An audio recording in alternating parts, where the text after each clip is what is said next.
you know, it was just some shit going on in real life that kind of like uh had me just not feeling it. You know what I'm saying? One of my biggest pet peeves is just fake bitches and fake bitch niggas, and I just that's just something I can't deal with mentally. It's just exhausting. You know what I'm saying?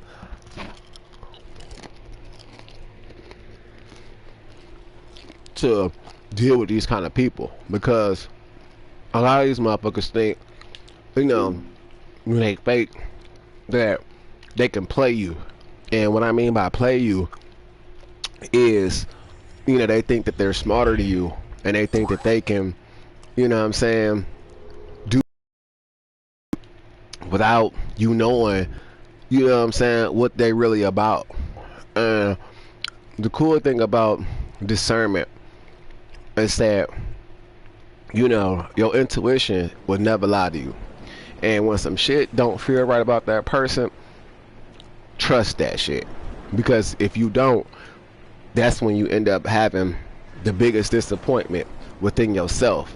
You know what I'm saying? Because you went against yourself. So I'm just like, ugh, you know what I'm saying? Because it's been a lot of shit that's been popping off, in real life, and then also on social media, with people that claim to be supportive or, have love, but they don't do none of that shit. None of their online behavior showcases that. And then it's always an excuse for the shit that they do. You know what I'm saying? That's not respectable or not pleasant. And then what really burns me is that, I don't mind a person being inspired or have fondness of me, so they, like maybe copy my lingo, or they may play some of the similar games. I don't mind that. That's straight. That's cool. That's actually flattering. You know what I'm saying? But what I don't like is when there are bitch niggas or fake bitches that want to sit there and, copy me but be insulting. You know what I'm saying? Or want to troll with bad information that's supposed to provoke the person that it's meant for, or insult the person, or humiliate the person, or berate the person, that it's intended for the message to get to. And then every time you see who the fuck be trolling, or who try to be humiliating or try to berate somebody, they be the most vilest people. Like, they really, a lot of the people that do that kind of shit, and it's like fact, a good majority of them, a good 87% of them, don't have nothing going on besides their insecurity, their stupidity, their bitterness, you know what I'm saying, their foul ass mentality. Like, they don't have nothing to present to the table. No talent, can't draw, can't cook, don't have no, you know what I'm saying, no talents that make them stand out, that make them, illuminate a room, because they just dull as fuck. And them be the people that really just irritate my spirit, because it's like, ugh, like, you know what I'm saying, bitch, go get you some hobbies, you know what I'm saying, go get some talent. Like, God, thankfully, or, let me use another term that's more appropriate. The creator of everything has, blesses people with unique characteristics, unique talents, aka abilities, to do things like with drawing, right?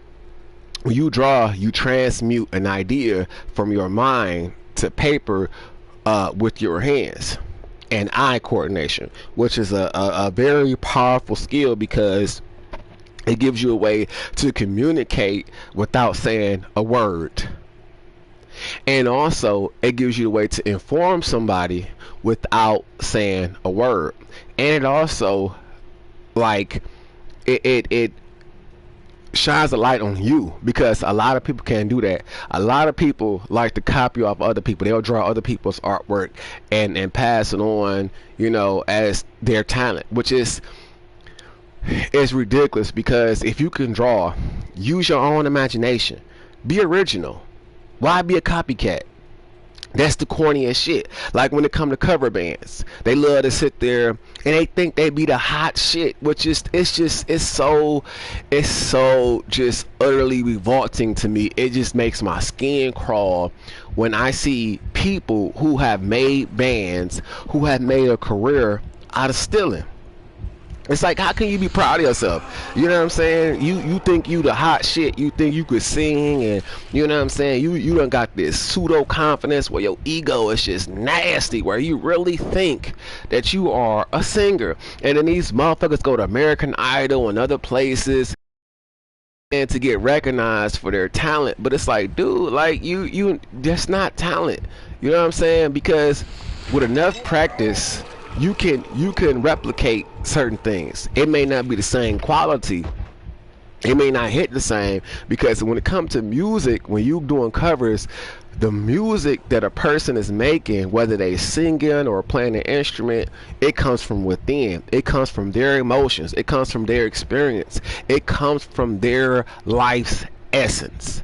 So you can never really replicate a person's talent at 100%. You see what I'm saying? So it's like, why even try that? Why even be a fake motherfucker and try that? Why not just make your own music? It's not hard to write music. You know what I'm saying? And then the thing about music is, music, the best music to make is poetry. If you can write poetry that rhymes, you know what I'm saying? You've already mastered the craft of creating music, because music, you know, it has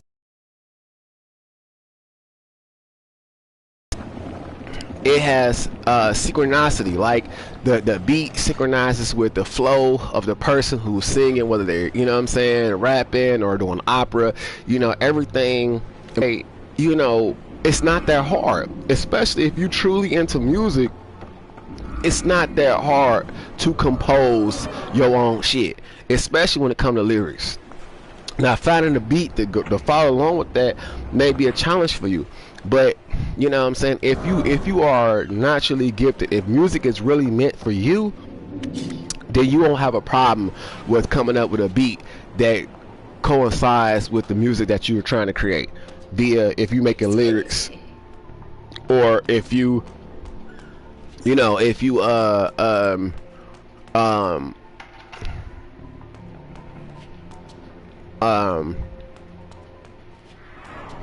you know, are trying to set a certain uh um feel to the music. Because if it's yours, it's all from within. But when you copying somebody, or someone else is making music for you, you can't really synchronize with the direction it's supposed to go in. But that's my pet peeve, because like the last time I had put on a video, right, a Blood Omen 2, I went on a rant about different um different different games I got a chance to experience coming up, and those games was Bubsy, because you know Bubsy originally was on the Super Nintendo, and I remember my aunt Karen, who she's, you know, now deceased, she had a Super Nintendo, and you know, my family would go visit her on certain holidays like 4th of July, because that was her thing. Like, you know, she has two sons of her own that I grew up with, and her oldest son used to be like a best friend to me, you know, but he got into some stuff to where it was like, it's not a good idea for you to hang out with him, because he's in a direction where it could lead him into trouble. But he got his life together, you know. And the crazy part about him is he looks like a Puerto Rican, because his skin is pale and he has dark, well, he used to have dark, gorgeous hair, but I don't know what happened. I don't know if he just cut it, it stopped growing or what, but his shit was really long. and you know you couldn't tell them apart from a Puerto Rican or no, especially you know a light skinned Puerto Rican. So it was like, damn, you know what's going on, because his mom, you know, which is my auntie, she used to buy a lot of games. You know, that was her thing. Like she was a real gamer, and her collection consisted of Donkey Kong 1 and 2, Super Mario Bros, Bubsy the Bobcat, Tetris, um, um, Mario, Super Mario Bros, Yoshi's Island, which is like the continuation of Mario. I mean Super Mario Bros. Or the prequel. I don't know, because you play with Baby Mario or Baby Luigi, but you don't play with them. You play with Yoshi. And you know Yoshi is like out to keep them safe and get them back to where they need to go, so that way they won't, you know, end up dead. But it's fun, and it's highly annoying, because if you get hit as Yoshi, the baby Mario or Luigi will float up, because it's two players, will float up into the air, and you had to go, you know, and retrieve the baby back before the flying Koopas grab the baby up and take the baby away. And then if the baby gets taken away, it's game over. But it was that game. Then there was Street Fighter, Super Street Fighter, which that wasn't her type of game. That was more of my cousin's kind of games, you know, because my uncle on my mother's side, he since he worked so much, he would just stack up games. He would just go to what they used to have out here in Michigan and Taylor, a trade center called Gibraltar Trade Center. And you could buy a lot of games from them that you could not find in regular retail game stores. Like literally, like they had so much exclusive, really rare collectible shit that you can get. You know, that game, or at that time it was called Funko Land, didn't have. So you know, anyway, main story at hand, I was like, okay, what's going on? Because I had noticed it was one of this motherfucker, they had their own channel. It's these two trash ass guys that love to you know, be subliminally disrespectful, and they like to say little slick shit while they posting. Like my channel was literally a live channel. Like mostly everything I posted, actually everything I did post at the beginning of my YouTube journey was all live. And then after I realized that, like, they made it so hard for people to see my videos. Not only did they make it so hard for people to see my videos, because you know YouTube is really racist. Like the people that do the you know, checking of whether or not your video has copyright strikes, or you know, the same people that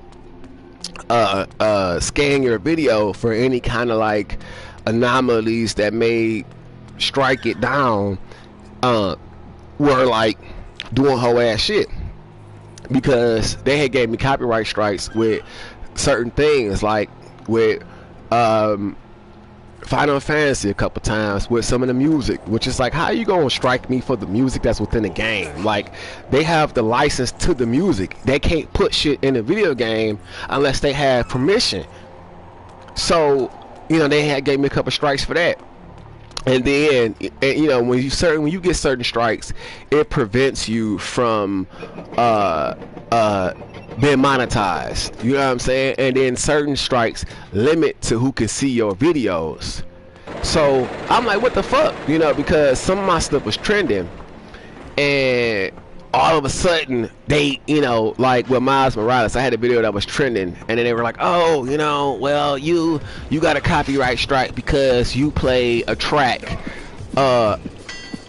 you played a track that's within the game. Like it's a moment where it's a moment where you're playing it with Miles Morales, and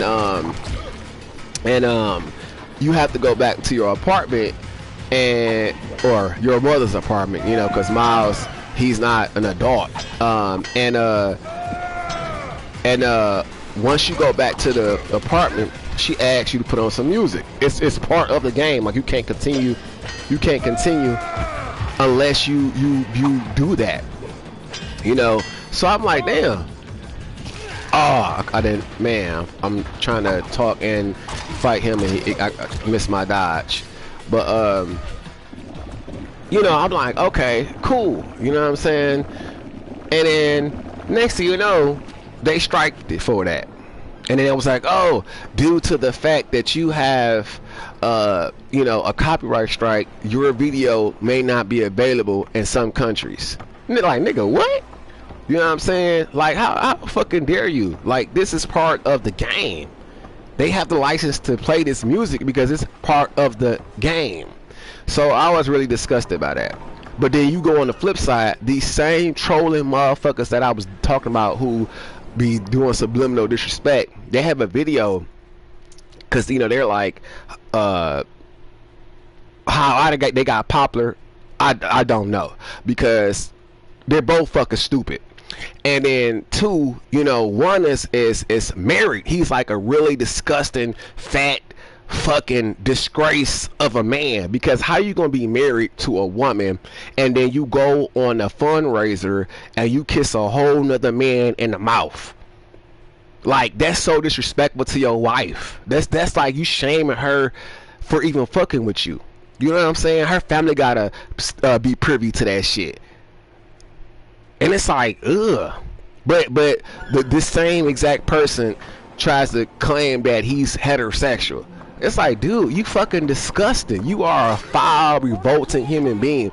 And then what's so sad about the situation is that, you know, he's stupid as fuck. Like, you can watch some of the videos that they have, like when it comes to Zelda Tears of the Kingdom, which is a game for everyone, meaning any age can play this game.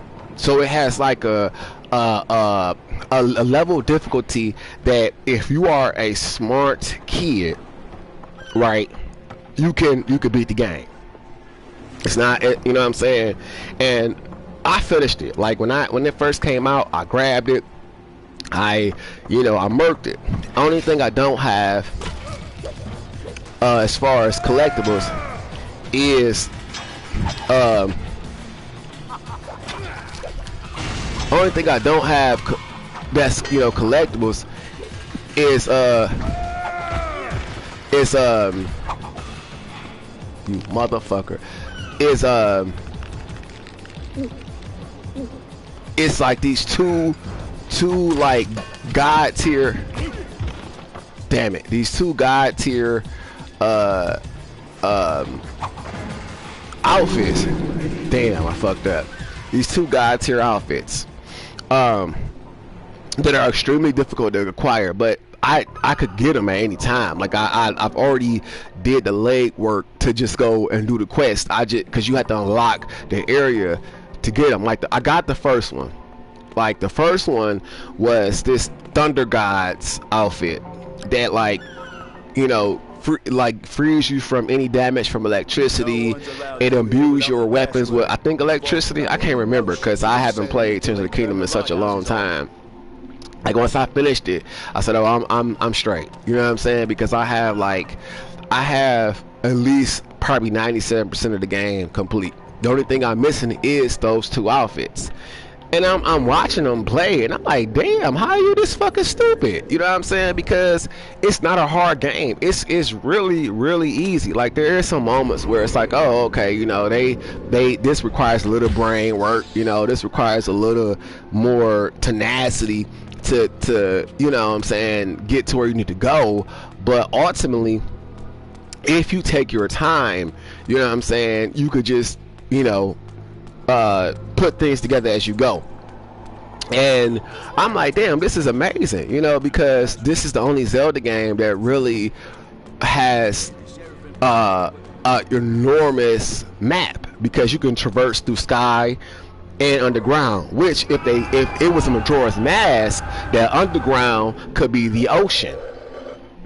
So I was really impressed at how far they pushed the open world aspect of Zelda. Because I'm like, okay, when Majora's Mask comes back out, fly, you know what I'm saying? It's gonna be live because you'll be able to fly and you'll be able to swim. And I'm hoping that when they do Majora's Mask, that they extend it, because Majora's Mask, it only covers 3 transformations.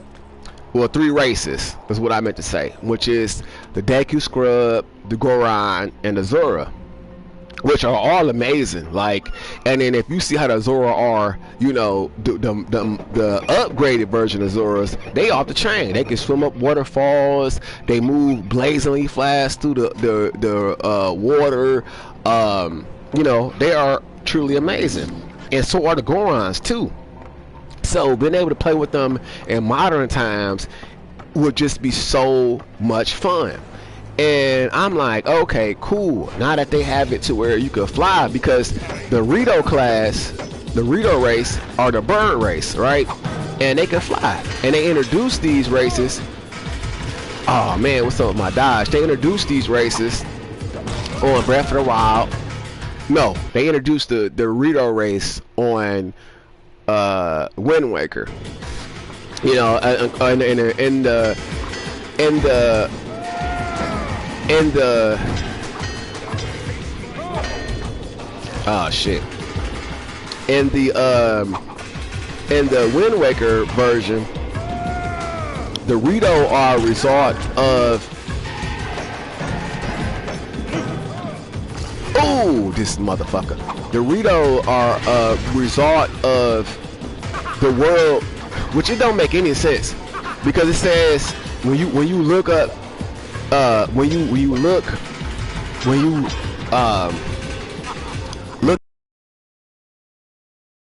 races, it says that the world became flooded and the Zora evolved into the Rito.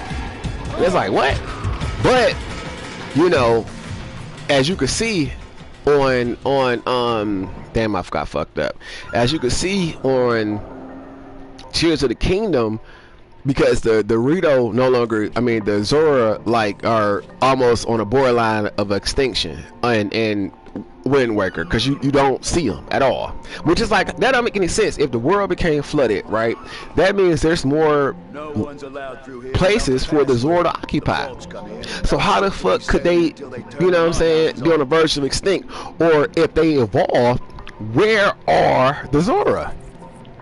Because they like literally don't exist in the Wind Waker.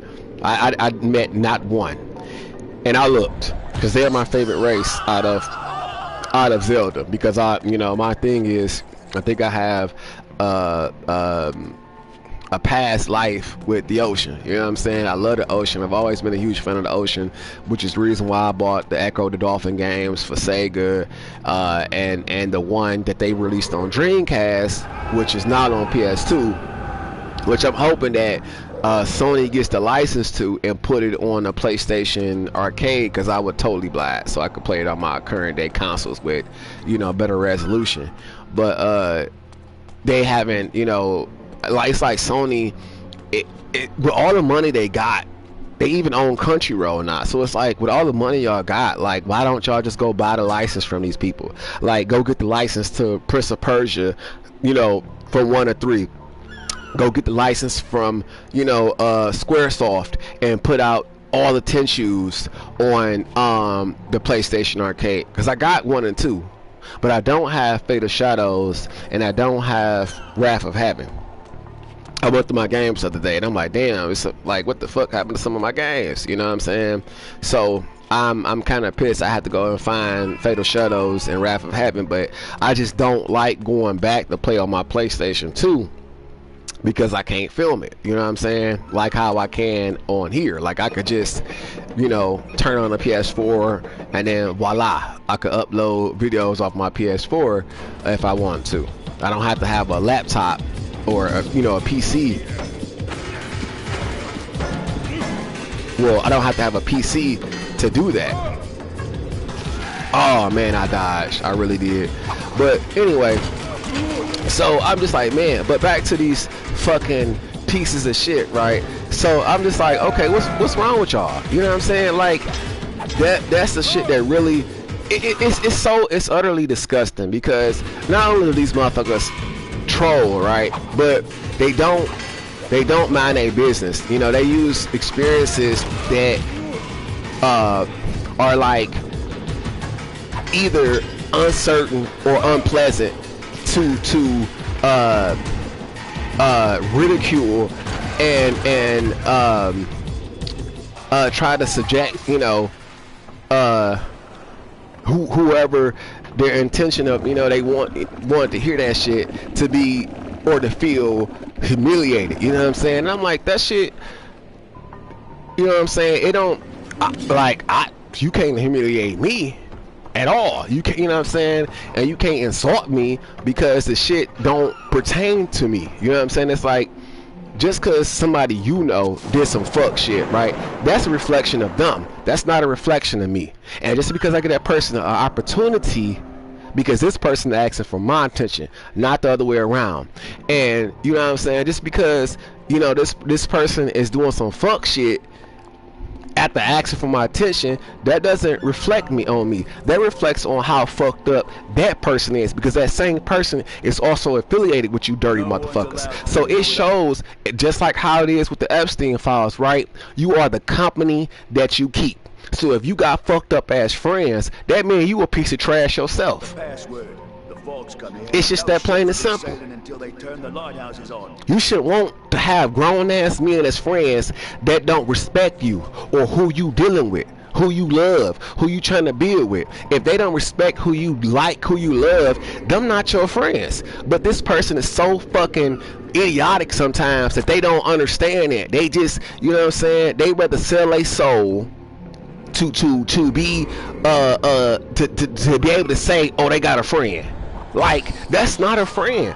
And it explains so much of why this person has issues and is going to therapy, because they got fuck niggas as friends. Disgusting ass, pig ass, dumb motherfuckers.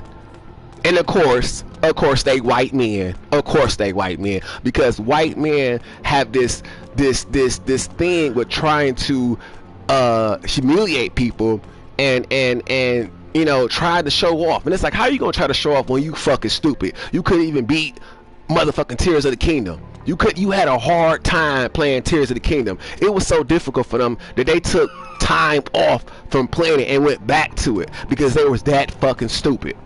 Like, damn, you know, when I played Tears of the Kingdom, I ran through it. I was having so much fun. Like, not one boss gave me a hard time. And then the crazy part about it, I went to the desert first. You know what I'm saying? But I realized I had to go do a couple quests to get some hearts, you know what I'm saying, and build up my repertoire of weapons and my money. But I still did the desert first, and the desert is like the hardest place because you got things that drain your energy. You got puzzles that are more complicated than most of the other temples, and then you also have a lot of other obstacles, such as you know, things that are in the sand that manifest, and then it's like a zombie thing that can like paralyze you and have you like stuck, and it can you know, it can attack you and fuck you up. But you know, I went to the hardest area first, and once I've completed the desert, I was like, oh, I'm straight. Like, everything else is gonna be a cakewalk. Only other place that was a pain in the ass was the Goron area, because you had to have a suit of armor to be in that heat. And I'm like, oh shit, okay, cool. Which I like. I like that I'm implementing, you know, environmental status, you know, to make it more like, okay, you know, you gotta come here prepared. But anyway, you know, I'm like, damn, these motherfuckers is dumb. Like, you know, why is it this hard for you? You know what I'm saying? Like, this is a game for everyone. So anybody who has the wits and knows how to play a game shouldn't have a problem playing this. But these dumb motherfuckers had a hard time.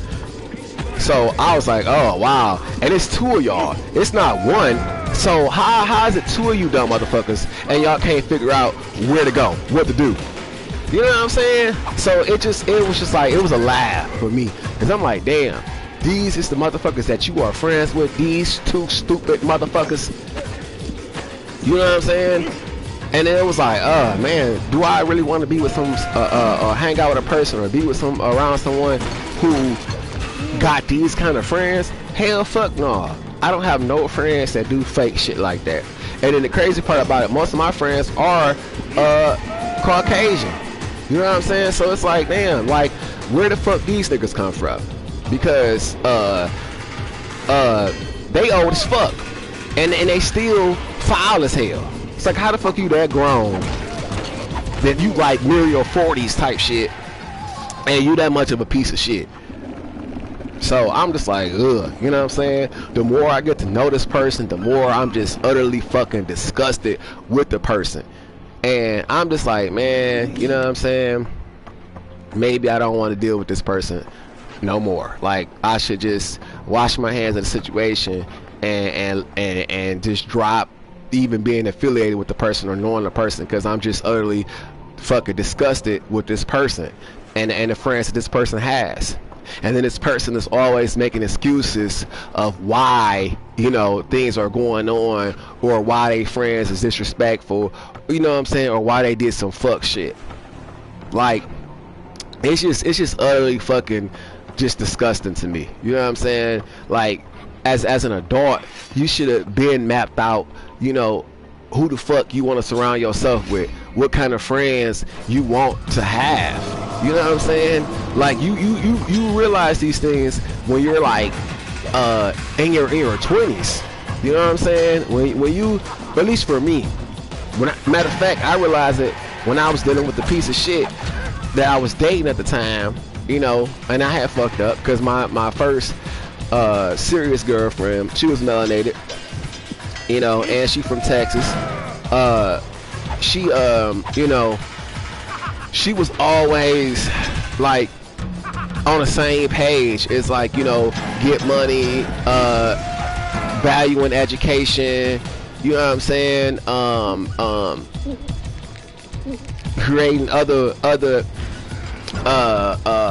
sources of revenue, you know, being independent,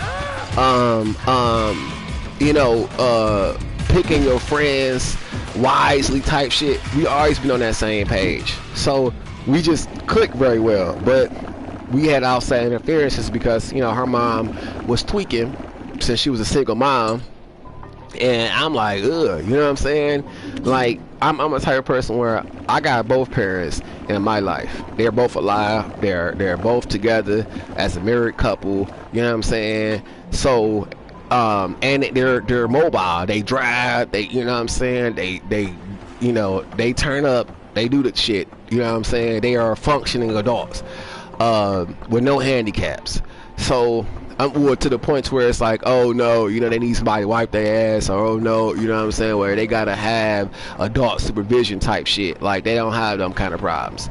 So I'm just like, you know, the fuck, where is these niggas' parents at? You know what I'm saying? Like, a person's behavior reflects how they are raised, especially in their adult years. You know what I'm saying? When you trash as an adult, it's like, what the fuck was your parents like? You know what I'm saying? And granted, sometimes, you know, it's not the parents' fault, because motherfuckers can have great parents and then be trash theyself. You know what I'm saying? Because they want to be trash. And it's like, it's hard to tell with these two motherfuckers. It's hard to tell whether or not their parents was trash and they turned out to be, you know, the shit of the trash, the shit that they put in the trash bag. You know what I'm saying? That's what they are, into the trash bag, but the parents was the bag, you know what I'm saying, type shit. So I'm just like, ugh, like, these is the motherfuckers that you call friends? What the fuck wrong with you? I'd be needing therapy too if I kept these niggas in my company. You see what I'm saying?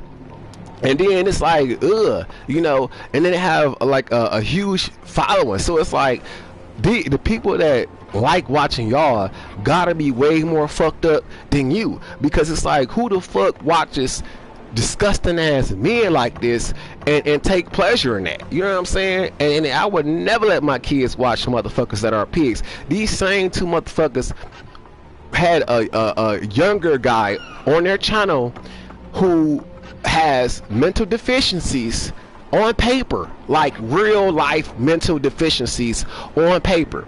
You know what I'm saying?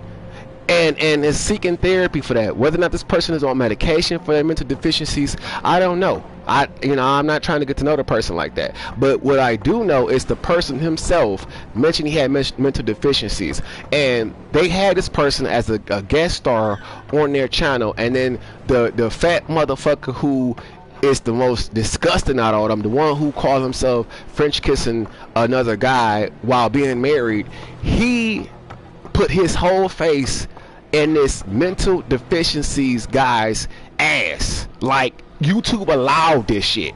That, which is like, YouTube, this is a family oriented, platform. It's a platform for all age demographic too.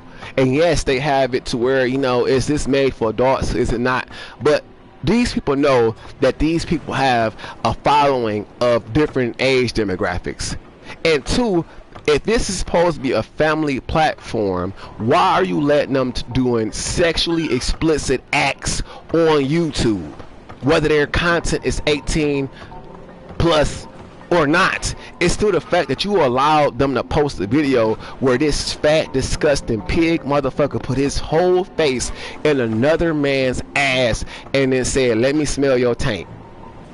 They put this shit on YouTube, and YouTube allowed them to do that. Dirty ass white people. So I'm just like, man, you know what I'm saying? Like, that's so fucking disgusting. And this man happens to be a married person, and this is the company that you keep. Like, dude, you so fucking disgusting, because this is the company you keep. So I'm just like, ugh, you know what I'm saying? Like, how could you disrespect your wife like that? Number one. So when you go home to kiss her, she smells somebody's ass on your face. But if she okay with that, which is why she's white, because the bitch ain't black. She not brown. Because a brown woman, a melanated woman, has more respect for herself to allow her man to disgrace her and embarrass her like that.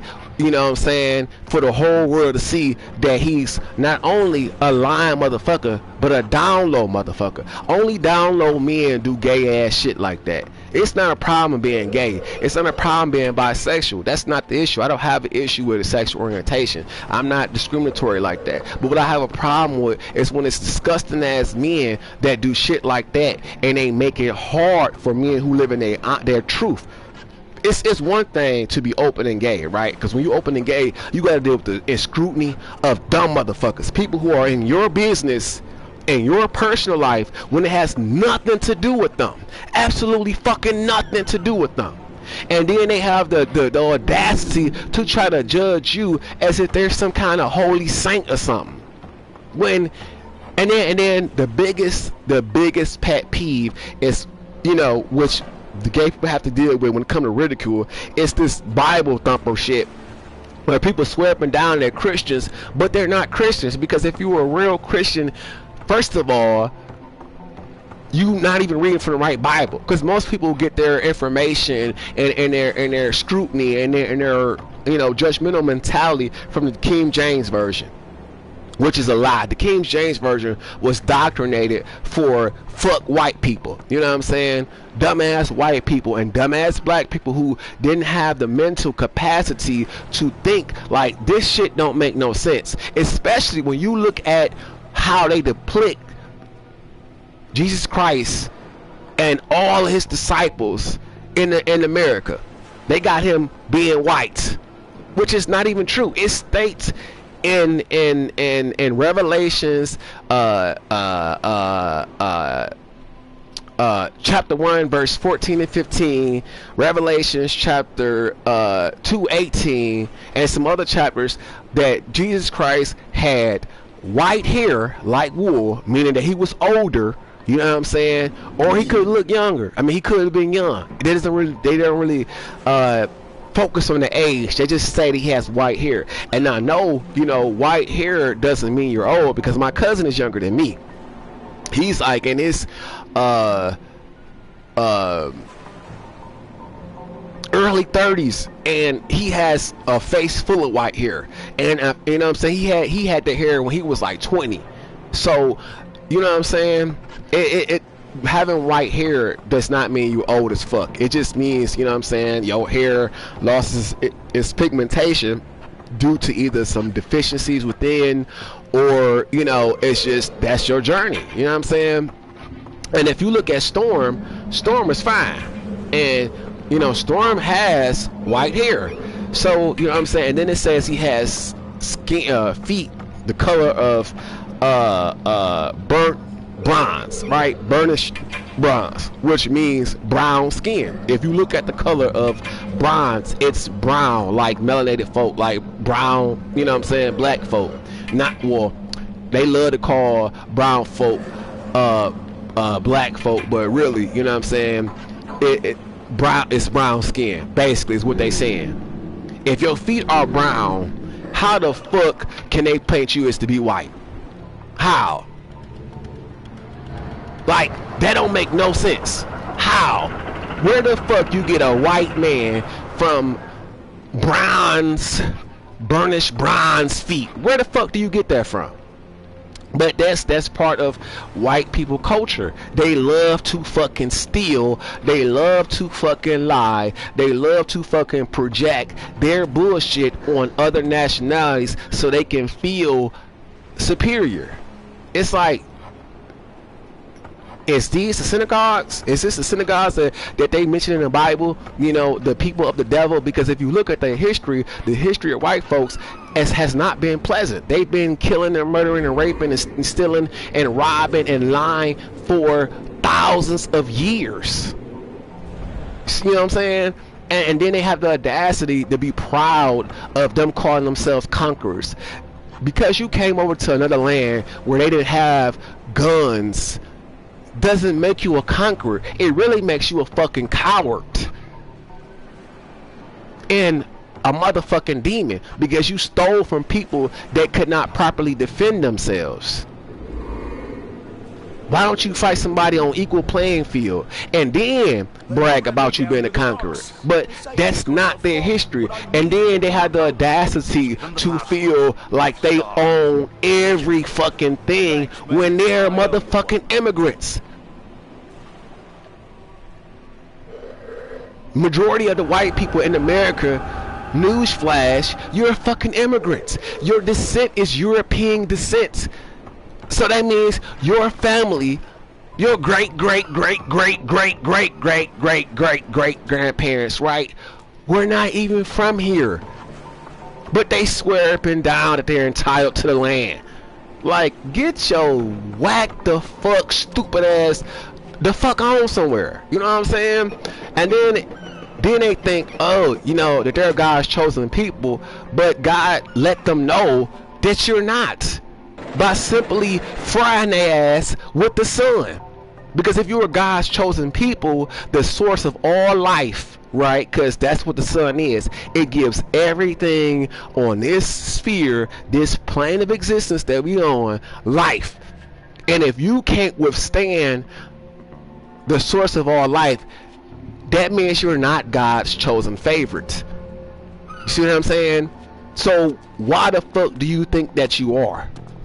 Oh, right, because people have lied to your dumb ass and told you and made you feel that you are, instead of you educating yourself. And then they like to be radicals. You know, oh, you know, we're like, it's so crazy how they allow these fucked up ass people to motivate them to being even more fucked up. Like, you see a person has a file of 34 felonies, right? Why would you think that person would tell you the truth? You see a person that's got convicted of rape. Why would you vote for this person to be your president, your leader? Why would you do that? But yet you don't want to vote for a black woman who is the center of all life. A black woman's mitochondria, right? Her DNA allows her to create any shade and feature of a person.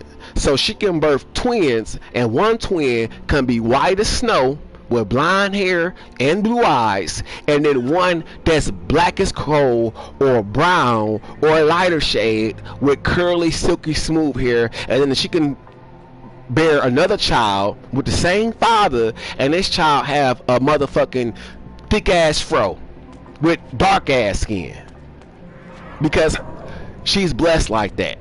She's God's chosen. Her womb is blessed by God. But yet these dirty motherfuckers have taken and demonized black women, making them harlots, whores, and all this other shit, right? To fit their own personal hatred. Because it's like, okay, how dare you, when you motherfuckers fuck your own daughters and your own sons, fuck them up, and have been doing this for years. Which is why you hear these gay men that are white calling other men their daddy, because they're fantasizing and having intimate relationships with their own father. That's some sick ass shit. And the women that do that in modern day society, in black society, and other than that, they're sick in the head too. I don't give a fuck if you super famous or not. Anytime you call a man that you're having intercourse with your daddy, is something seriously fucking wrong with you. Because you shouldn't even want to picture or have that kind of mentality of incest in your mindset, because that's what you're promoting. You're promoting incest. So something really wrong with you if that's what your mind is on. Ain't no fuck way you will ever, if I was a woman dating the dude, or if I was a full-fledged straight gay dude who only dated dude, you know what I'm saying? Ain't no fucking way you will ever hear me say that. You know what I'm saying? Ever. Even if I had the best relationship with my father, I'm not about to call no motherfucking person who, you know what I'm saying, I'm dating daddy. Like, what the fuck wrong with you? You know what I'm saying? That is some disgusting ass shit. It's really foul. And it's sad that out of, you know what I'm saying, out of your relationship, that's what you think is cool. Like that's what you want to do. What the fuck wrong with you? Something really wrong with you. Really, like seriously, without a doubt, something wrong with you. And these women love to do that shit. And it's like, if you like men that like when you do that shit, something wrong with your man, and something definitely wrong with you. But you know, I'm just like, ugh. You know what I'm saying? Like, what the fuck? The fuck? But it's a lot of people out there that's like that, and it explains why there are so many fucked up people in the world.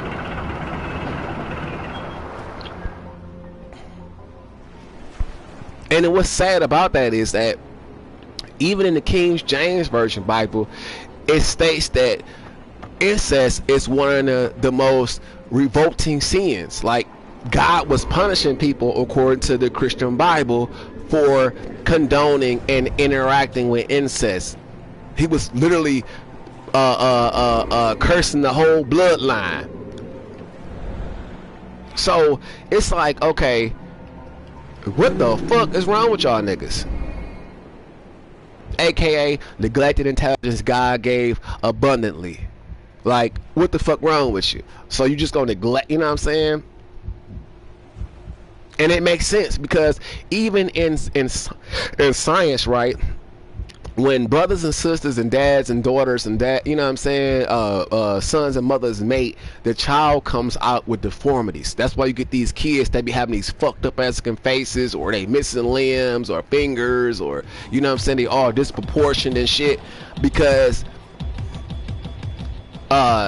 you know, the child was conceived through unholy means. And it's like, damn, the fuck wrong with y'all? You know what I'm saying? Like, but this has been a part of white people culture for the longest time. That's where they invented the term hillbilly and redneck, because hillbillies and rednecks were known for incest. And when you hear this stereotype or the stigma about them, you know, it's always affiliated with that as part of their culture, because culture is what, what goes on within a lineage of a certain nationality of people. It's their practices that makes them them. And it's like, so y'all want to be known for incest? Go right ahead. But it proves the point that yeah, synagogues, aka children of the devil, you know what I'm saying, it's really starting to make a lot more sense. And then when you acquaint that with the atrocities that they have committed in history, it's like, yeah, definitely sound like the people of Satan. Definitely. And then people be so fucking stupid, like, you know what I'm saying, you go for somebody that has a open criminal record, and then you can go online and check these things. Like, you can go onto the Department of Justice file, right, and you can actually read shit that involves the current world leader. Like, it's literally, if you type in the Epstein files, right, and you go to the Epstein library and you type in the current leader's name, right, there's a passage where it has been redacted, but it has a bit of the dialogue of what a young girl who was 13 stated about the world leader, saying that she bit his penis because Jeffrey Epstein introduced her to the current world leader, the current president, and she didn't like him, so she bit his penis. It's on there. Like, you can really look the shit up. It's on there, like, no cap. And I'm like, wait a minute. So these dumb motherfuckers who are racist, right, and these dumbass black folk who ain't got no common sense whatsoever, just dumb as fuck. And a lot of people voted for this motherfucker because they have an issue with trans people and homosexuals. And don't get me wrong, I get extremely uncomfortable around trans people, not because I think they're a threat, not because I think they should be hated and disrespected. That's not the thing. I'm not throwing no shade, but due to the fact that they don't have enough love for themselves to remain in their original form, that alarms me, because that means you have crossed over a level of sanity into insanity. You know what I'm saying? Because that is totally insane for you to mutilate yourself, because that's what happens when you cut off your penis to become a woman, or you cut off your breast to become a man. You are mutilating yourself. You know what I'm saying? You are literally mutilating yourself to fit an image that God had intended you to be, or the Creator intended you to be. If God intended you to be that sex, then you would have been born that way. So it's literally blasphemy. It's like it's telling the Creator, the Most High, that you don't agree with the Creator's plan for your life. So I'm like, you know what? I do believe in the Most High, because I've had experiences where the Most High has intervened in life-threatening situations where I literally was about to die, like car accidents where I was about to die. You know what I'm saying? Like, no joke, like literally, like split second, and prayer saved my life. So I know, like, you know what I'm saying? I know the Creator is on my side. And then there's also other situations which it's not really important for me to go and recite what happened, but the point is, trust and believe, I have been in numerous life and death situations, and God has always, or the Creator has always put me through those situations and made me better from them situations. You know what I'm saying? So it's just like, damn, what the fuck wrong with y'all? Never fear. Are you Cain? But you must reposition the lighthouse so that, you know what I'm saying? And I know it sounds like, oh, I'm being really critical on my fellow brothers and sisters that are not brown skinned. But that's not what I'm doing. It's just some people have a hard time digesting the truth. And it's like, I'm not about to coddle you, motherfucker. It's your fault that you fucking stupid. It's your fault that you never took the time to learn the truth. You allowed dumb motherfuckers to feed you hate and stupidity because of their stupidity, you know what I'm saying? They done fed you with this hate and shit and gave you all this inaccurate information, and you've been going around for years been a dumb motherfucker. That's your own fault, because if you're taught how to read, it's your obligation to educate yourself. That's the point in a person teaching you how to fucking read, is so you can educate yourself. And if you can't understand that, that's your fault, because you didn't take the time with all the resources you have out of today's, you know, society, with computers right at your disposal. You can learn all kind of shit. All kind of shit. You can learn different languages, you know what I'm saying? You can learn different disciplines. You can learn different crafts, you know what I'm saying? Trades, all kind of different skills, you know what I'm saying? Everything that I've acquired and my knowledge, I've taught myself. I taught myself how to cook. I taught myself how to play the acoustic and electric guitar, with just, you know, picking up little information here and there. But as far as when you play a guitar, right, it comes from how you feel within.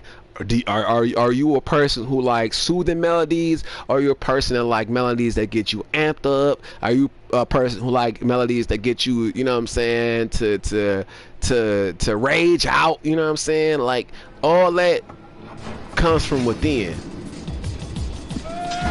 Your style of music comes from within. How you feel about yourself and how you feel about your life, you know what I'm saying? So it's like if you hold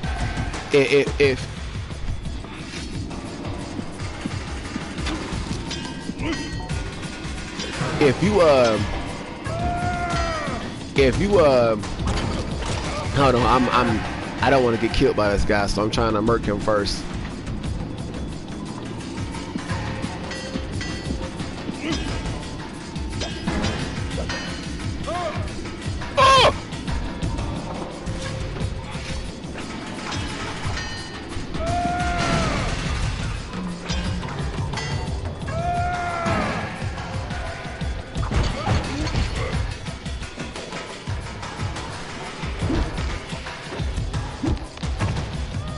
Oh wow. Okay. I got fucked up. But back to what I was saying. If you a person, right, who loves to learn, you know what I'm saying, then that shouldn't be an issue for you. But back to the things that I've acquired on my own time, with my own perseverance, my own relentlessness, you know, taught myself how to cook. I taught myself how to play the guitar, acoustic and electric. I taught myself how to draw.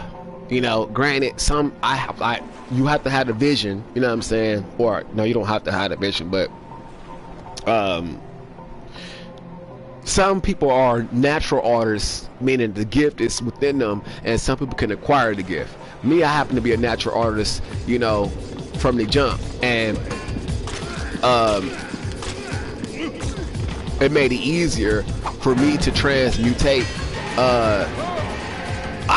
it made it easier for me to transmutate my ideas to paper when I draw, because I don't copy off of other people's designs. I do my own thing. I'm about to hop off into this water because I just fucked up. You know what I'm saying?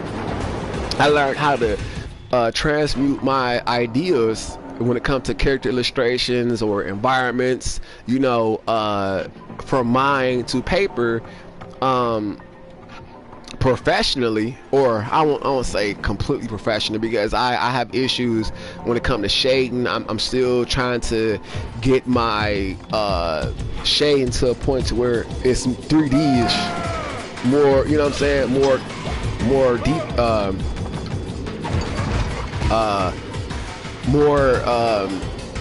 more defined, you know what I'm saying, and more in depth. But shading is hard as fuck. Like, shading, not only does it come from your own understanding of how light works, but it's also how in depth are your eyes. Like, your eyes have to know, you know what I'm saying, or your mind has to know where to place the shadow, you know what I'm saying, and how light works, like how it reflects off of objects and you know, depending on where the light is positioned at, how it will illuminate something. These is things that you have to have the wits, you know what I'm saying, the knowledge of, to even really, or if you're naturally gifted, you know how to place that stuff naturally. But if you're not naturally gifted when it comes to that kind of depth, then you have to learn them skills.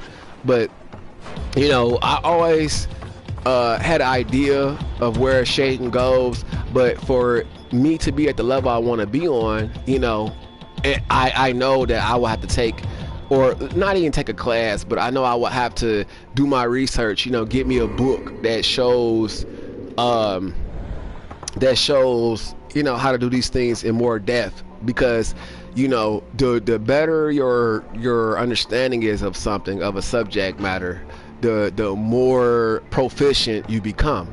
So you know what I'm saying, I know with my current knowledge base that I'm decent, but I know there's better people than me.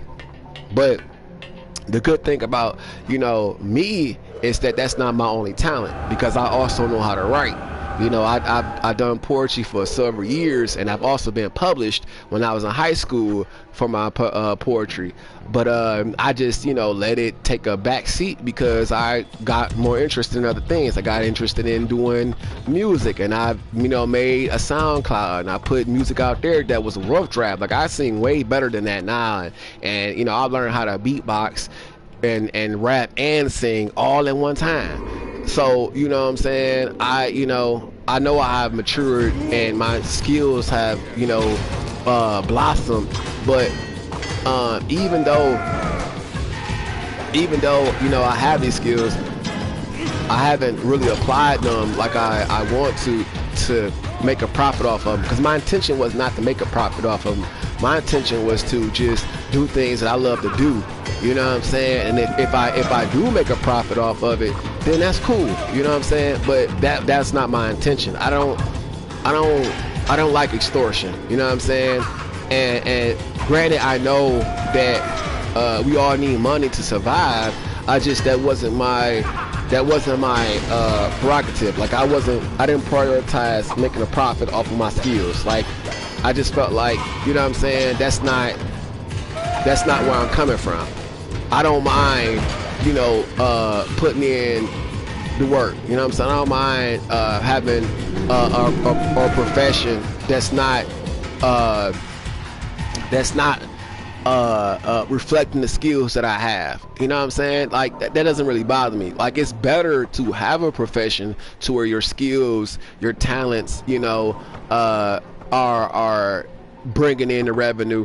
But if you don't, that's okay as well. You know what I'm saying? As long as you like what you're doing when you're making your revenue, then you're good to go. But I'm like, for me, I like my skills to be at a certain level before I call myself making money off of it, because I feel like that's only fair. You know what I'm saying? Why give somebody half-ass you know what I'm saying, art? I don't like that. Like, I want to be at the point where I am confident in my skill, where I can say, okay, yeah, I could charge people now for the body of work that I present, you know what I'm saying, for other people to enjoy. So that's the reason why I haven't really pushed that narrative when it comes to making stuff that I'm good at.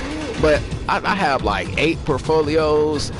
The last one is not completed. I have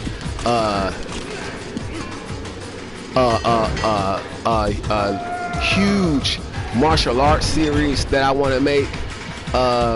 Title and everything is in my head. Like, one of the things I like that God has blessed me with is that I retain information very well, especially if it's something that I want to do, it's something I'm passionate about, then the information is retained very well. But if it's something that I don't really have interest in, like I'm not intrigued, like it doesn't pique my mind, then I might not retain information that well. I might have to go back and revisit it and refresh in my memory if I've been docile with that particular avenue of information. But majority of the time, I'm just like if I love it, it just sticks in my head. Like if I know it's something I really am intrigued about, the information sticks in my brain. But if it's something I'm like, okay, I just gotta learn it to pass a test, but it really doesn't, I'm not passionate about it, I'll know it until the test is over with, and then some may linger there, and some things may just go away. You know what I mean? Like, say for example, like most people forget about the scientific method, right? Which this is like 4th grade, 5th grade science. Hypotheses, observation, theory, experimentation, conclusion, right? Those is the steps of scientific method. But some people to this day don't even know what the fuck that is. You see what I'm saying? That's information that I retain because I'm into science. Like science is literally like the study of life. So, if you don't value your life, then science is not gonna pique your interest. But I think everybody that's alive should have an affinity or a thirst to educate themselves in science, because aka biology is science, and biology is the study of our life. And what are we doing, right? We're living, right? So you should know about life. That's how you can heal yourself. That's how you can save yourself a lot of problems, you know what I'm saying, when it comes to your overall health, your mental stability, you know what I'm saying? Because with science, they teach you how to prove what you think. You know what I'm saying? So say for example, if you thought like, oh, it might be this lotion that's making my skin break out, right? Then that's when you do your observation. You have, because now you have your which is what's called a hypothesis. You have formed a hypothesis, which is basically a thought. Like, okay, you think this lotion is fucking you up, so it's okay. Now what do you do to verify that, right? You start doing observation. You know what I'm saying? You observe how the lotion affects your body, right? Then you form your theory. Well, if I stop using this lotion, you know what I'm saying, or if I separate the lotion's ingredients, maybe I can find the ingredient in this lotion that's fucking my skin up, right? So that's when you have formed a theory, and your theory is, if I isolate all the components out of this lotion, I can figure out what's causing the irritation in my skin from this lotion, which requires you to have an experimentation. So now you got to gather all of the ingredients in the lotion and test it on your skin, and whichever one is making your skin flare the fuck up, that's your conclusion. This particular ingredient out of this lotion is the problem. See what I'm saying? And then now with your conclusion, you have completed your scientific method. But that's just way science can be used in your real life. But people don't think like that. They don't think outside the box. They just go with whatever motherfucker teach them, and then what I'm saying, and they do what they used to. A lot of people don't like to learn new things. That's why we have a really low education rate in America. That's why a lot of people can't even read above a 6th grade, 5th grade level right now, because they are just so stuck on being fucking stupid. They rather be, somebody cram them with information than for them to pick up a book on their own and learn. Which is why they trying to get rid of books, because they know if people start educating themselves, they cannot get away with a lot of shit that they getting away with. And what they do when it comes to these dirty ass politicians, they love to play on your intelligence. They like when example when they say, oh, you know, yeah, with my candidacy, if I become your mayor, if I become your governor, if I become your state senate, if I become your Republican or your Democrat, I'm going to cut back the unnecessary funding in rural areas, right? And then you hear some dumb motherfucker over here like, oh yeah, I'm voting for you, yeah, fuck those rural areas, yeah. Well, what that dumb motherfucker don't know is the rural area is aka the low income area, the area that this person is actually living in. So what they saying is, we're gonna take away your resources and make sure the rich have all the resources. You know what I'm saying? And then they vote for that dumbass shit, like how they did with, you know, this current administration. But or motherfuckers who were so fucking dumb when it came to Obamacare, right? Which was the Affordable Care Act, right? They were so mad at the fact that Obama was a black president that they, oh, I don't want Obamacare. I just think the premiums are too high. I just don't like it, Obamacare. But can't give you a valid reason why they don't like it. But then you give them a change of name, right? Which is what they did when they said, oh, rural area, right? Instead of them saying, we're going to take the money out of the broke areas, you know what I'm saying? Because we feel like broke people don't need education. Fuck the broke people. We want to make sure that our rich schools, you know, get more funding so we can expand on the programs they have. Like if you go to an area where it's a private school, right? You could just look at the curriculum options. And they have way more shit. Like for example, right? If you go to, which is closed now, but back in the day, they had a school called Southwestern High School, right? Which is part of Southwest Detroit. And it was positioned between the Mexican town, Dearway, downtown Detroit, and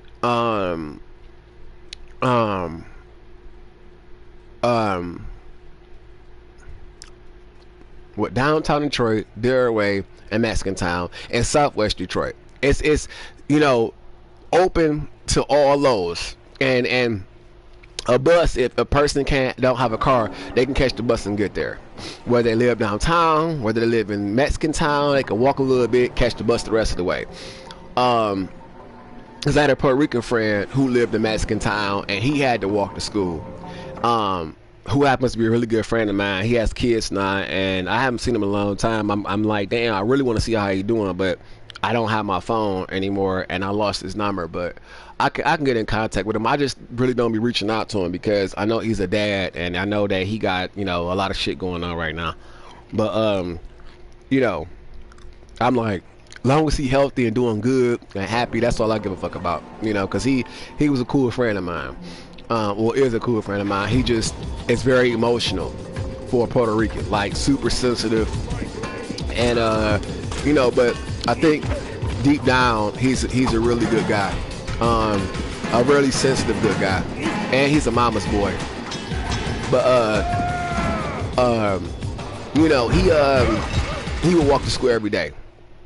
But anyway, when it came to the school, right? This school provided swimming. They had put a brand new pool in there, football, basketball. They were known for being great athletes at the school. You know, they had a lot of accolades back in the day when my parents was going to school for basketball and football. They offered sewing, so you could learn how to sew. They offered French, Spanish, music, right? And then they offer journalism, and then, you know, the rest of the liberal arts. And when I was going to school, when you did U.S. history, they taught you about the Christian brigades, you know, back when they were armed, suited with weapons, and were sent out by the Pope to kill people that didn't identify as Christians. because that's what these dirty ass white people have been doing for a long ass time. And I'm talking about the racists. I'm not talking about the good ones. So don't take offense if if that doesn't apply to you, then you should let it fly. Don't get personally offended because you happen to be white. Like, that's just fucking stupidity and ignorance coming from you if you get an attitude because I'm saying dirty ass white people. If that don't apply to you, if you're not doing dirty shit, you shouldn't get mad. It's just that simple. But because of dirty ass white people, you know what I'm saying, thinking that they're God's chosen, and because motherfuckers bamboozled them, changed the picture of Jesus Christ to a white man, which is utterly impossible, because the part of where Jesus Christ was born and raised at did not have white people there. White people can't even deal with the sun. So imagine being out there in Egypt, right? Because that's where he was from, in that area, Africa to be more specific. The sun is way more intense than any other place in the world because it's closer to the equator. So the heat, even when the sun is down, the heat is already still on fry motherfucking temperatures. You know what I'm saying? So if you look at the people that be in Florida, right, when they sit out at the beach, they be motherfucking red as a crayon if they sit in the sun for over an hour, right?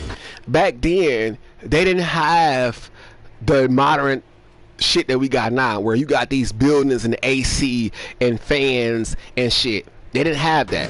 So how the fuck, ask yourself, how the fuck could they even survive those type of temperatures or heat and intense sun? It's utterly impossible. But again, dumb, dirty ass white people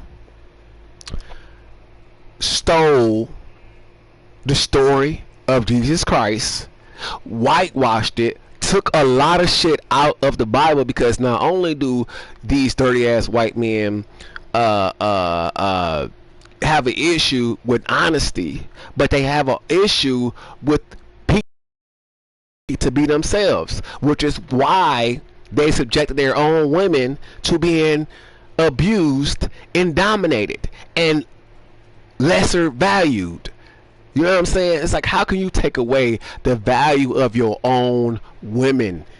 That's just dumb. Like, you cannot, as a man, you cannot bear a child. You cannot hold a child in your womb. You know what I'm saying? In your stomach. You can't do that.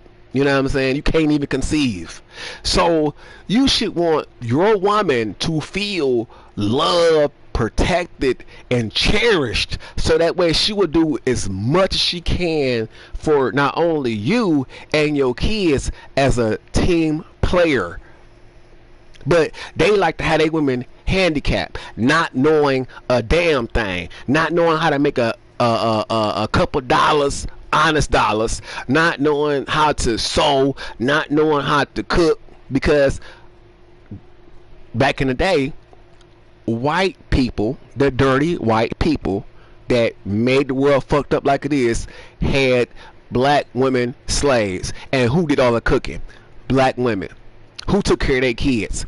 Black women. Who sold their clothes? Black women. You see what I'm saying? Who tended to their gardens? Black women and men. So it's like, damn, y'all don't really know shit. Everything that y'all acquired is off of the backs of black people. So you should be fucking humble and respectful and show love instead of fucking anger, hate, and poor disposition when it comes to a black person. Really, you should be thanking the black person for even sharing their space with your dumb ass, because if it wasn't for black people, you wouldn't have shit. Period. But they so fucking stupid that they don't understand that. Which is why God is punishing their race now. God has done so many things against them. Like, number one, turn up the heat of the sun. It's as hot as it is out in Louisiana, here in Michigan, and even hotter in Louisiana. Like, it used to be the highs used to get down here in Michigan was like 80 degrees, top 90. Now you pushing 98, 97, sometimes 100. You know, it be feeling like it's 100 degrees. Then you go down south, it's like 105, 107, especially in places like Louisiana or worse, Texas, because Louisiana is surrounded by water, so you get like this humid ass heat. You know, you get the moisture in the heat, and it keeps your skin looking immaculate if you're melanated. But if you're white, you feeling disgusted, you sweaty, your skin is burnt the fuck up. You know what I'm saying? Your hair is just ruined. But when it comes to melanated folk, our hair soaks up the moisture, it grows longer, it keeps your scalp healthier because it's moisture within the air. And that's one of the biggest things when it comes to melanated folks, is having moisture within our hair. It helps our hair grow. Because your hair on a melanated person, your hair is alive. It literally is what you call a garden. You know what I'm saying? Your head is a garden. Literally. The produce is your hair. And if your soil, aka your scalp, is not healthy, you cannot produce any produce. Aka your hair won't grow. If your environment, if your soil is not good soil, your hair won't grow. Just like if you put a vegetable, a seed in bad soil, it won't grow. But people, you know what I'm saying, be just stuck on stupid, especially, you know, when it comes to self-care, because they don't, you know what I'm saying, they don't want to learn nothing. They don't want to teach themselves anything, which is like, damn, you just rather be a dumb motherfucker all your life?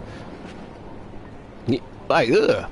And that's really like prominent when it comes to white Americans, especially the racist ones. When it comes to melanated people, you know, it's part of our survival to know what we know. And then, you know, because racist white people are so fucked up, they try to perpetuate that, oh, we're the most violent, we're the most, you know, unhinged, uncivilized race of people, but yet they raped kids. They rape their own kids. They rape their own daughters. They rape their own sons. They kill their own families. It's in statistics, and they are the numero uno when it comes to all that fuck shit. But they love to say that melanated people are the source of crime when their history tells otherwise. They've been terrorizing all kind of other colors of people that ain't white for years. Just fucking devils, bullies.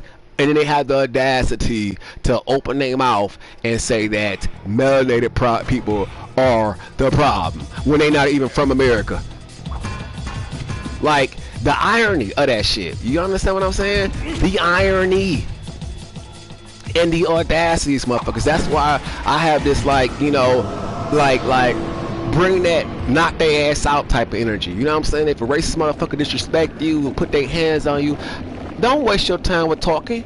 Fuck their ass up. Because a good ass whooping, I'm telling you, like I know, because when I was going to Southwestern back when it was open, you know, I had a person that I grew up with. We went to middle school together, aka this school called Boynton Middle School, which is closed. Like, it's weird. It's like they try to erase my history. No cap. Like, Boynton Middle School no longer exists. It's called Mark Twain now. Southwestern no longer exists. It's called it's actually a car manufacturing company now. The school no longer exists. It's been gone for years. But I didn't graduate from Southwestern. I transferred over to Southgate High School and got my education. So, you know, I went to a predominantly white school, but you know, and I had no problem. Like, I had a ton of friends. Everybody was cool. You know, I didn't have no racist people giving me no problem there. The staff was cool as fuck. Like, I actually liked it. But I went to several different high schools coming up. I was dating a chick, and some derelict motherfuckers tried to jump me.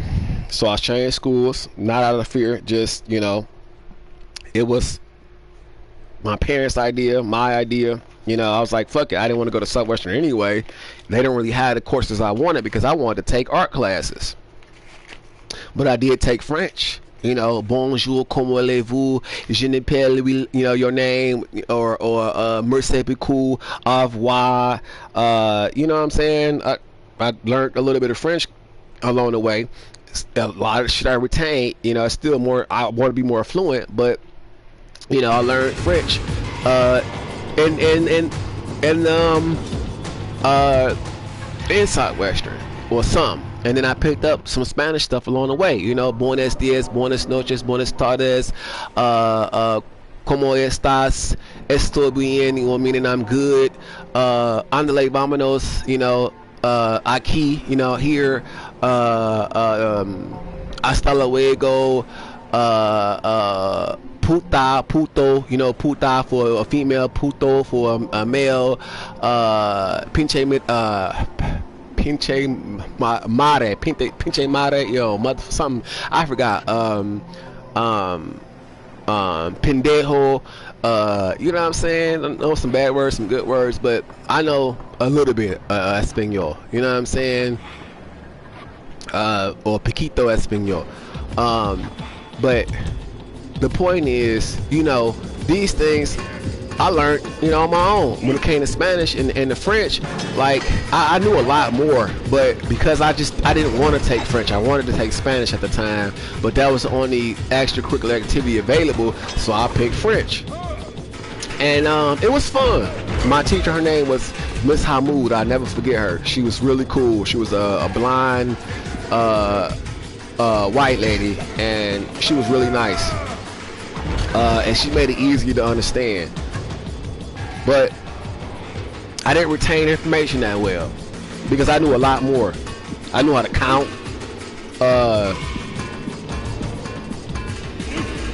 knew how to say, how much is that, or can I have, like, I used to know a lot more. But I ain't tweaking because you can always use learning apps to learn more, and you can Google shit if you need to. What the Google Translate. So you can learn a lot of stuff on your own. You just have to have the initiative to do so. But people so fucking lazy, which is why America has the highest rate of obesity, because motherfuckers do not want to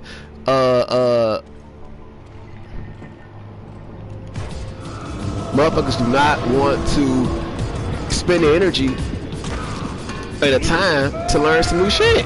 And it's like, why? That it benefits you.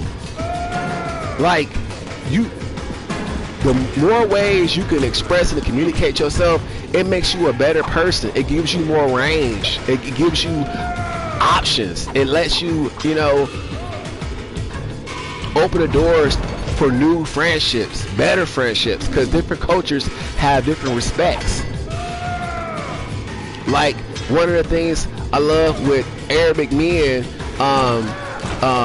especially Muslim men, is their camaraderie for each other. Like, I've had so many good Arabic friends. Like, I had a friend who, his name was Muhammad, and he worked for I had a friend who worked for Game Heads in Melvindale. And he used to let me rent games for free. I used to come there on my days off from work and just sit in there and play video games with him and his friends and shit. Every new game that came out, I got a chance to play the shit for free. And then I got a chance to take the shit home if I wanted to, play it, and beat it on my own time with no charge. And then I got huge discounts if I wanted to buy something from the motherfucker. So it was just, like, wow, you know what I'm saying? And I was really impressed because not only was he cool, but his friends was cool too. He had another friend named Muhammad. He had a friend named Habib, and Habib was cool as fuck and funny. We would toss the pig skin back and forth. On some days we got tired of playing video games. They would bring lunch, I'm like, hey bro, you hungry? I'm like, oh. Even though Burger King right down the street, even though McDonald's right down the street, even though they had a little deli across the street, you know what I'm saying? And they had a CVS down the street where you could, buy some snacks, and a liquor store. So you know what I mean? Like, I had options. But for them to be kind and ask me if I wanted some food was like, oh, okay, cool. You know what I'm saying? Like, damn, I thought, y'all was gonna be like, I'm on it, bringing shit for my friends. Cause when you deal with dirty ass white people, they all about, oh, I only do this for my people, only whites allowed. Like, who gives a fuck if it's only whites? Like, y'all don't really have shit that makes y'all stand out anyway. You really don't have a culture. Your culture is robbing, stealing, killing, raping, and causing problems for other people. Like, that is your culture, like, literally. You know what I'm saying? No offense, but if you look up history, which would guarantee that's what you're gonna find. So it's like, oh man, like, fuck wrong with these niggas? Like, go ahead and be whites only. Y'all gonna be the most corniest motherfuckers. Y'all gonna get so tired of each other that y'all gonna wanna have other colors in. Like, who the fuck? What kind of food can y'all say is exclusively yours? Right, exactly, nothing. But when you look at the so-called immigrants, Mexicans, right? Food be popping, delicioso, fucking chilies, you know what I'm saying, and different herbs and spices, pico de gallo, oregano, Oaxaca chili, like, just all flavor. You look at the Ethiopians, all flavor. You look at the Lebanese, the most healthiest and most delicious flavors. And that's why people so beautiful, because they don't eat bad proteins. They don't eat swine. You know what I'm saying? When you look at the Chinese, you know what I'm saying? They eat tons and tons and tons of vegetables, which is why they got that they had that long, beautiful hair and shit. It's part of their, their culture to have long, beautiful hair, because they eat lots of vegetables. You know what I'm saying? But it's just, but when you look up white folk, right, what do they specialize when it comes to cuisine? Nothing. And only ones you can get some decent food from is Greeks. But Greeks don't even consider themselves the same as American white people. So, you know what I'm saying? They look down on them. So it's like, like, you can't even call them. And a lot of Greeks are not just white. You know what I'm saying? They're a combination of Egyptian and other shit. You know what I'm saying? So it's like, you can't even call that white. And then if you want to call Italians white, they don't even like that shit. And yet a lot of their food is pork related. Bruschetta, you know what I'm saying, which is used a lot in Italian cuisine, is pork.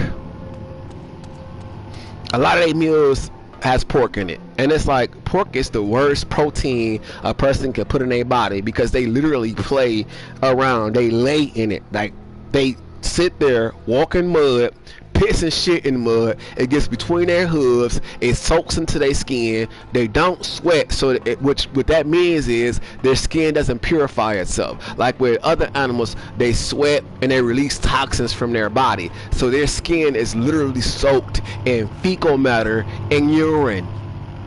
That's why they tell you that it's not a clean meat. It's in the Bible that's not a clean meat. You know what I'm saying? Which really, if you want a real Bible, you would get you an Ethiopian Bible.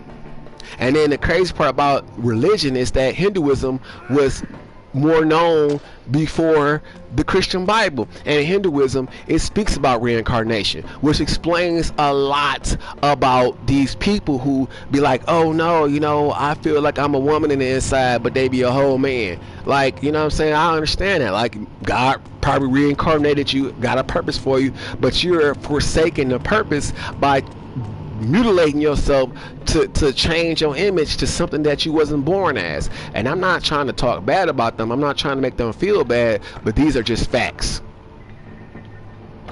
Because that's what you're doing. When you chop off your your genitalia to change to another one, you're mutilating yourself. You're causing yourself harm. For what? Insecurity? Because you don't have the courage to cope with who you are. You see what I'm saying? And I'm not trying to be like, be mean or nothing. It's just that you should have more love for yourself and appreciate yourself and the version that you are. And just improve on that version by, you know what I'm saying? If you are a feminine man, that's cool. You know what I'm saying? Be you, but don't chop yourself the fuck up to change your image to be you, because that's not being you. That's actually rejecting who you are to accommodate your insecurity. And that's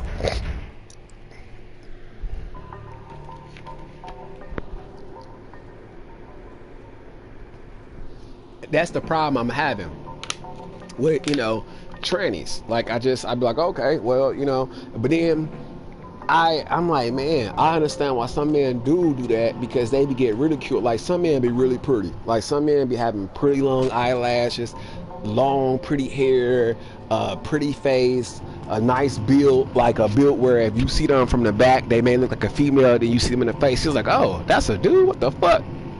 But they not trying to be no tranny. You know what I'm saying? They ain't dressing like no tranny. They just happen to be a beautiful person. And I noticed that when you are a beautiful person, the envy level you get from people that are ugly as fuck, man, that shit is rough. Because I've dealt with scrutiny and disrespect and hatred from ugly motherfuckers, fat sloppy motherfuckers, ugly ass bitches. You know what I'm saying? Like I was working for Five and Below, and I had my braids in. My braids come down to a little bit past my collarbone, and when I have my braids in for 2 or 3 weeks, like the front of my hair starts to grow tremendously, and it like gives me like this like little, it gives me like a lot of baby hair that like gets like matted down when I put my headscarf on. And me, I always oil my hair like every 3-4 days, whatever, and then I put my headscarf on, and it makes my hair lay down, and it looks like I got like swoop sometimes, or I got baby hair, you know what I'm saying, that I purposely kind of molded, but it came from my do-rag, you know what I'm saying. And then sometimes whoever I let braid my hair, they'll mold it for me. And I'm like, I go to work, and I got on these badass boots from Auto, which were leather with a pointy toe, a nice wedge on the back. They were like above the ankle, because they were high boots.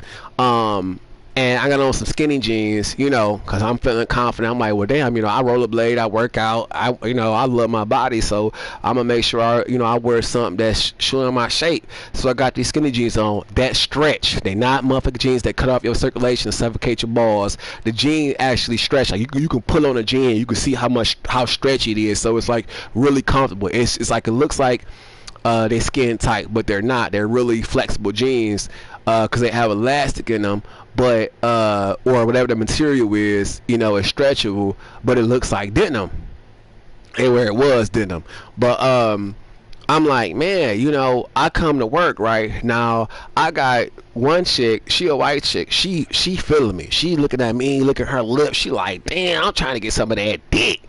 And I'm like, I'm laughing at shit, because I could tell, I could like literally feel her attraction to me. And then when I was like, hey, what's going on, how y'all doing, ladies, everybody look good, I hope everybody feeling good, I'm what I'm saying, time to get this money, what I'm saying, having a good time. And they laughing at shit, the ones who thought I was cute, right? But then they leave, and they bring in this fat ugly black bitch, right, who she mad as fuck. She mad because before I go to work, before I get out in public, I use unrefined pure coconut oil as lotion, because the coconut oil not only does it uh, uh, hydrate your skin, but it's not like lotion because it's more, there's no chemicals. You know what I'm saying? There's no added shit in there. It's just the coconut oil itself. But when you make lotion, lotion is a man-made product that has all kind of other chemicals that soak into your skin. You know what I'm saying? And sometimes it's not good for your skin. So I'm like, I don't want to take them chances. You know what I'm saying? I don't want no man-made chemicals to soak into my skin. I'd rather have something that's from nature that my body can, benefit from, because not only does it protects you from the elements like rain or the cold. It's like a barrier almost. Like when you hot, you won't like even if you sweat, you still keep that like that gloss that lotion gives you. You know what I'm saying? It's still there even if you sweat. And then if you put it on your lips, it helps with chapped lips. If you put it on your fingernails, it makes your fingernails more healthier and it gives them like a shine. And if you rub it across your eyelids, it strengthens your eyelashes. It makes them pop. It makes it look like you have on mascara. If you rub the coconut oil, like just take a little dab of it, put it on your index fingers and rub it across your eyelids and shit, as you're massaging oil into your face, it makes your eyelashes pop. So my eyelashes have always been long. So it looked like I had on mascara, right? And I'm giddy because I'm a cashier. This bitch had the nerve to give me attitude and shit and give me dirty looks, and I'm looking at her like, bitch, how you looked in the mirror? Have you motherfucking looked in the mirror? You should be mad at you. You ate that shit to get you fat and nasty like that. You don't take care of your hair. That's why your shit is fucking short and you got all this weave in your shit. She see my shit all natural. She just sick on the stomach type shit. And I'm like, man, what's wrong with these bitches? What you should be doing is asking me, what do I do for my skincare? What do I do for my hair regimen care? What do I do as far as my eating habits? That's what the fuck you should be doing. If you really that jealous, if you really that envious of somebody, you ask them what they doing that you not doing to better yourself. But instead, they go all the way fucking left and be hateful, be spiteful, sabotage your experience and shit. Because she was doing all, she wouldn't even, I had got locked out of my register, so she didn't want to fix it. She didn't want to go into the back and open up the system and reset my password so I could ring up customers. She purposely put me on the floor and I wasn't feeling it, so I left that bitch. I just quit because the white bitch that was in charge, who was supposed to show me, she had to leave, and then they replaced her with this younger white bitch who was so fucking jealous. Like, all the women that were confident in their sexuality, right, was flirt with me. They didn't give me no hard time. They wouldn't, they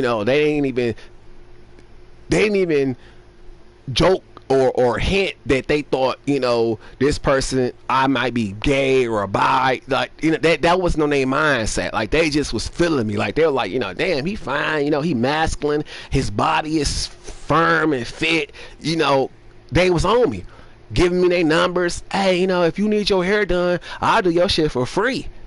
And I'm like, oh, but I don't know if I want you to do that, because some women do not clean underneath their fingernails. And when you know what I'm saying, as a woman, you got a lot more things to clean than a man. Like, a man can just lift his ball sack up, wipe with a rag, clean the shower, clean. A female has to do other things. Like, if she a really clean, hygienic woman, she got to soak in vinegar water to pull all the eggs out and the blood out if she's menstruating, to have a decent smell in the vagina. You know what I'm saying? She has to wear pads, you know what I'm saying, during her time of month, and that shit reek. It smells so horrible. It's a really foul ass smell, and it's like, they can't help it because that's part of their nature. They bleed. You know what I mean? You could do things to cut back your flow, yeah, and it make it easier for you to manage your, you know, your vaginal hygiene, aka man, the odor. You know what I'm saying? But it has an odor. Like it comes with an odor. So it's like, man, you know, when I'm around a female, I have a keen sense of smell, and if I can smell that your vagina hasn't been cleaned properly, I don't want to fuck with you. I don't even want you around me. Like, cause I know that you don't know how to take care of yourself. You know what I'm saying? If you can't take care of yourself, why the fuck I want to date you? It's just that simple. So, you know what I'm saying? Like to me, that is a huge turnoff. So I'm like, nah. And then the women that you reject happen to have an attitude about that shit. They get so mad if you reject them, you know, for any reason. Especially if you were pretty. Oh man, they go from, oh, you fag ass. First they go from on your dick to, oh, what's up sexy, hey, how you doing, you know what I'm saying, what's up with you, to, oh, you fag ass nigga, you da da da, you know what I'm saying, bitch. Like, they get so mad if you reject their ass. And I'm like, bitch, if you don't get the fuck up out my face, you can't even wash your ass right. You know what I'm saying? Why the fuck I want to give you any time of day? Especially, you know what I'm saying, with me having, you know, for me going through the period of time where I had lost my apartment due to racism, you know what I'm saying, and still bounced back, still went to work smelling good while living in a hotel for a moment in time, trying to figure out my next move, you know. And then when I wasn't living in the hotel, when I had to like crash in my car for a little minute due to the fact that like I didn't have the money for hotels, you know what I'm saying, I still managed to have a gym membership, and I still kept my body looking right, and I still made sure that I showed up showered with cologne on. So bitch, you know what I'm saying, you a manager, cause she was a manager, and you stink. Or what really pisses me off about a female is if the bitch got stank breath. Like, get the fuck up out my face, out my space. You know what I'm saying? They go with dudes too. Like, that was one of the reasons why one of the friends I had, you know, because he called himself coming out to me and shit. And I'm like, dude, you don't even wash your ass. The fuck wrong with you? You know what I'm saying? Like, on a regular basis, for you to sit there and say that you want to be with somebody. You know what I'm saying? Like, and then, you know, it's like, bro, like, I'm flattered, but I'm really disgusted because you don't even wash your ass on a regular basis and you want to be booed up with somebody. Fuck wrong with you? Your priority should be washing your ass. You need to learn how to maintain your hygiene first before you call yourself infatuated or wanting to be with somebody. What the fuck wrong with you? So, you know, I'm just like, I can't deal. Which is, you know, why I'm like, I'd be solo, you know what I'm saying, because sex don't motivate me like to be in a relationship, you know what I'm saying. I'm not pressed about that shit. I'm not promiscuous anyway. So, you know, being with somebody is not appealing to me, you know what I'm saying, like especially if it's just for that. Like, I don't need to be with you for some sex, you know what I'm saying. Fuck, there, you know, like I don't even need to have sex, you know what I'm saying? Like, orgasms don't mean shit to me. Fuck, that shit ain't paying my bills. That shit ain't putting no money in my pocket. That shit don't make me happy. Fuck wrong with you? You know what I'm saying? And then that's what a lot of reasons guys get in relationships with people with in the first place. They don't get in a relationship to build. They don't get in a relationship to have, you know, a real connection with the person. They get in a relationship to get their dick wet. And I'm like, I'm straight. Like, y'all dudes, I'm a different breed. I ain't like y'all other motherfuckers that just go out here and be in relationships with motherfuckers just so you can have exclusive access to some ass or some pussy. Like, I'm straight. That shit don't even entertain. Like, I get grossed out, you know what I'm saying, off of people a lot, because I'm like, I know it's certain things that just unexcusable. Like, for example, I had worked for BJ's wholesale store as a cashier. They had this dirty ass bitch named Miss Gwen, right? She was black, and she called herself crushing on me. Then they had this. It was this other dude, you know, who was a blind, who worked at the little Erie selling pretzels and slushies and shit. He called himself liking me too.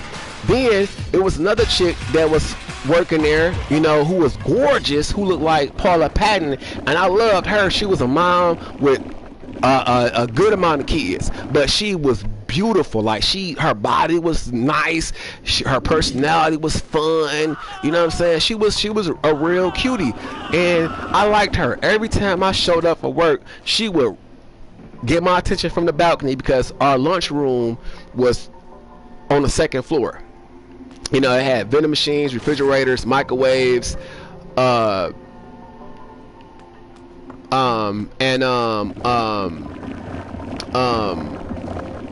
snacks. You know, they had like fruit snacks, bags of chips, all that shit, you know, free, even with the vending machine there for the employees there.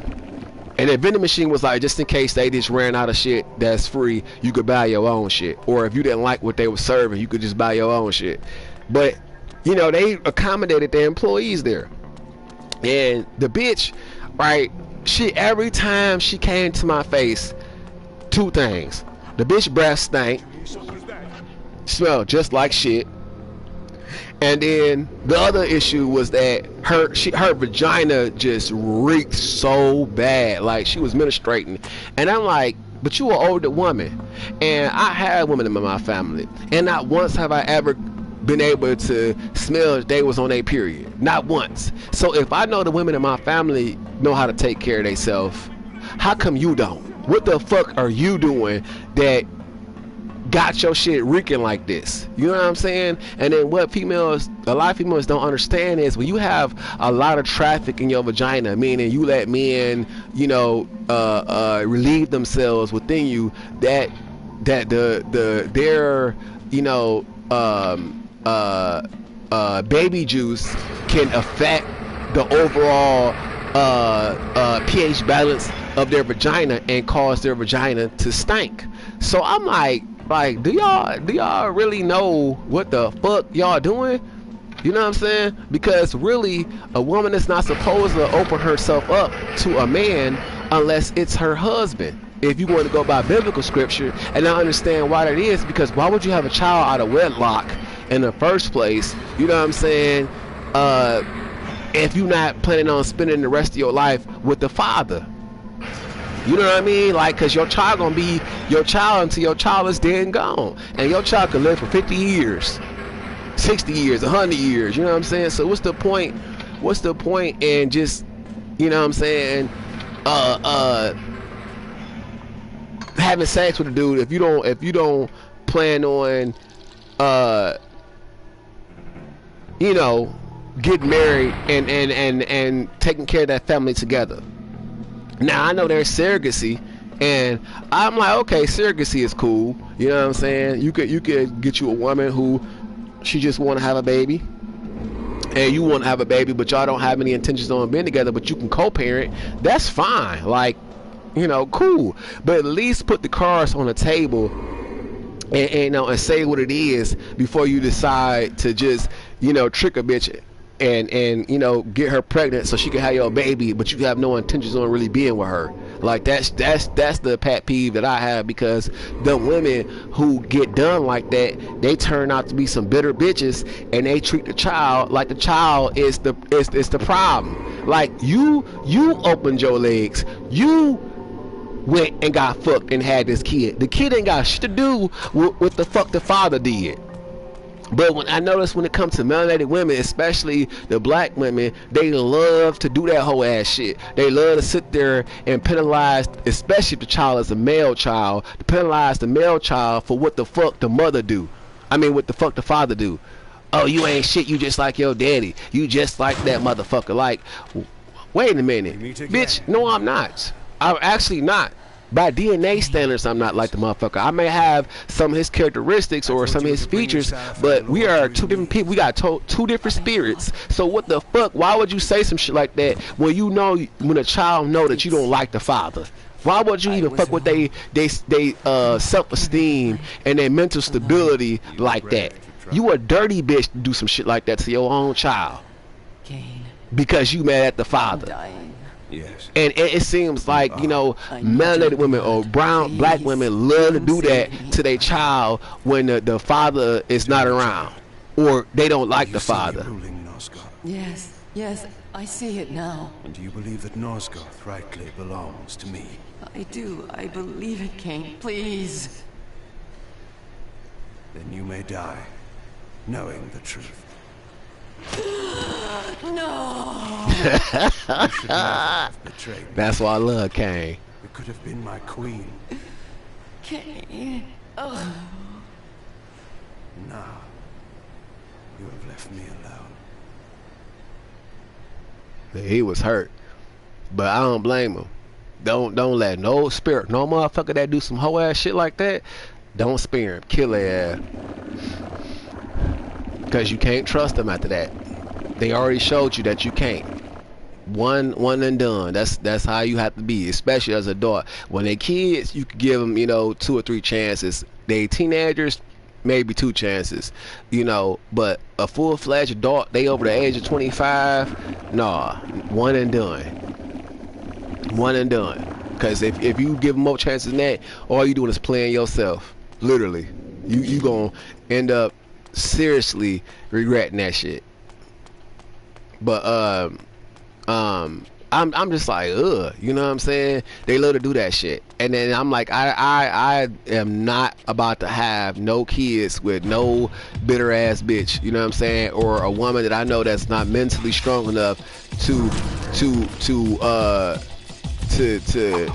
co-parent. That's why I put the cards on the table first. Like, well, what if we don't work out? How you feel about that? You know, you willing to co-parent? And if they say, oh, well, I can't do that, I'm straight. Get the fuck away from me, bitch. I don't want you. Because you never know. You know what I'm saying? But I could die tomorrow. You know what I'm saying? You don't know. Or I could get to the point to where I just have no interest in being with you no more because I done learned some shit about you that just make me feel like, ugh, you know what I'm saying? And sometimes it happens that way. Over time, you learn things about people that you may not even like about them, you know, or you may not even like who they are anymore because of what you learned about them. You know what I'm saying? For real. Like, you may see a person at a club, right, that's so beautiful, they smelling good that day, you know, because they came out to the club, so they got prepared. Their agenda was to score, you know what I'm saying, to win somebody's affection, to charm somebody. And you like, damn, they was looking good, you know what I'm saying, let me get that number real quick. And then all of a sudden you go on dates, you know, you like them, and you call yourself want to get serious with them, so you know you go on more dates, and now you don't put in 2 months of time with that person, and you know you call yourself falling in love, and then all of a sudden, you know, you invite them to your crib, and then whatever happened, they spend a night. You know, you don't have to be intimate with nobody, but you just they spend a night, and now you like, well, shit, damn, you know what I'm saying? I'm really vibing with this person. I think I might want to, you know, get married to this person, you know, depending on your pace. And you go, oh, damn, you go and you fuck around. And all of a sudden, you know what I'm saying, you like, well, shit, you been over my crib, I ain't been on your crib yet. What's up? You shot something? I ain't like, well, shit, you know, you can come over, and then you come over, right? And then you look around, and you like, what the fuck? You don't clean your toilet? You got piss stains around the toilet? It smell like piss in here? The fuck? You go to the refrigerator, you see blood all on the bottom of the refrigerator because they ain't cleaned the shit out. It's nasty. You like, what the fuck? Then you go, you know what I'm saying, you go to the tub, it's got dirt rings in it. Like, oh, hell no. But you ain't know they was a dirty motherfucker. All you saw when you was at the club was they was smelling good, looking good. And every time y'all went out, it was at a restaurant or the movies, you know, and you always brought them back to your crib. you ain't never went over their crib, so you don't really know how they live. You know what I'm saying? That could turn you all the way the fuck off real quick. Especially if you got OCD. No, game over. You know what I'm saying? Unless you like dirty motherfuckers. Unless you like cleaning up behind dirty motherfuckers. But that's the shit I'm talking about. Certain things you find out about people will deter you real quick. Or say, for example, you know, you a female and the male you like, he clean, you know what I'm saying? He smell good, he making good money, you know, and you think that he's completely straight. But all of a sudden you go over his house one day and you know, he let you stay with him, but his dumb ass forget adult films and shit underneath the bed that's gay. And then you find out that he watches a gay adult films, and now you don't know if you want to fuck with him no more. You know what I'm saying? But you would have never known that if you didn't spend enough time with him. So that's the shit I'm talking about. Like, it be certain things that it may deter you from actually fucking with that person. That's why you're supposed to take your time with people. You don't just quickly engage in a relationship with somebody because they cute, smell good, look good. That's just dumb. But, you know, each his own. You know what I'm saying?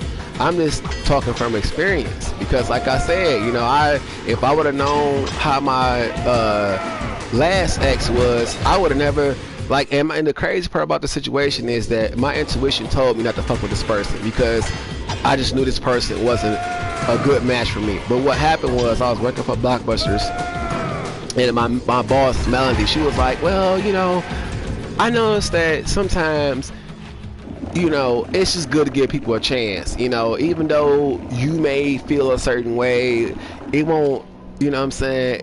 It's not going to kill you to give a person a chance. And I was like, you're right about that. You know what I'm saying? Because it won't. And sometimes when you go out of your comfort zone, or you go out of your type, you know what I'm saying? You may realize that you like something else better than your actual type. Because it does happen that way. But in this situation, my intuition was like, hell, fuck no, and it was for good reason, because this person was really a piece of shit. This person is a liar, a fake, because this person uses social media and puts out all this, oh, I'm happy, I'm in love, you know, just does a lot of fake ass shit. And then come to find out, it's like, man, and how I figured this out was, I'm like, you know, we went to school together. So I got a chance to meet this person's friends before I even knew they were friends. And one of their male friends, you know, he kind of like came out to me like he was, you know, bi. And I said, oh shit, bro, like the fuck, you know what I'm saying? I was shocked. But you know, he wasn't a bad looking person, because he looked kind of like a young the guy who played in Mission Impossible, a young Tom Cruise. He looked like a young Tom Cruise and shit. So I'm like, okay, I'm flattered, you know, that's cool, that's what's up, you know, at least I know I could pull, you know what I'm saying, from the same team if I was, you know, going for that. If that's what I wanted to date, you know, I got options, you know what I'm saying? So I was flattered. But I had a girlfriend, you know, we still dating. She go to Southwestern, I go here. So I was really shocked, like, damn, because this dude was putting the moves on me and shit. And you know, I'm sitting there laughing, and this person invited me to hang out, and I ain't like, okay, I go over to this person's house. This is before I knew the person was into guys and all that shit. You know, this person was just being real funny and goofy, and you know, was like, oh bro, you know, you a gamer? I'm like, yeah man, that's what I do. What the fuck? And you know, I'm explaining I got a 64, Dreamcast, a Sega Saturn, a PS2, a Xbox, you know, the first one, at the crib. And they like, what? Damn bro, I got us a PS2. I'm like, well man, you gotta step your game up. And I'm like, well, true be told, my parents bought me a lot of my shit. Like my parents bought my Sega, my Atari, my Super Nintendo, they bought my PlayStation 1, they bought my Nintendo 64. The only thing that I bought was my PS2, my Switch, my PS4, my Wii U, my Xbox 360.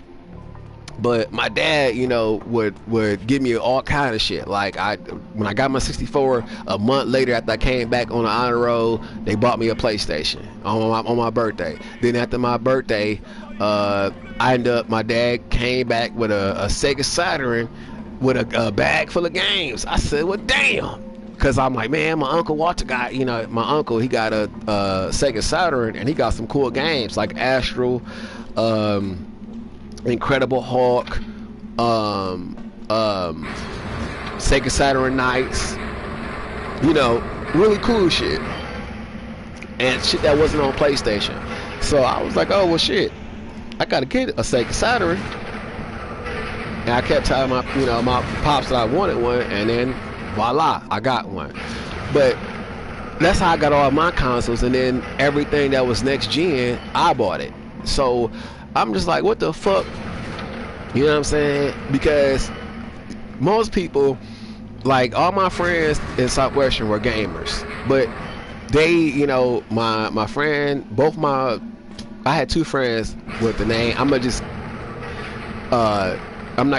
To protect their names, I'm gonna just be like, you know, a nickname, but I'm gonna call them Tone. Both my male friends, Tone, one was Puerto Rican, one was, you know, black.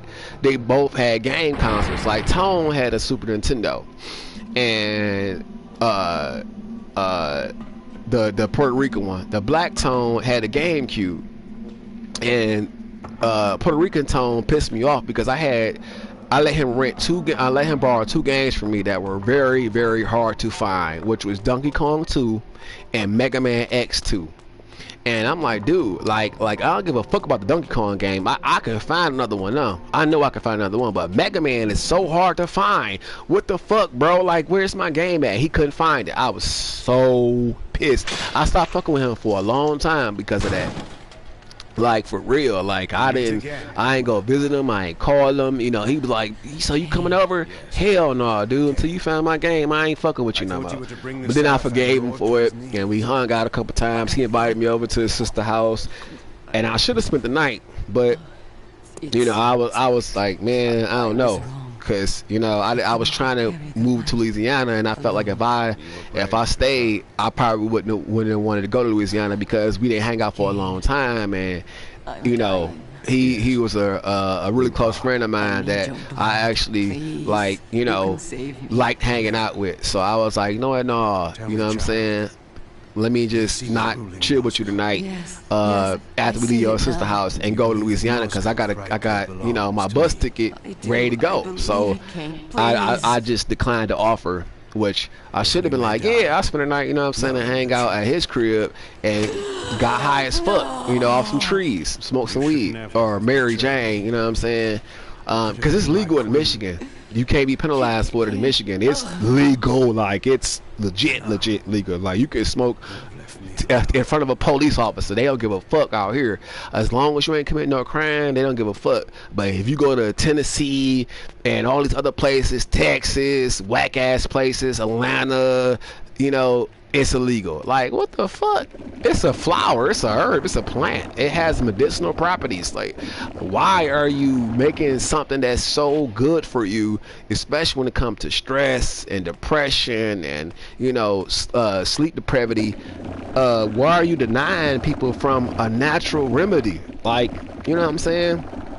It's super healthy too, because you don't have to smoke it. You could chop the shit up and put it inside of, you know, your meals. Like if you make a spaghetti, you can put it in there. It gives it a flavor. You can put it in brownies. You won't even taste it. You can put it in cookies. You know what I'm saying? You can make butter out of it. It's so much shit you could do with it. Instead of just smoking it. You know what I'm saying? So I was just like, oh my God, like, why they making it so hard to get it in these other states, but here it's not a problem.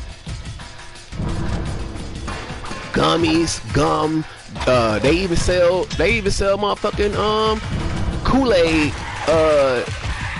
with THC in it, like for real, in a Capri Sun pouch, no cap.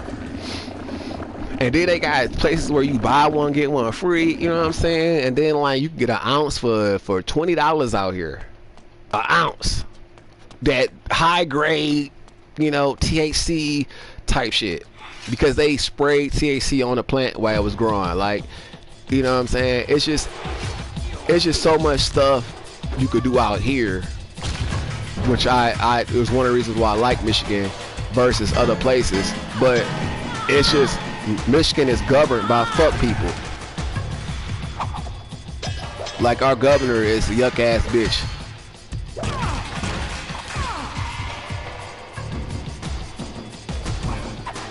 All she care about is lining her pocket. She don't care about the well-being of the people here. But anyway, I'm just like, man, this shit is just, it's insane. You know what I'm saying? It's really insane.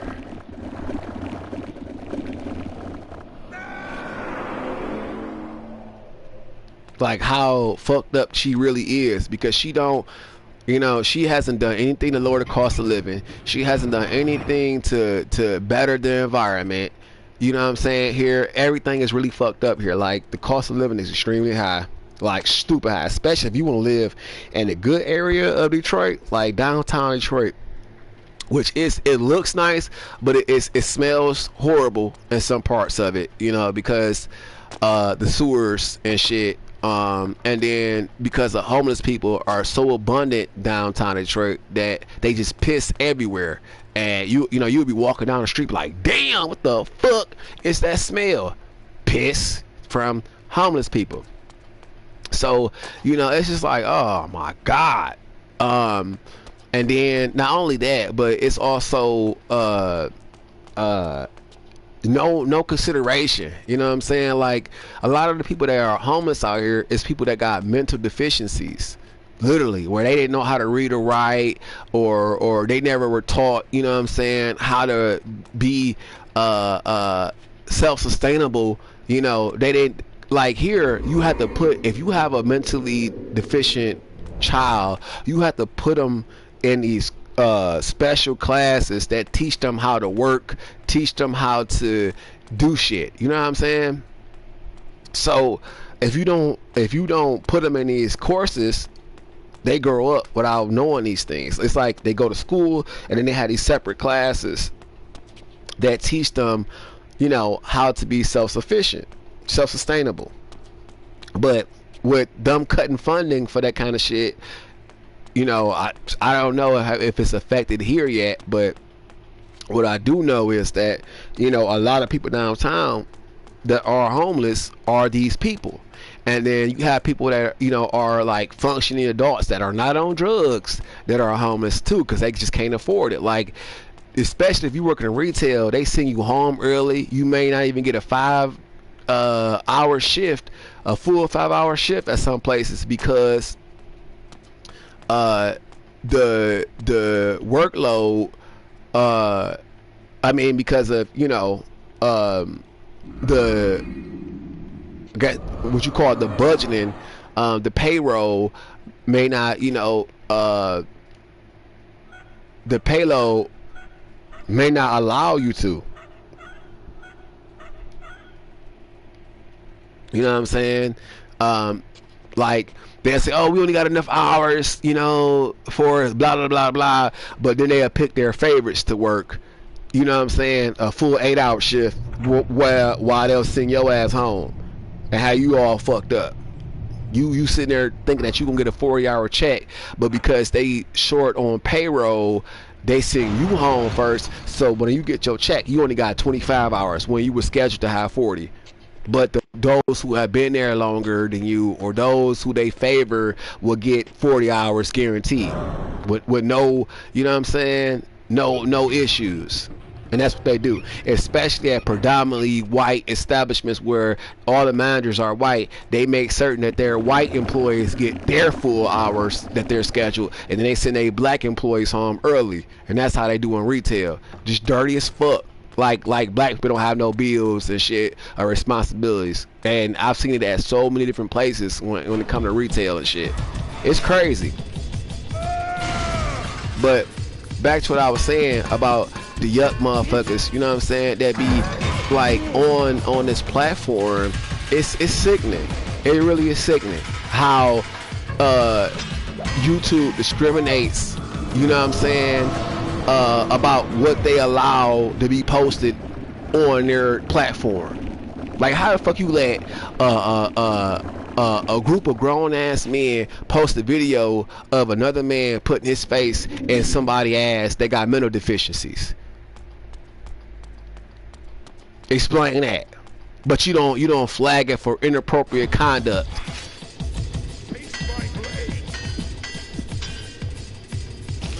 Just fake as fuck. But that's the nature of most white folk. You really can't trust them. Hence why all these black folk who have groups of white friends are coming up dead, because they fake as fuck. And I ain't talking about the ones that are not racist. I'm talking about the ones that are racist. But a lot of them try to pretend that they not until you are in a group of them motherfuckers. When you are, you know, left kind of defenseless, you know what I'm saying? Because what can you do if it's one of you and it's 10 motherfuckers? You know what I'm saying? You in a fucked up situation. So I'm like, I thank God that, because I've been in situations where it was nothing but a white audience. Like when I was going to Whiskey's on the Water, predominantly it's white people there. When I was going to Bitter Blend, predominantly it's white. Like, I never had that problem. I honest to God, I never had to fight any people that were white. I never had to. You know what I'm saying? Because they were always my friends and shit. So I know the difference between good white people and bad white people. I know.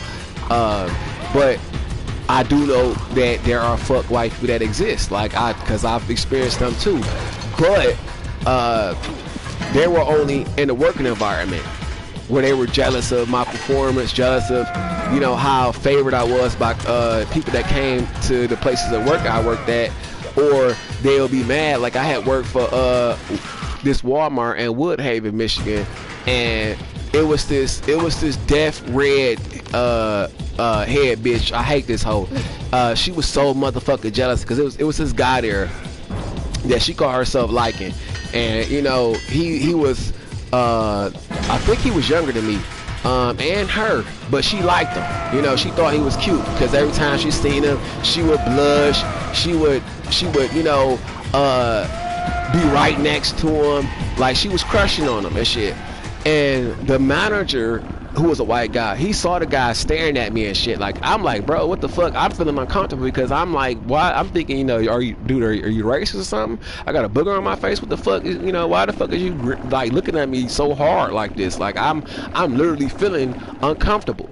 And you know, I had my hair and two pigtails twisted, hanging down my shoulders and shit, but I had my headscarf on top of it. So, you know, because I didn't have nobody to braid my hair, and that was like the quickest hairstyle I could put my hair in that is also a protective hairstyle. Because when you are melanated and your hair is really long, if you don't detangle it and put it in a protective hairstyle, it will tangle up, and then you will end up losing a lot of hair, because you know, the more you comb through it, the more, you know, your hair will shed and it'll break off if you too rough with your hair. Like, if you know how to lather up your hair with, you know, products that gives you good slip and helps you detangle your hair, you won't have that much of an issue. But if you don't comb it out and protect it, it'll just mat up, and then next you know, you be having, you know what I'm saying, clumps of hair that's matted together that's hard to detangle, and then, you know, while you're trying to detangle, you might pull out some hair. So I'm like, you know, protective hairstyles as much as I can, you know, or whenever I'm doing something or when I'm not doing something. Like, even when I'm not at work, I always keep my hair in a protective hairstyle because it keeps length retention, and it also allows you to let your hair grow without too much manipulation. So I'm just like, what the fuck? You know what I'm saying? I don't know what the fuck is going on, because the guy, he was staring so bad. And then one day, no cap, honest to God truth, one day I come to work, and you know, I had put on some Light Blue by Dolce & Gabbana. And I was all showered up. I put coconut oil on my skin, because usually when I go to work, I was meeting a lot of people. I was a stalker. I was meeting a lot of people, and a lot of people I didn't even know lived out in their neighborhood would be like, "Oh shit, bro, you remember me? We went to school together." I'm like, "What the fuck? You live out here now? Okay, what up?" You know what I'm saying? And they will hold conversations, try to catch up, and fill me in on what's popping, and ask me questions about where I've been, because I traveled. I lived in Louisiana for a year, lived in Atlanta for a year, I lived in Oklahoma for 2 weeks, I lived in Texas for 2 weeks. I also been in New York for a couple days. You know what I'm saying? I done moved around a little bit to see where I wanted to be, and I'm still not done traveling. I want to go to Hong Kong, I want to go to Tokyo, Japan, I want to go to Paris, I want to go to Peru, I want to go to Mexico, you know what I'm saying? I want to go to Brazil, I want to go to London, you know what I'm saying? There's a lot of places I want to go. So I'm just like, damn, what's going on? Because this guy just, oh shit, he was staring so much. So the manager, he made us partners. I said, what the fuck, bro? Like, are you trying to be funny? You know what I'm saying? Because I'm like, damn. But then I realized he was crushing. Like, one day I come into work after we done got assigned to be partners. He seen me, and he literally was like touching himself in front of everybody. I said, what the fuck, bro? You got me with this weirdo, man. What the fuck? You know what I'm saying? And I'm like, what the fuck? Like, ugh. You know what I'm saying? Fly open. I'm talking about hand in his shit. I said, wow, like, bro, like, you got jock itch or something? You know what I'm saying? And, he knew I was uncomfortable, because he kind of like, oh shit, I'm sorry, and then tried to play it off. But I'm like, bro, do you understand you was just literally going ham on yourself right now in front of everybody? Like, what the fuck, bro?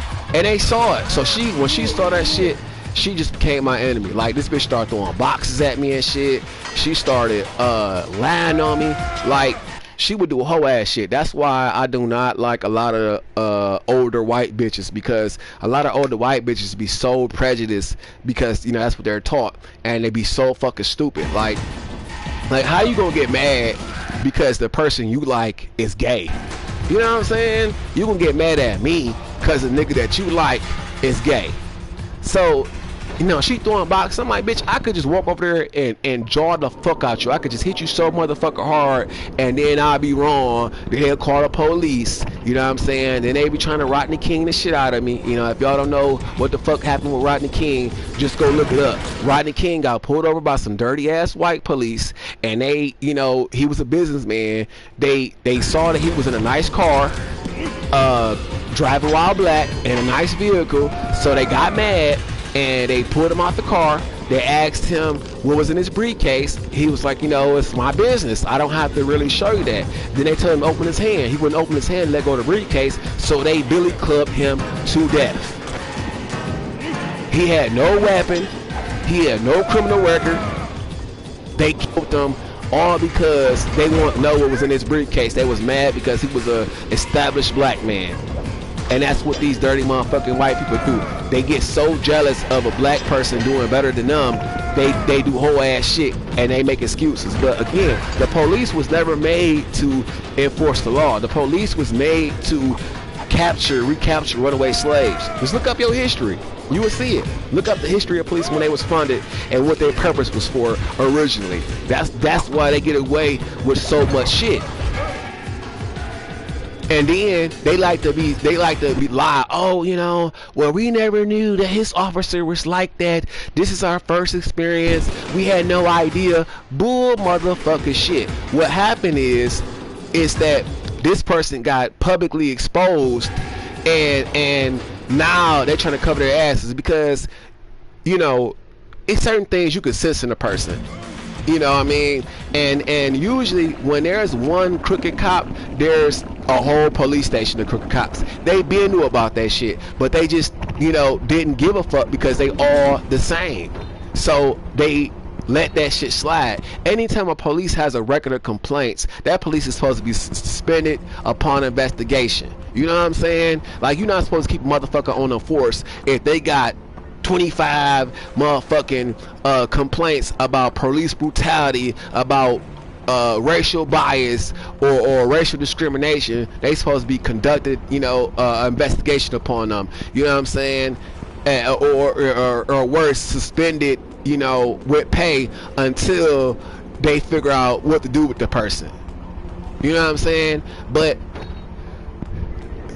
when you become an officer, you take an oath to protect and serve, to honor and obey the Constitution. And the Constitution states that all men are created equal, all men have fair due process, and all men, have equal protections of the law. Meaning that you're supposed to get the same courtesies and respect as a white person when it comes to law enforcement trying to engage with you. And then, two, cops are not even supposed to be hostile. They're not supposed to antagonize you, patronize you, or hit you with racial slurs. They're not supposed to address you inappropriately. Like, if a motherfucker cop see you a grown ass man and he say, "Boy, step out of the car," you already know what time it is. That's when you ask for their supervisor. You know what I'm saying? Which is why you're supposed to know the law, because you could be like, "Hey, look, I don't feel comfortable with your tone, as you can clearly see. First of all, where's your body cam at?" Because now in today's society, which is why body cams were invented, is to make certain that police can't get away with illegal activity. The body cam is supposed to ensure your safety, so that way they can't get away with doing some fuck shit to you. But you say, "Hey, is your body cam on?" Number one, before you continue on, is your body cam on? Because I want to make sure this is documented for my safety. And then, if they're giving you a hard time, you say, "Well, look, I'd rather continue this interaction with your lieutenant or your sergeant. Call your higher command down and let me conduct business with them. But I'll gladly, get out the car. I'll sit on the ground. I'll put my hands on the front of the car or wherever. You know what I'm saying? But until then, I prefer your supervisor to be present before you conduct this, so that way you can see who's allowing this person to get away with this shit and how they handle the shit. So that way, not only you can hold the cop that's fucking you over responsible, but you can hold their leadership accountable. You know what I'm saying? Because that's where they get that fucked up behavior from anyway. Their leaders allow them to do that kind of shit. So that way you can take them both down, you know what I'm saying, and have documentation on both of them by getting their leader's badge number and their badge number. And then you can sue their insurance, even if the police department don't address them, right? You can go after their insurance, and if you go through their insurance, they have to suspend them. You know what I'm saying? And if you fuck up their money, guess what? They ain't gonna do that shit no more. They will tighten up, and that's how you shut down police. You go after their insurance provider.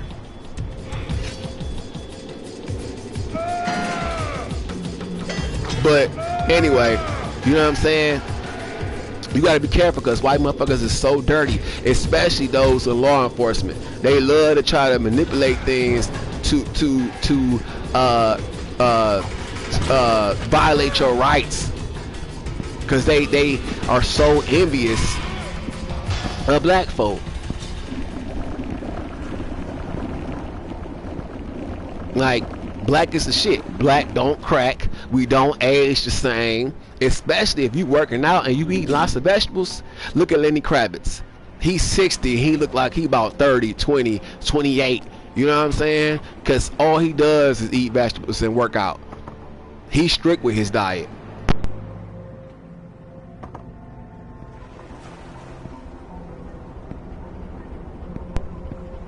You should, if you want to, look your best for your, the longest period of time and be healthy. You know what I'm saying?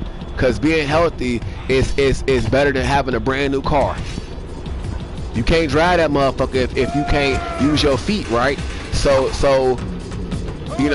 take care of yourself. Ah, fuck.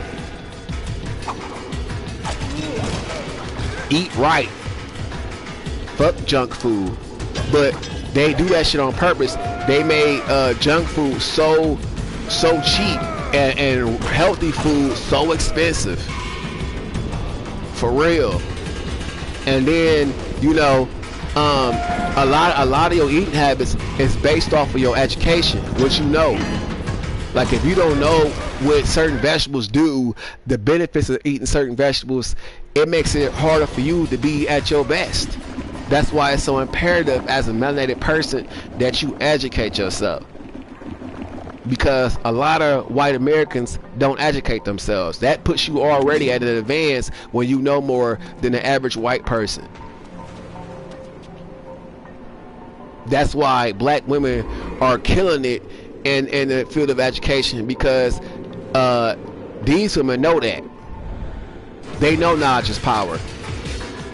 And the best way to hold a white person is showing how stupid they are.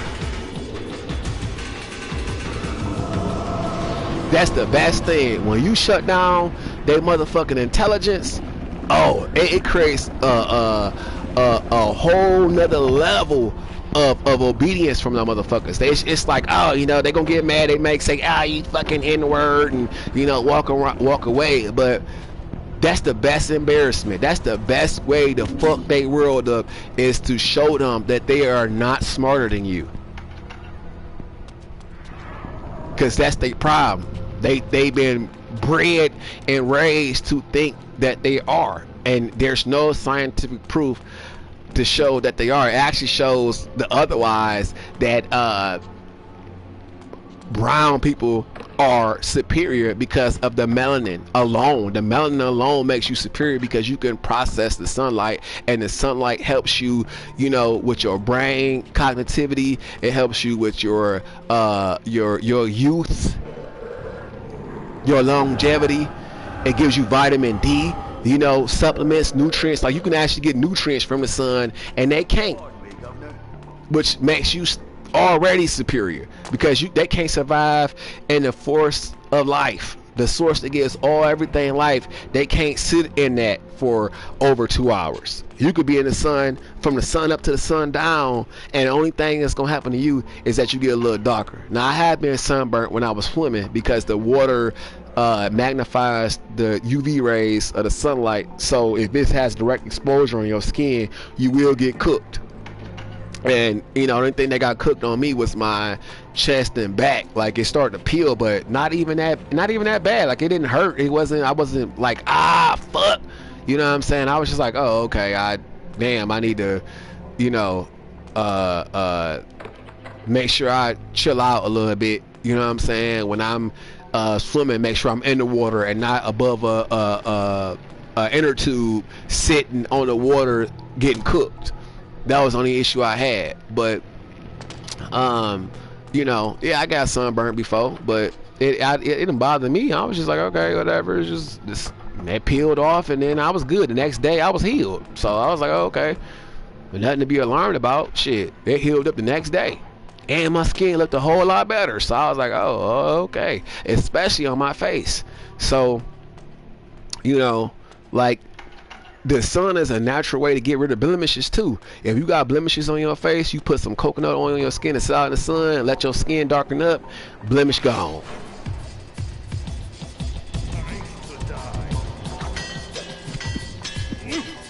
Which is, you know, a huge distinction between white skin and brown skin. And it's like, it's so ironic that these people love to, you know, we hate towards brown people, but when they put on suntan lotion, it's literally melanin. It makes their skin look brown in UV lights. It's like, damn. In order for you to survive the sun, you gotta put on melanin to be like us. But yet, you hate us so much. You talk all this shit about us, but yet you can't even be like us, even if you wanted to be. Even if you imitate our dance, our lingo, you know what I'm saying? By DNA standards, you can't be like us. So it's like, damn, you know, you should be more humble. But these racist motherfuckers love to just think that they're better when God has made it so they know that they not. But, you know, people get mad when you talk like that. But hey, you want to spread hate for rhetoric, you want to say shit about brown folk that ain't true, that we're violent and that we're, you know, ignorant and we're, you know, mentally inferior, when all scientific evidence proves otherwise. And they got dates and shit. It could be Googled when they establish these findings and understandings. But yet they don't want to take the time to educate themselves. Then you present them with facts. You know, they get dumbass motherfuckers say like, oh, that's fake news, and they believe that shit. Like, how is it fake news that you a rapist, that you got 34 felonies when it's in the Department of Justice records for everyone to see? Like, make it make sense. But, you know, you can't teach dumbass white folk nothing. They have to learn on their own the hard way. When they endangers their life or fucks up what they got going on, that's when they learn.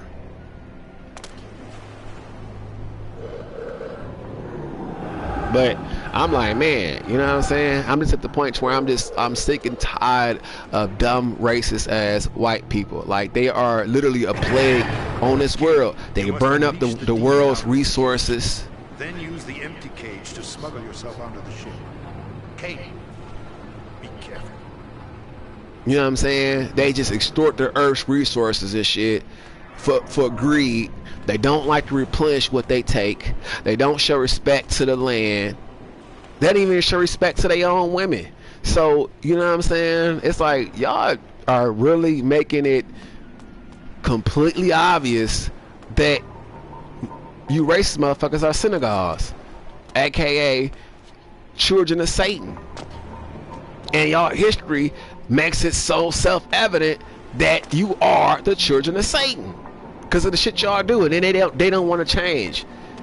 Like, the saddest shit I've ever seen was when these people, a white guy, did an observation on how people felt about Obamacare. He asked them 2 questions. Well, how do you feel about Obamacare? All these racist motherfuckers. Oh, I don't like it. Why you don't like it? The premiums are too high. No one can afford it. Okay, well, how do you feel about the Affordable Care Act? Oh, yeah, I fuck with the Affordable Care Act. I mean, it's in the title. It's affordable. So, you know, yeah. As long as it's affordable, I fuck with it. Not even knowing that it's Obamacare. Like, that's how fucking stupid these racist people be. Like, a whole new level of stupidity. It's sickening how stupid these motherfuckers is. And who put that in their head? The current dumbass leader that's got the world in destruction. Oh, you know, Obama fucked up. Like, actually, a lot of shit was way more better when Biden was in office, and a lot of shit was way more better when Obama was in office. And as soon as this motherfucker get in office, every year some shit was going wrong when it came to the economy, dealing with this motherfucker. And now he's known for being a mass manipulator and a liar. People are dying, getting genocided because of this motherfucker. People that are serving this country in good faith, thinking that their leader is leading them in the right direction, are stranded aboard ships and shit, starving because of this motherfucker. People that who sign up into the military to defend our rights and freedoms in this country are literally being hunted in Israel. They put a bounty for any American soldier, giving them $30,000 if they capture any American soldier over there. Do you know how dangerous that is for the American people that are soldiers over there? That means ain't no way in fuck if they get caught up, they coming out alive. No way. It's an instant guaranteed death if they get caught up. But y'all voted for this motherfucker. I ain't vote for him not one time, not one time, not one time that I vote for this motherfucker. Not once. I already knew. I said it. I didn't notice who he was as a person, but I knew he wasn't a good person. You know what I'm saying? Like I reserved my judgment until I saw his influence over the world, and now I'm like, yup, that's why I didn't vote for him. That's why I had my reservations, because of shit like this. Like, I knew it. Once he opened his mouth and said, let's make America great again, that's when I knew. I'm like, oh no, he racist. He definitely racist, because you can go and Google moments where he was racist against black people.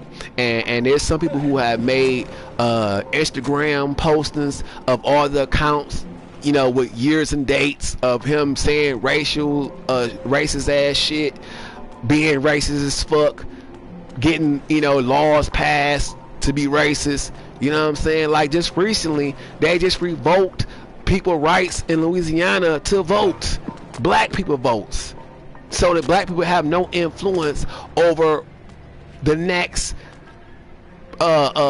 Senate or Congress members. You know what I'm saying? Because they know that it's more melanated, or what they like to call minority, which is a lie. Because if it's more colored people than it is white people, that makes whites the minority. But, you know, that's white people for you. Always whitewashing some shit, always lying about some shit, always twisting up some shit, always misconstruing some shit, always giving fake ass information about some shit when it comes to people that are not white, or land ownership, or finances. They are the biggest fraudsters in the world. Most financial schemes, scams, you know, money laundering shit come from white people. All incest related shit, majority of incest related shit come from white people. Most rape incidences come from white people. Most violent acts of shootings come from white people. Like, the fuck? You know what I'm saying? So it's just like, it's like, damn, you know, y'all don't have a culture. You have a history of devil and demonic behavior. Literally. Facts. Unfortunately. You know what I'm saying? Because there's a lot of good white people out there, and they have to suffer, which is like, you know, it's really sad to be a good white person, and then, you know, your peers, your fellow white person is fucked up. And that's the thing. It's like every 3 out of 10 white folks is decent. You know what I'm saying? And then the rest of them just fucked up for no reason, because they want to be racist instead of educating themselves. It's just dumb. It's just pathetic.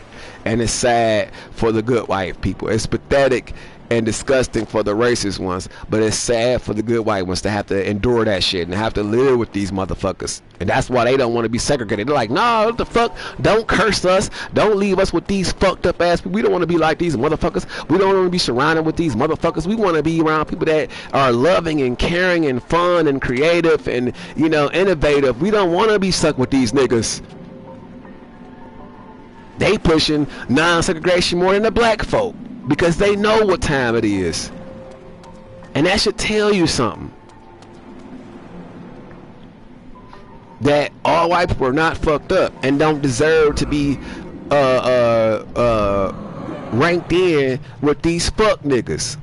But, you know, black people done got so tired of that shit where they like, we don't give a fuck. Like, go ahead and be segregated. Like, it's gonna hurt y'all more than it's gonna hurt us, because y'all don't have shit to offer. You don't have no unique cooking for your kind. There's no culture of cuisine that represents white people.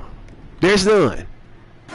They can't claim a culture. They can't claim Greek people eating habits as white people culture. So it's like, what the fuck? You know what I'm saying?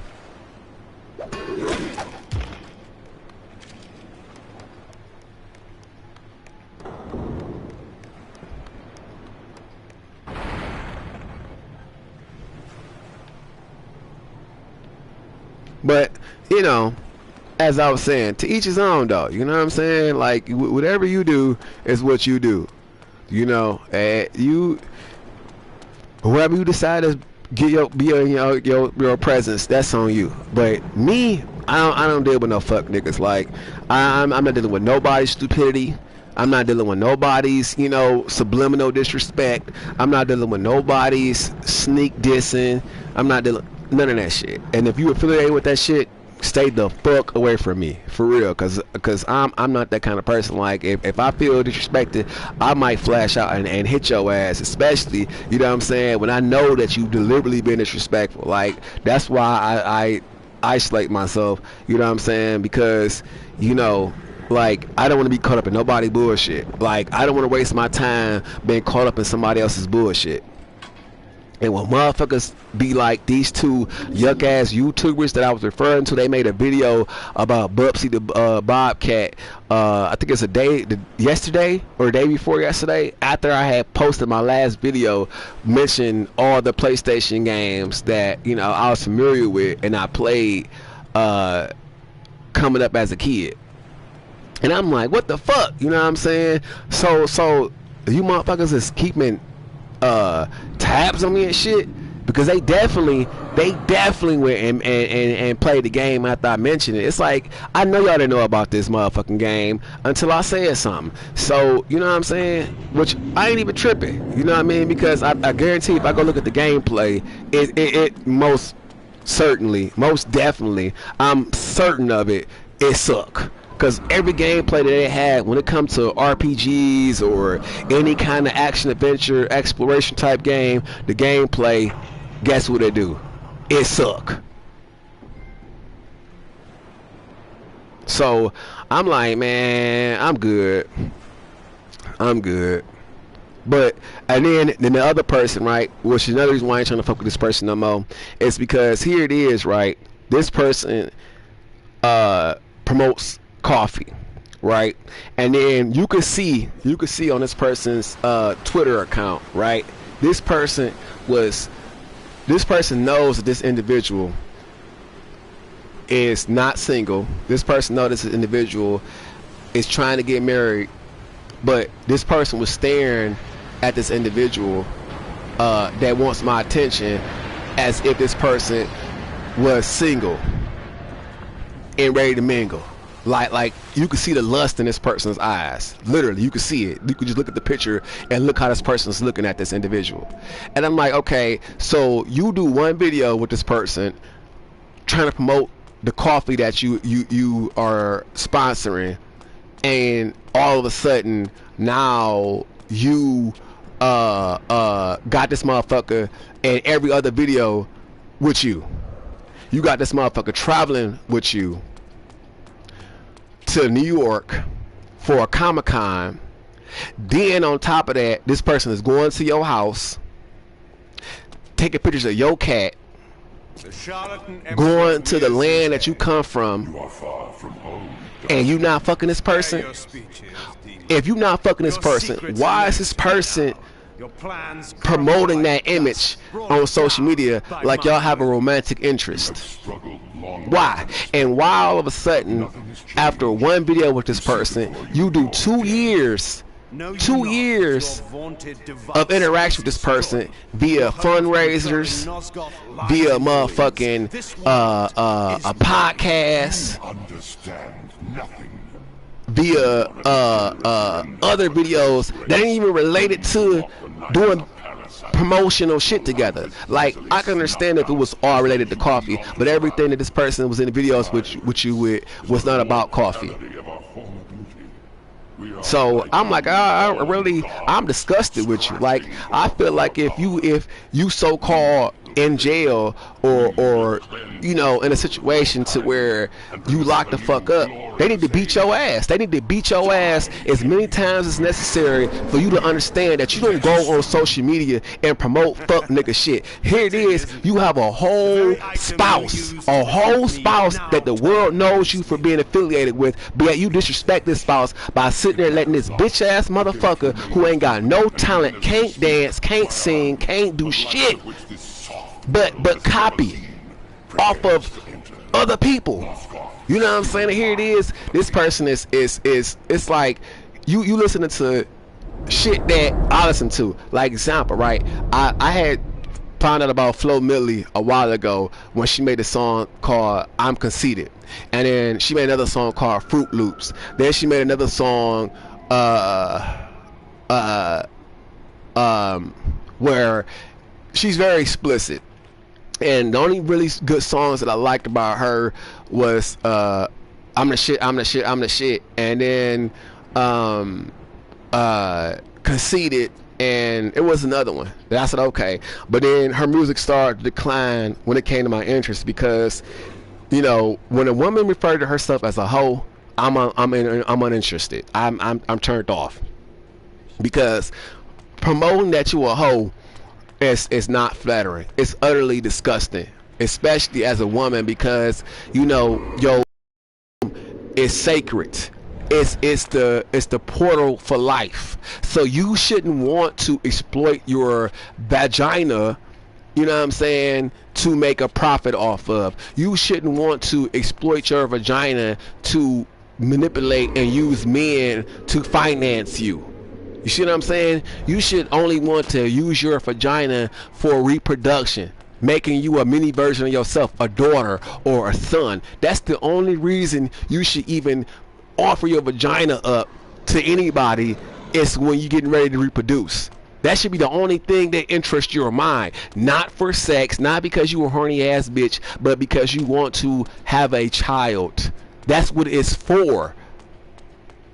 But they don't have that kind of respect for themselves, which is why they call themselves hoes. And I'm like, if you don't have respect for yourself, bitch, I don't want to fuck with you. I don't.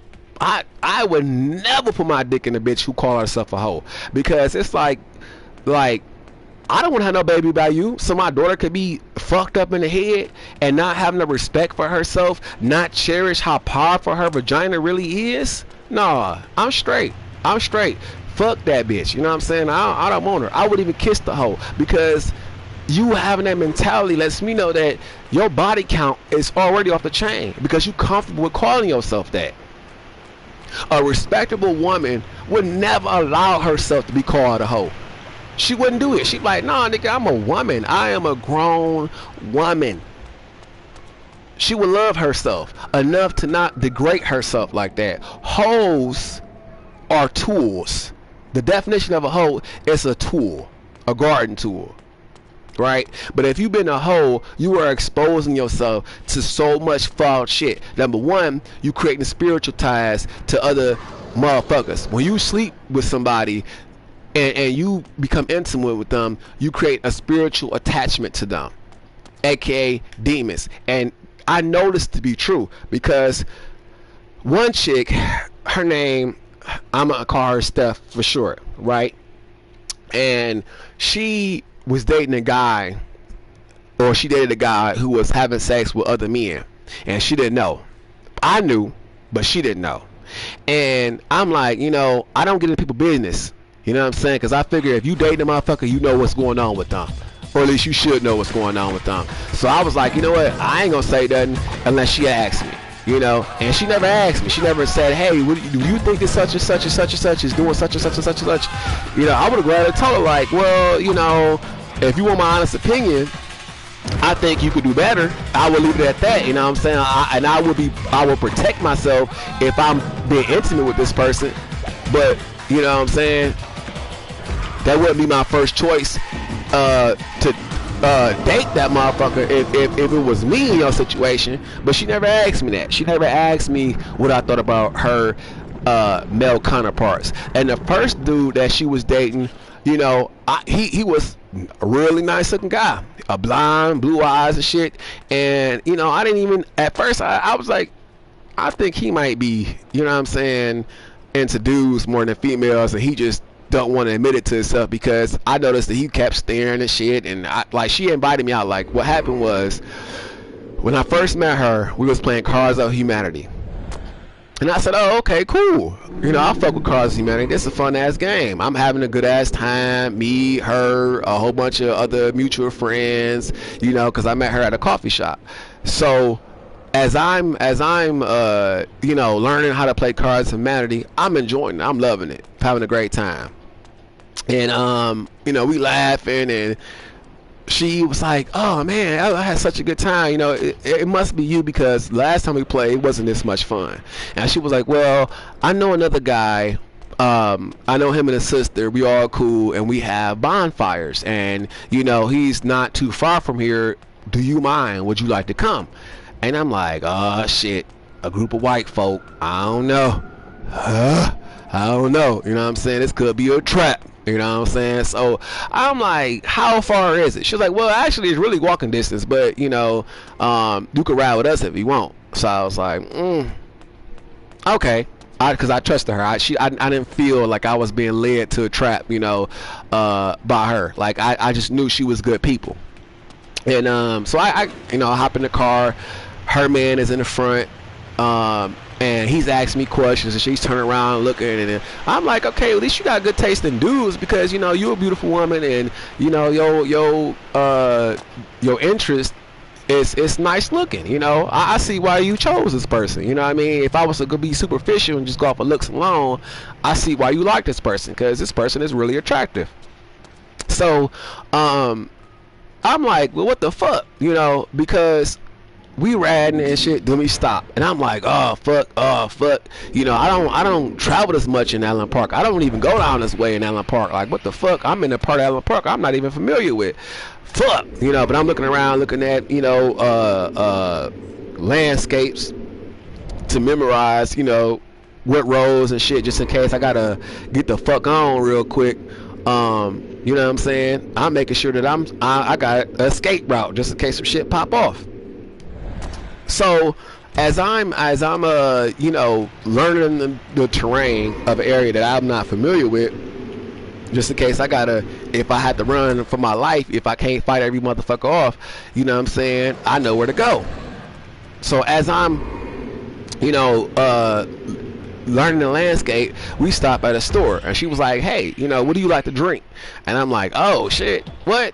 I'm like, no, I'm straight. And she's like, no, it's fine. I'm like, well, look, I don't really know these people, so I don't want a beer. Just give me Arizona. It's $1. She's like, okay. I'm like, matter of fact, here you go. And I get her the $1. She's like, no, it's okay, I got it. I'm like, are you certain? Because I really don't like when people do that. You know, that's females. I like to be the one, you know, to offer. But she's like, no, it's fine. She's like, trust me, it's fine. Like, I'm working 2 jobs. I got the extra money. I want to do it. You know, you just treat me on the next time. I'm like, you know what? You don't have to do that. But if you do it, you know, I'll drink it.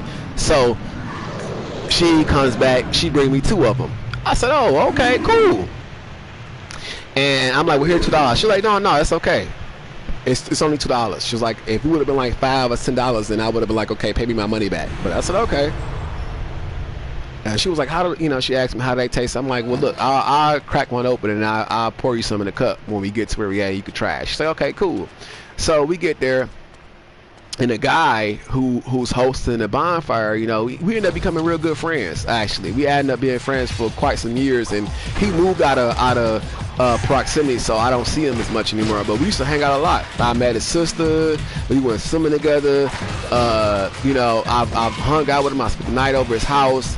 You know what I'm saying? But his dad was racist, so, you know, his dad put him out. Like, that's how fucking racist a lot of white folk is out here. It's sickening how some white folks is racist out here. But he put his son out. He put him out, man. And his son looked like literally Zac Efron. Like, looked just like him. It was creepy resemblance for him. And I'm like, bro, you sure that ain't you? And he would joke around because he had a granddad that he was cool with, just like how the movie came out with Zac Efron and his granddad and shit, you know. And I'm like, well, that movie, they was too cool. That kind of like made me feel like they trying to joke around with incest, and I'm not really cool with that. But you know, he was cool with his granddad and shit. And he, you know, I'm like, bro, you sure that ain't you? And he was like, nah, man, if it was that was me, I wouldn't be, you know, dealing with this shit. I'd be Rick. And I'm like, you're right. But we got real cool after the bonfire. But when I got there, we all gathered around the bonfire. He brought, you know, Mary. He's like, look, you know, anybody like Mary? You know what I'm saying? Like, I got enough. Well, it's enough Mary for everybody here. And I said, oh shit. And we're like, well, fuck it, spark that shit up. So we all, you know, are enjoying Mary's company. And as we were enjoying her company,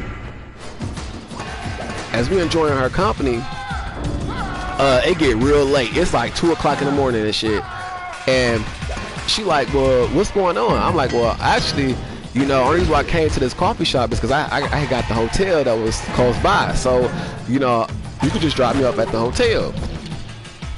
And she's like, okay. So she pulled up to the hotel. She dropped me off. And that was it. I didn't see the guy who was hosting it. His name was Ty. I never saw the guy hosting the party. I mean, the bonfire. After that, for a little while, like it was like a month before I seen him again.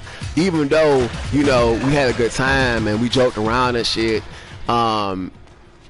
We just, you know, I didn't get this information. I didn't really like try to connect with him like that, because, you know, I just didn't know him like that. So I kept going to the coffee shop. It had different owners at the time. It was this blonde, beautiful, big ear. I have this thing for big ears. I don't know what it is, but I just like big ears. And she had these really huge ears, but she was so beautiful. Like, and her husband was Arabic. And she had a really, really, really beautiful daughter with such long, pretty hair. And, you know, you wouldn't even know that the girl was mixed with a white woman because her skin was, you know, melanated. Like, her dad was, you know, melanated when he's Arabic, but, you know, he looked, if he stayed in the sun, he'd look like, you know, really dark. But he had like a nice shade of light brown color to him. And I'm like, okay. And their coffee shop was thriving. Like, people love coming there. Like, I love to come there when she owned it, but she don't own it anymore. Now it's this prick, this bitch ass, fat, sloppy Arabic guy that owns it, and he's just so racist and disrespectful. Like, I don't even go there no more. But when she owned it, you know, I would go there quite oftenly, and I had met a lot of beautiful people there that became my friends on, you know, Facebook. Still to this day, we are friends on Facebook. And they don't come to the coffee shop no more because the chick who owned it, she doesn't own it anymore, and they don't like the current ownership anyway, so they don't show up there no more. But one of the females that I had a crush on, her name was Julia. She looked like Anna Hathaway, super fine. Like, I think Anna Hathaway is one of the finest brunettes I've ever seen in show business. Like, I just love her energy, her personality, her, and just a lot of the movies she play in, because they just really funny movies. Like what was that one movie she played in? This movie where she was a con artist. It was funny as fuck. I can't remember what it was called, but she had this co-star who was a heavyset blonde woman, and they were con artists and shit. And it was just the funniest of shit. I was literally, man, I was laughing so hard when I watched this movie. And it's like one of my favorites with her. And then she also played in Devil's Wear Prada. The reason why I watched Devil's Wear Prada is because I like fashion. And I wanted to see, you know, like what they was talking about in a movie. Like, you know, what like how they were presenting fashion and representing fashion in this movie. And then I realized, you know, that they presented it in a snooty, like, iffy kind of way. Because as I watched it, I'm like, why is the people so fucking rude and it's product company. You know what I'm saying? Like, why are they so, like, you know, well, they had this ego, like, where they think they better than everybody else because they wear expensive ass clothing and they work for a expensive ass magazine. You know what I'm saying? It's like, what makes you think that you're superior to somebody else because of where you work? You know, you can lose a job at any time, and if you lose your job at any time and you can't find a job that pays you the same amount of money, you can lose everything. You know, you have to downsize in the crib, you have to downsize in your expenses. You know what I'm saying? It's like, what's the point? What's the point in having this, you know,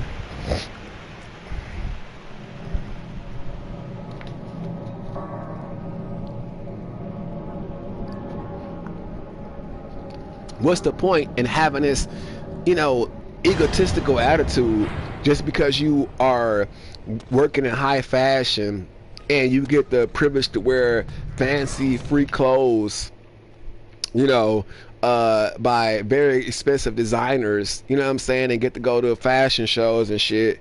Like, what's the point? You know what I mean? It's like that's nice, but it doesn't make you better than nobody else. You know what I'm saying? It really doesn't. But that's what I didn't like about Devil Wears Prada, because they tried to like make themselves like so just like better than everybody else because they get to, you know what I'm saying, be around fashion. And I'm like, ugh, you know what I mean? Like, that, even if I had millions and millions of dollars, I would never be an egotistical person. I never think that I'm superior to nobody, because you could lose everything in one day. You know what I'm saying? Some shit could happen. You could fuck around and get sued and lose everything. You know what I'm saying? So you just don't know how your cards are gonna play out.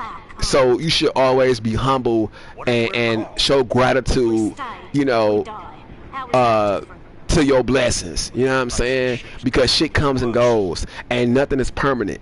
So it's like, what the fuck? What was that? He is the one. He must be. Look at him. He is the one who is working against them. Sir, is it true? Are you the vampire who's been making war on the demons? I am Kane. Do you know this place well? We do, my lord. I must find the mechanism these creatures use to hide their presence in this city. He can show you. Go on. It is there, my lord. That building. I've heard them talking. The voice you seek is within. I thank you. Now But tell anyway, me, that's what I was saying, right? That is the only So, way to get within. Doors to the building no longer function. Anyway, my homeboy Ty, right? He one day I'm in a coffee shop and I'm talking to this gorgeous female named Julie who looks like Anne Hathaway. And you know, she's laughing and shit, and we having a great time. I'm flirting with her because she was so gorgeous, and she was so down to earth. Like, I think she was Lebanese because she was just so fucking pretty. And you know, I got her number and everything. She was like, well, we should hang out sometime, and I should have. I really should have called her up and went to the movies and got ice cream, and, you know, got to know her on a personal level, because I wouldn't have minded if she was my baby mama. Like, if she was to be my baby mama, I would have been glad. My baby would have been gorgeous. It would have been, you know, smart, because she's a very smart girl. She's actually a registered nurse now. I don't know if she's going to become a doctor or not. I think she'd be a great doctor if she choose to, but you know, she's a registered nurse. So I was like, oh shit, you know, not only are you fine, but you saving lives, you know what I'm saying? So she chuckled, and then Tyler walked in the next day. Like, after that day, you know, this is how I remember it. After that day, another person was working there, and, you know, I'm like, damn, does Julia come in today? And she was like, well, I don't know. I didn't check the schedule, but I could look for you. I'm like, no, don't worry about it. Don't, you know what I'm saying? I'll just come another time. And then as soon as I got ready to walk outside, I was surprised by Ty. He pulled up in his truck, and you know, We gave you all that you had, and now we take it back.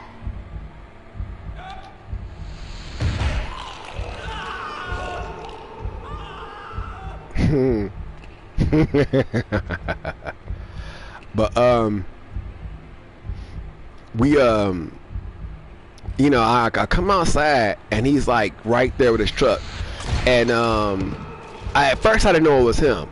You know, I'm like, damn, I think I forgot my charger. So I go back inside and I looked at the bar, and I noticed that my charger was still plugged in, because they have a bar, not that they don't serve alcohol, but they have a bar like countertop, just in case, you know, a person's friends come in there and they want to chat. They don't have to talk across the coffee shop. They can sit right at where they, you know, or where the baristas are, and make the coffee and have a conversation, you know, that's decent without having to, you know, shout over anybody.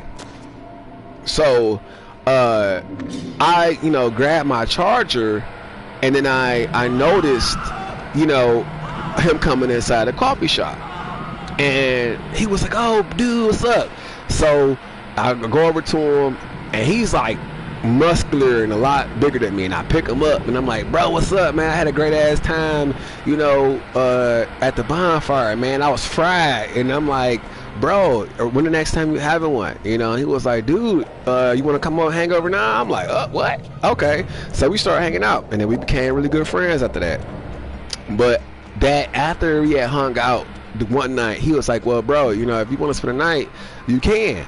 So I was like, "Well, I gotta go get some games from my crib," and I went to go get my 360, because he had this game called Divinity, Age of the Draconis, which is one of the best action adventure RPGs that Xbox 360 has. It's like you play as a created character, but you have the blood of the dragon, and your eyes are white, and you have the ability to read minds. And not only do you get like awesome attacks, you know, and magical spells and shit, but you can fly. You can transform into a dragon, and you could actually fly across the landscape.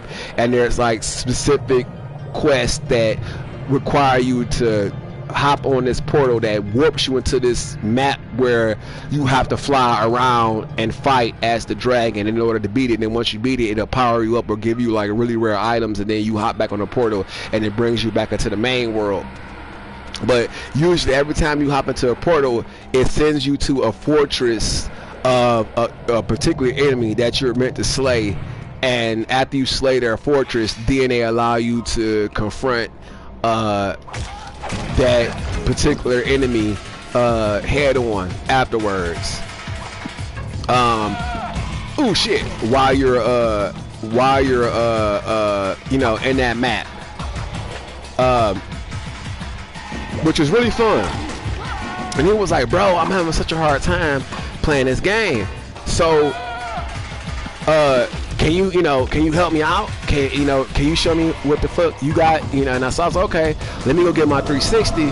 So he comes over, it was on my shit. It was at my parents' house. This was quite some time ago, and he comes over. He was cool. He spoke to everybody. I was like, thank God, because my piece of shit ass ex came over and didn't speak to nobody, and it caused a lot of problems. But he came over. He spoke to everybody. He was very respectful, and then he came in and he got the chance to see the fam and how I was living and shit, and he was shocked, like, man, you got a big ass yard, like, what the fuck? It's like, and a 2-car garage. I'm like, well, yeah, that's my parents' crib, that ain't my shit, you know what I'm saying? And yeah, I know it's huge. The yard is humongous, and the garage is humongous. The house is really nice, you know what I mean? Like, he was shocked, you know what I mean? And I'm like, damn, bro, you, what the fuck? But he didn't ask no questions, you know what I'm saying? He was just like, okay, I see you living real nice. And I'm like, well, I mean, we do all right, you know what I'm saying? I do love the fact that we have a humongous yard. Like, it's huge. Like, I could open up a garden and still have a huge yard to work with, because it's really that huge.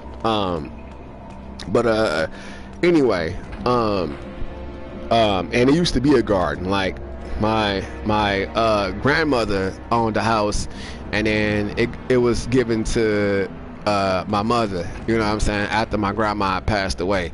But she used to have a big ass garden, and she used to have watermelons, turnips, collards, green onions, cucumber. At one point, my sister planted sunflower seeds. And they got humongous regular onions. What else was in the garden? I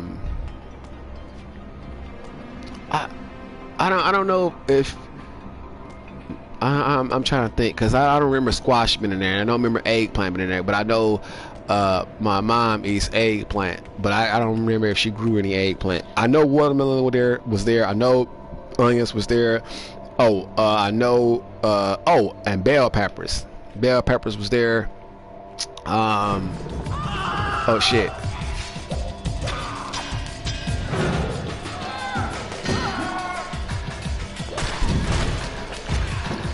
But we had a huge garden, and then my mom got tired of doing the maintenance, and then she just let it go. Well, she got sick, and then she let it go.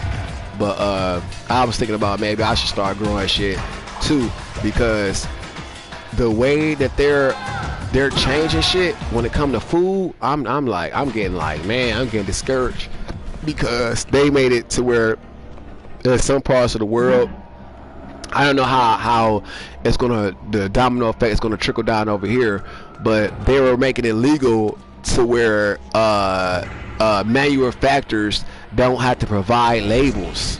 And you know how dangerous that is? That means they can give you fake ass meat, you know what I'm saying, without telling you. They can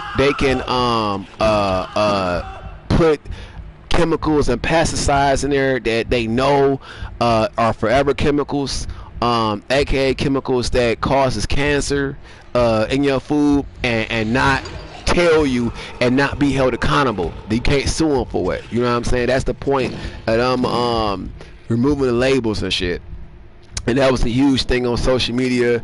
You know, a lot of people who are health nuts were talking about it. You know, they were showing the law that they passed and where to find it online.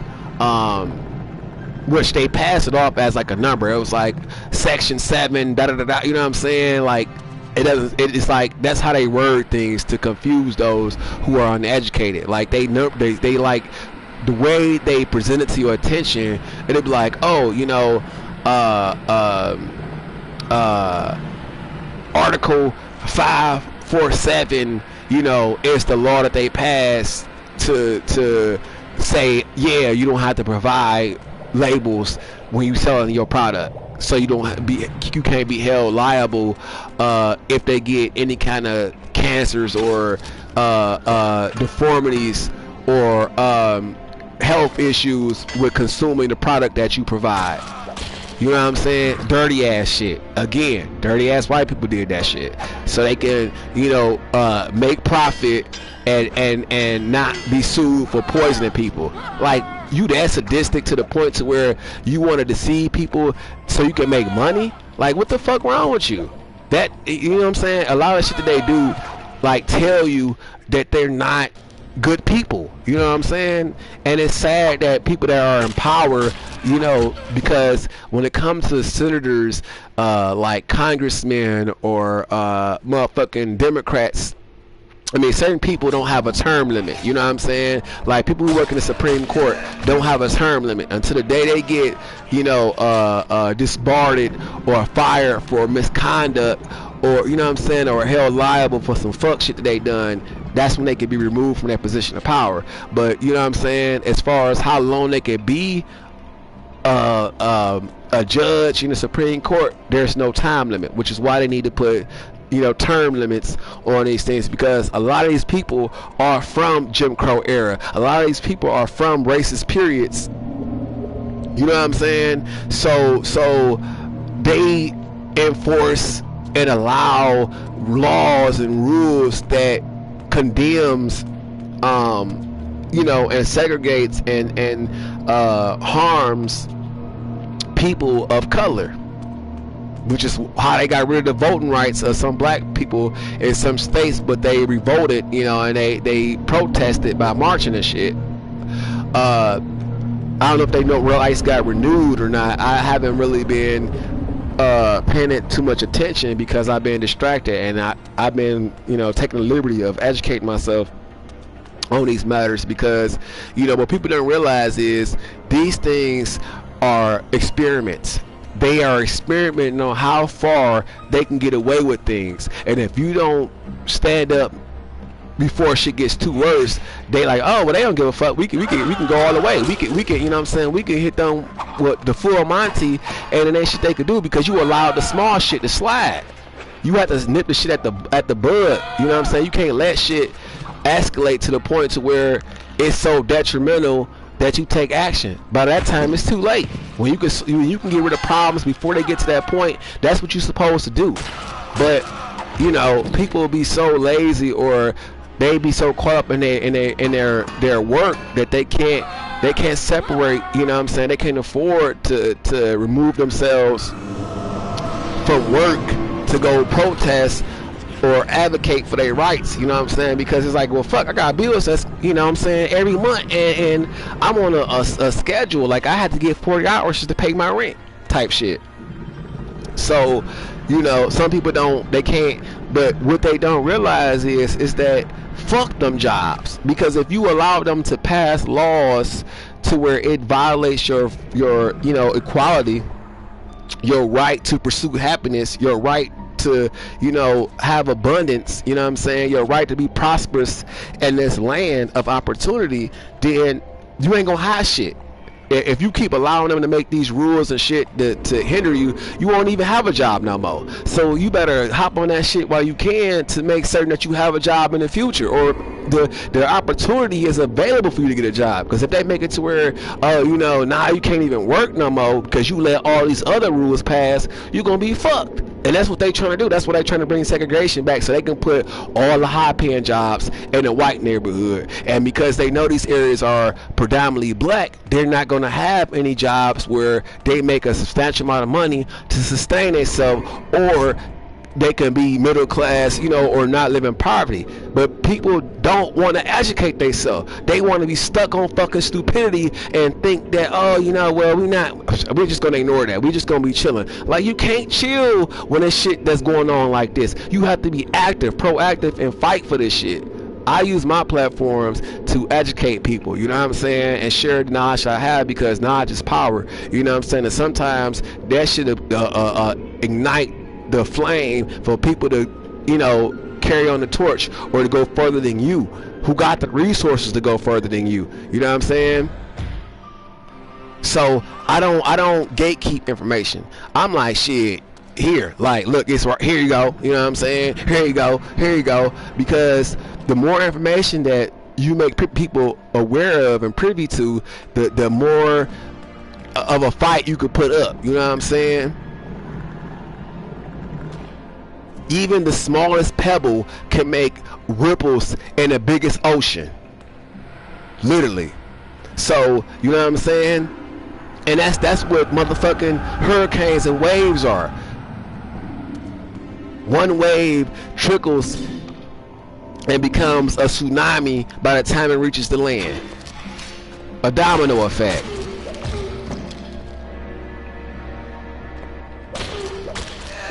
But you know, people just, they want to be stuck on stupid. And if people are so focused on being stupid, it's like, fuck it, you know, don't waste your time, you know, move on to somebody who is willing to do better and want to learn to do better. Don't beat a dead horse, you know what I'm saying? It's already dead. What the fuck?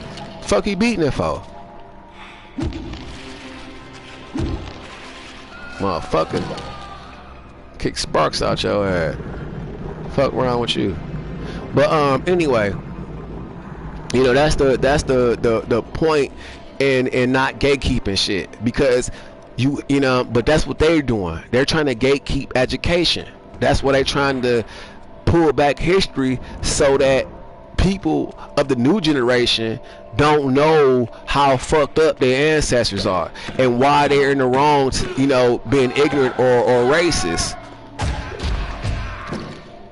They're trying to keep them from enlightening themselves and being better people. They want them to continue that hateful rhetoric, that hateful mentality, so they can be stuck on stupid, because when they stuck on stupid, they can do fuck shit. They can extort them for their stupidity. They can sit there and say hateful ass shit, get people to vote for them because they feel with hate, and them same people that they vote for that's filled with hate can steal from them. AKA them cutting Medicaid, AKA them cutting motherfucking food stamps. You know what I'm saying? They think that it's going to affect predominantly black people, but guess what? Guess who's suffering? Dumbass white folk. You know what I'm saying? They voted for this motherfucker. So, they thought, oh, it's not going to affect us. He's a white man. He's going to look out for us. He's going to make sure that we're good. And these N-words are not going to have anything like it should be. Because like, get your stupid the fuck ass up out of here. You don't rightfully own shit. Matter of fact, and then the crazy part about it, the where they came from, them Europeans don't even want to fuck with them because they know how fucked up they is. And then, the Russians actually the white Russians actually show love to black folk. Their churches are filled with black Jesus and black disciples and shit. But when you come over to America, when you look up the disciples of Jesus or Jesus Christ, you see a fake ass white man with blonde hair and blue eyes, which is a lie. It's even in the Bible that God is not white. You can look the shit up.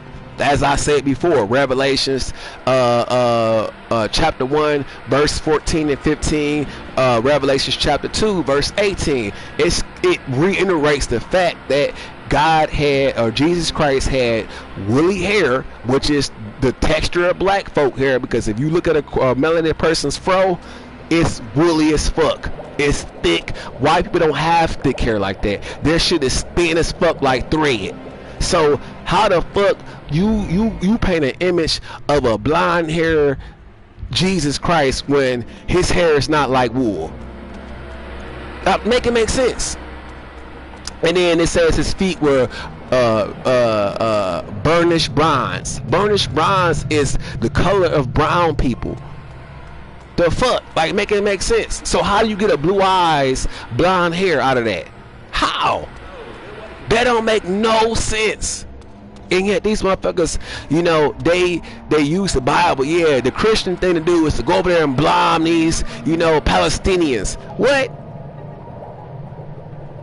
How's that Christian when God, according to the King James version of the Bible and all other versions of the Bible, even the Muslim Bible, they, state that killing is a sin. But then the Muslim Bible also has some issues too, because they empowered people to kill too if they were sins against God, if they sinned against God, or if they, did things that God detested, they were allowing them to kill them. Like that's kind of like, from the Quran that I read. But the Quran also teaches people to help out the poor and the needy, you know what I'm saying, and to be kind and generous and understanding and respectful of everybody else. Like, that's what the Quran preaches. Just like the whitewashed Bible that the King James Version is, it also has that you're supposed to love thy neighbor, aka the people that you share this earth with respect and kindness and inclusion. And if they don't have, you supposed to, if you have the means to do so, you're supposed to share with them. If you see a person that's hungry, you give them something to eat. If you see a person that needs a place to stay, you don't have a place to stay, you're supposed to give them a place. You know what I'm saying? That's what the Bible preaches in the Christian Bible. But do anybody do that shit out here? Hell the fuck no. Even churches don't even do that shit. Churches have the nerve to ridicule people for going to clubs and shit, especially the black churches. which is why I don't like to go to none of them, because I'm like, I'm not about to sit there and listen to y'all dumbass when I know the truth. It's like, why would you go to a facility that's poisoning your mind and your spirit when you could just read the shit for yourself? And quite frankly, I don't. It's like, I don't even need to read the King James versions because I know the shit is whitewashed,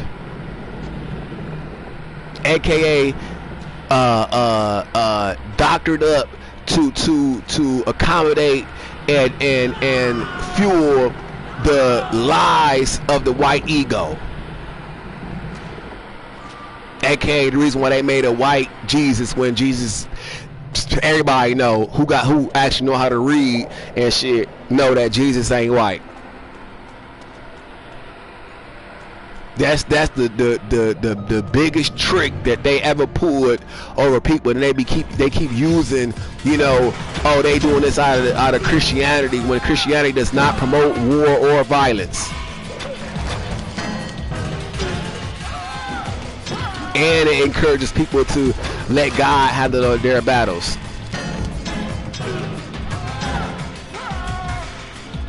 Like, people are dumb. And that's why they want to keep them that way. They want to keep you dumb, because if you dumb, you don't think for yourself. You don't know how to differentiate between you being kind and not. Because if they tell you this is what it is and you believe that shit and you don't second guess it, you will follow them, you know, blindly, which is what they're doing. We want Christian nationalism, meaning they want to incorporate the rules of Christianity in society and make it absolute law. But it states in the Constitution that religion and the state are to remain separate. So when you hear these politicians, these presidents, these Democrats or Republicans or senators or governors sit there and be like, yeah, you know, we want to, you know, honor our Christian ways, that's illegal. It's unconstitutional. It's illegal to even say that kind of shit, because you're not supposed to combine religion and state. If they tell you, oh, you know, don't vote for this person because he's a Muslim, it affects our Christian values, that's illegal. You could sue a person for that shit, for slandering you. That's hate crime. They're literally preaching hate. But these people be so fucking stupid. They're like, yeah, bomb them. You know, don't vote for him. Don't let him affect our Christian value. You're like, what the fuck? Do you even know what Muslims do? No, that's right, you don't. You just allow somebody to get in your head and say some shit that you think is right because your grandparents identified as a Christian. Like, man, niggas is so stupid. I just be like, wow, I can't believe this shit. That this is how people really are. Ah, fuck. Damn. Like, they be really stuck on stupid. Like the other day, I was dealing with one of my father's friends and shit, because, you know, I was at my parents' place and they were outside playing dominoes. And you know, he was really pissing me off because he has a good spirit, but he's just not the smartest person. Like, he really stuck on stupid, and it's unfortunate that he is, because he likes to say that, oh, you know, I'm a Christian. I'm like, bro, you're not a Christian. Christianity doesn't even exist. That is a white man's term to learn about God. And then the shit that they teach you is all false, because they pushing this narrative of a white man as Jesus Christ. That's a lie. If you're gonna teach somebody something, you have to be honest, transparent. That's not transparent. When you look at the Last Supper, right, in America, every person at the Last Supper is white. A lie. Like, they blatantly lying in your face. And they trying to figure out, are you smart enough to figure it out? But most people are not. They're just dumb. And then they actually believe that shit, especially the white supremacist motherfuckers. There's no way Jesus is black. What the fuck? That's blasphemy. Oh, you don't know what the fuck you're talking about. Where's the proof? In the same whitewashed Bible that you're reading. Because it definitely states that.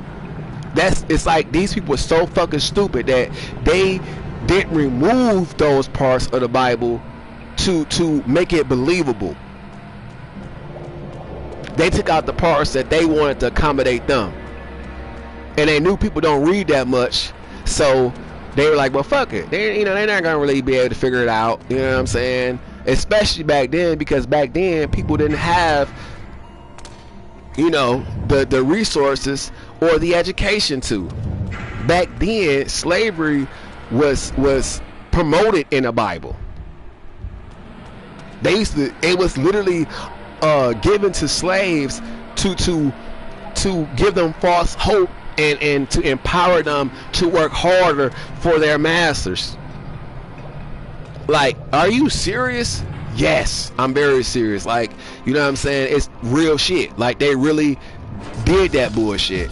That's the sad part. Like, it really had passages in the Bible to honor your master, letting people know that it's whitewashed. How could a God who's supposed to be kind and loving and caring encourage you to be a slave and tell you to be obedient while a motherfucker is raping your woman or your daughter or your son or even you, beating you, torturing you, doing fuck shit to you? How could that be okay by God if God is loving and caring and nurturing? Make it make sense. But people was so uneducated back then, they didn't know no better, because they made it to where black people couldn't even read or write for themselves without being hanged. And now these motherfuckers in Mississippi is blatantly killing black folk, and because the police there are so involved with that shit, I mean, it should have been self-evident. How the fuck you have a body hanging from the back of a police station if the police ain't involved? And then the coroner is saying that there's no foul play. That's your evidence right there.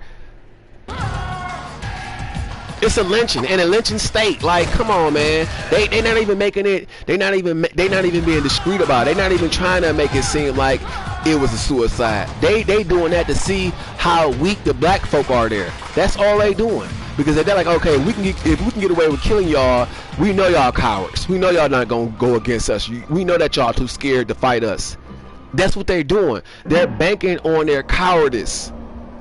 Which what they should have did is they should have burnt down a motherfucking police station after 3 people showed up dead hanging from trees. They should have burnt that motherfucker down. They should have got strapped, burnt that bitch down. Cause how the fuck with all the surveillance out there now, all the cameras that be around police stations in and outside the motherfucker, you don't know who the fuck hung that person behind a police station? How you not know that? How you have no footage showing how that person got up into that tree? And if this person committed suicide, where was the police on duty when this happened? Because they could have came out there and intervened, especially with them having surveillance. They don't even let you out here in Michigan. You can't even linger around a police station unless you got business there. So how the fuck a person find all this time to go and take a rope, put it around their own neck, climb all the way up a motherfucking tree, then hop down and hang themselves behind a police station? Like, for real, they did that shit to see how much courage and how much fight these black folk got in them in Mississippi.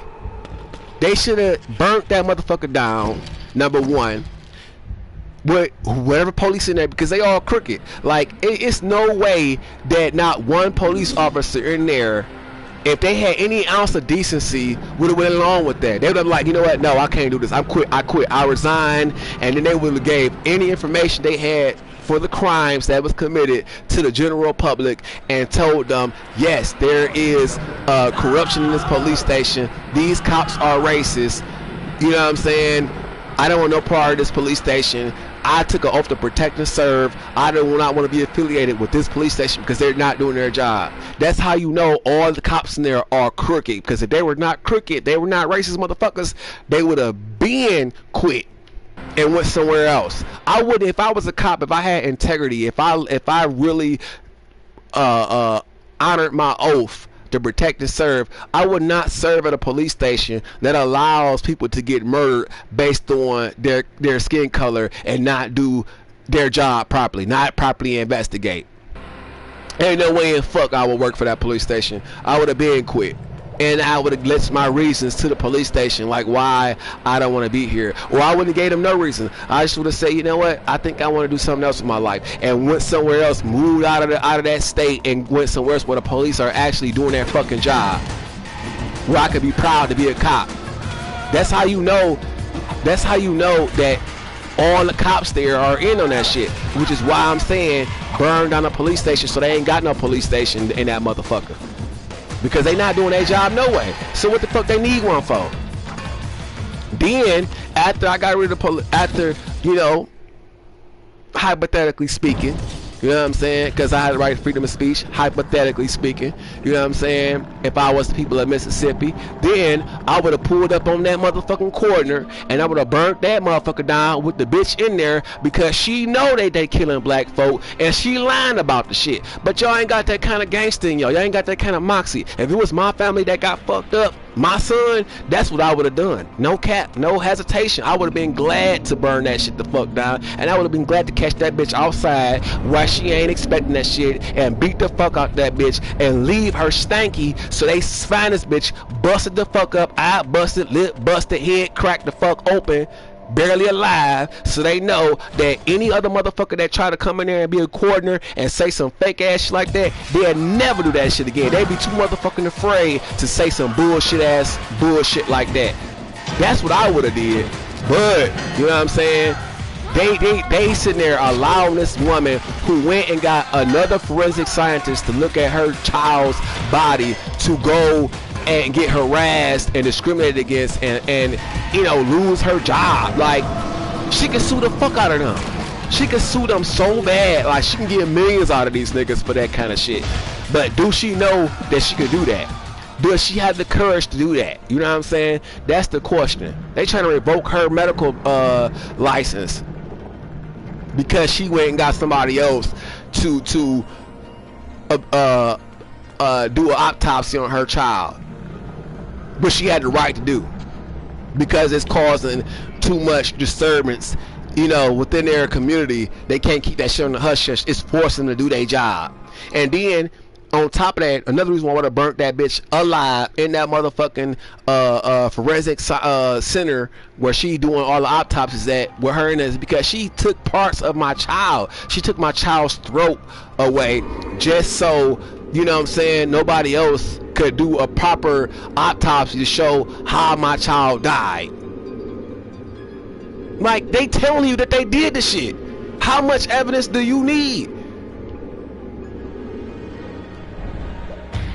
It's like y'all not mad enough. Y'all don't have enough courage, and that's sad because the bodies done piled up. They got over 10 people that died in Mississippi from hangings, and they young. These ain't old people. These are young people. Why the fuck y'all ain't taking action? I don't live in Mississippi, and I would never live in Mississippi because I already knew what was going on in Mississippi. Like, you can look up the history of Mississippi, and that's one of the most prominent places with racism. Why the fuck would you want to live down there in the first place? But, you know, that ain't my life. It ain't my family. You know what I'm saying? My heart goes out to, because I wouldn't want to lose my child to no whole ass shit like that. But it's like, you not mad enough, woman. Your husband and you are not mad enough. The people that lost family down there are not mad enough. Because if y'all was, y'all would have burnt down the police station.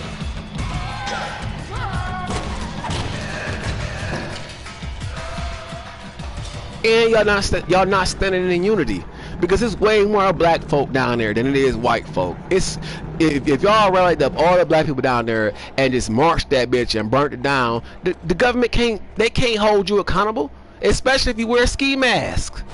What the fuck? You know what I'm saying? I ain't saying go out there bare face. I'm talking about ski mask up. You know what I'm saying? Burn that bitch down. Fuck wrong with y'all? And then the crazy part about it, I don't see more courageous motherfucking Mexican women and white women than the black people that actually lost shit. Like, it was a white lady who took and put motherfucking lighter fluid on one of the data centers they were trying to keep running, and I forgot what part of the world, but they didn't want the data centers there. So, or was it an ice center? It was one of them, a data center or ice center, and she on camera with no ski mask on, trying to burn the motherfucker down with lighter fluid. You know what I'm saying? Like the fluid that you use to light up your motherfucking grill when you barbecuing, with no mask on, like raw dogging that shit, cause she had the courage. She was standing her ground. You know what I'm saying? That's kind of stupid. I mean, I would have put a ski mask on so you wouldn't know who the fuck I am. You know what I'm saying? But you know, if you got that kind of gangster in you, do your thing, cause she sure the fuck did her thing, and that bitch was on fire. I don't know if it burnt down. It was on fire. But that's the point. You know what I'm saying? Like when a person take away your child and you love your child, you supposed to go all out. You supposed to have no brakes. You know what I'm saying? You supposed to be gassed up, pedal to the metal in this motherfucker. But they just not mad enough. It's like they complicit with the shit, and I'm like, couldn't be me. Couldn't be me. That's why I ain't make no kids now. Because if I can't take care of my child the way I want to, and bless my child with no strife, no struggle, I don't want to have no kid. I don't. Because I don't want my child having to deal with, you know, my inequities. I don't want my child having to struggle because I can't provide properly. Like, that's not in me. I can't do it. I can't be content with being broke as fuck and I can't take care of my child. I can't do it. It's just, I can't do it.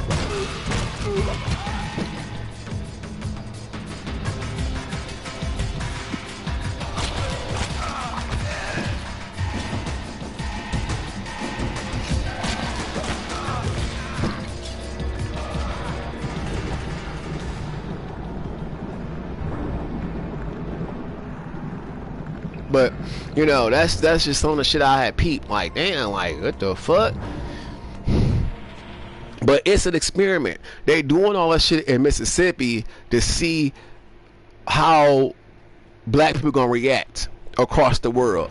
And as you can see, it spread to Arkansas. Now other places, other states is hanging black folk, you know what I'm saying, to put a message out there that they trying to really, you know, promote white supremacy again, and nobody is gonna stop them because of who their president is. They feel so empowered. Like the boldness of racist ass white folk has literally became so egregious since he came in office. No cap, because they know he racist. And they see how much he getting away with, how much the law is not pursuing him because he's a rich white man. When they have numerous reasons why he should be not only motherfucking impeached, but also stripped of all power.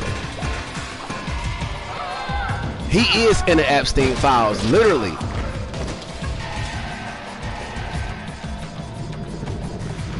But, you know, that ain't enough information. And then how you let a motherfucker that he appointed head of the FBI stop you from getting the rest of the files to persecute him?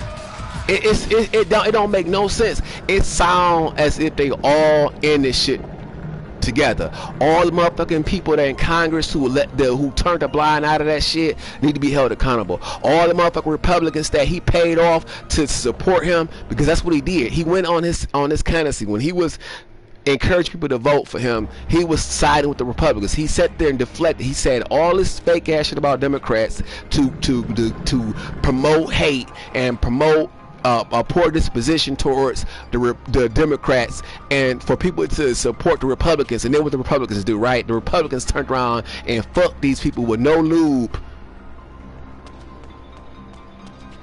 after he became president. And now these people feel dumb as fuck. Like, yeah, you should feel dumb as fuck, because you really thought that because he was white that he was gonna help you poor ass white people out. To him, y'all beneath him, which is why he don't give a fuck, because you're poor. And then he took your taxpaying dollars to enrich himself, and still don't give a fuck about your well-being. Dumb. But that's racist white folk. Dumb. But you know,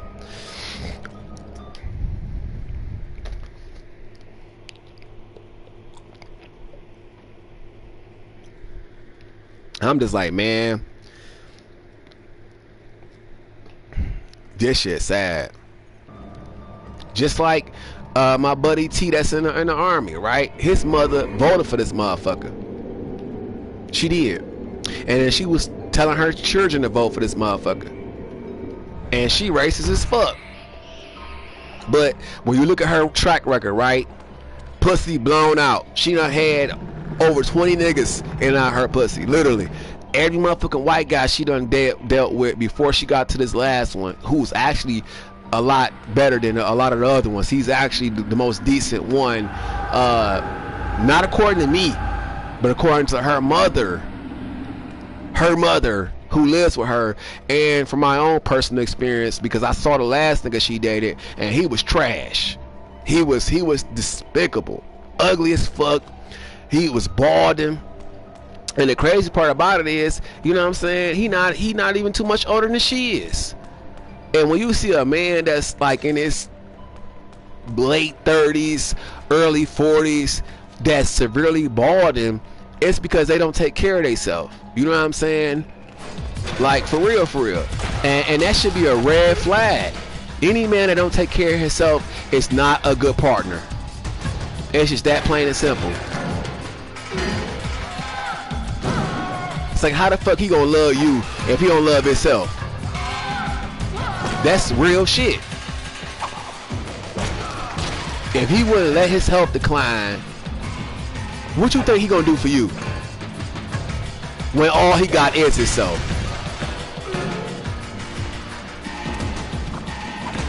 But bitches be so desperate. They be so desperate for some dick, especially when they don't have no self-control, when they don't have, you know what I'm saying? When I say bitches, I don't mean just or females, I mean, because men can be bitches too. So, you know what I'm saying? That's a universal word. So don't be trying to sit there and say some slick ass shit and be like, oh, you know, you just don't like women. No, I just don't like dumbass bitches, including men. Because men be the biggest bitches.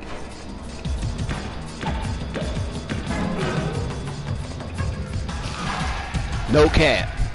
But especially racist white men, man, or dumbass white men.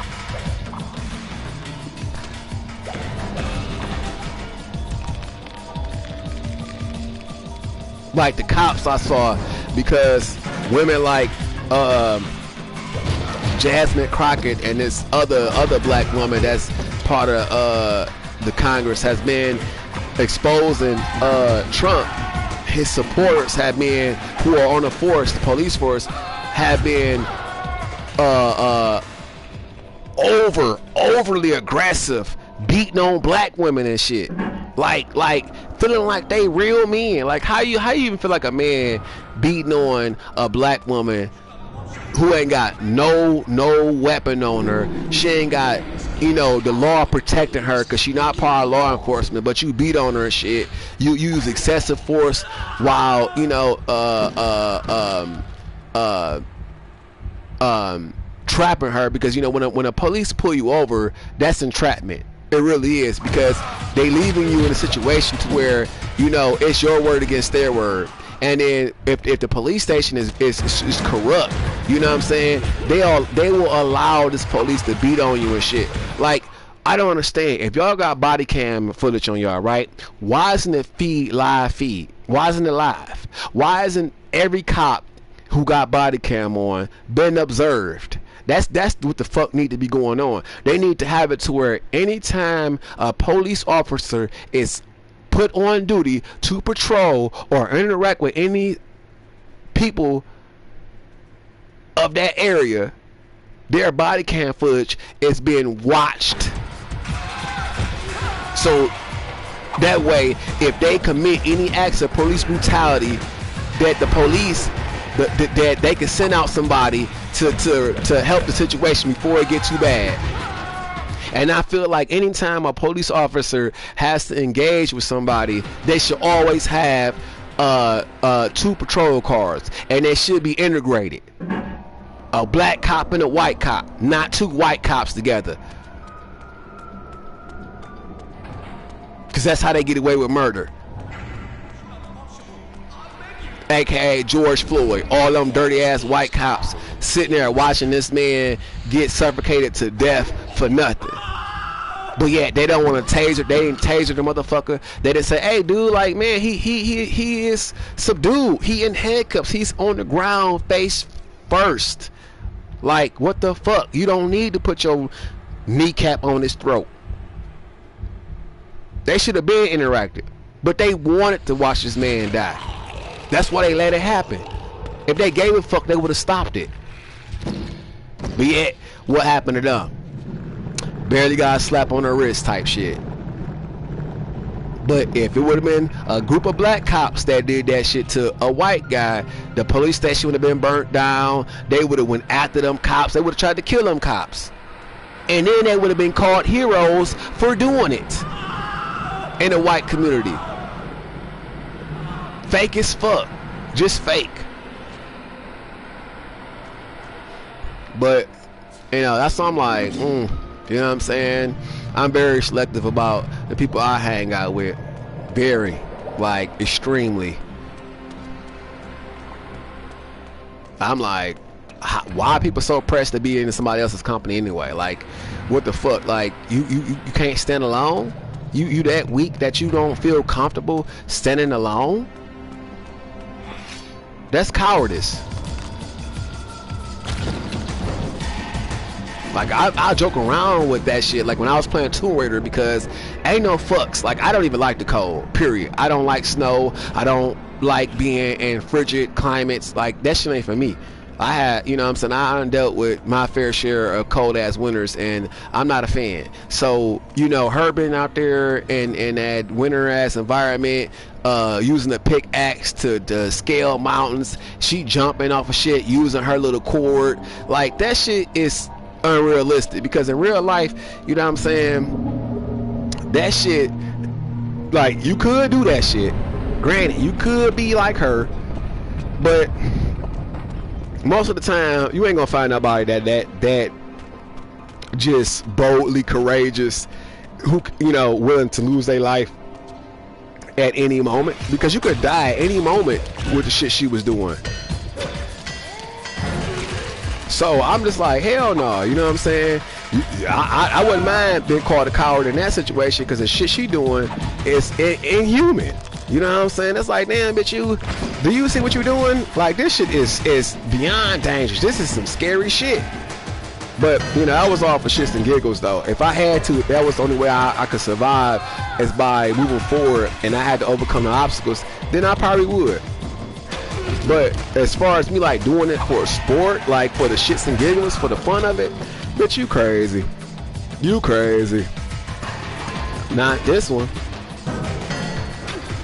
But, you know, that's the only time I was joking about cowardice, you know what I'm saying? But, you know, real life shit, you know what I'm saying, Nah, I try to stand 10 toes down on my faith, my convictions, you know, my morality, my integrity, you know what I'm saying? My loyalty to somebody, you know what I'm saying? Which my loyalty is to myself, because if I choose you as a person of interest, I'm gonna be loyal to myself, you know what I'm saying?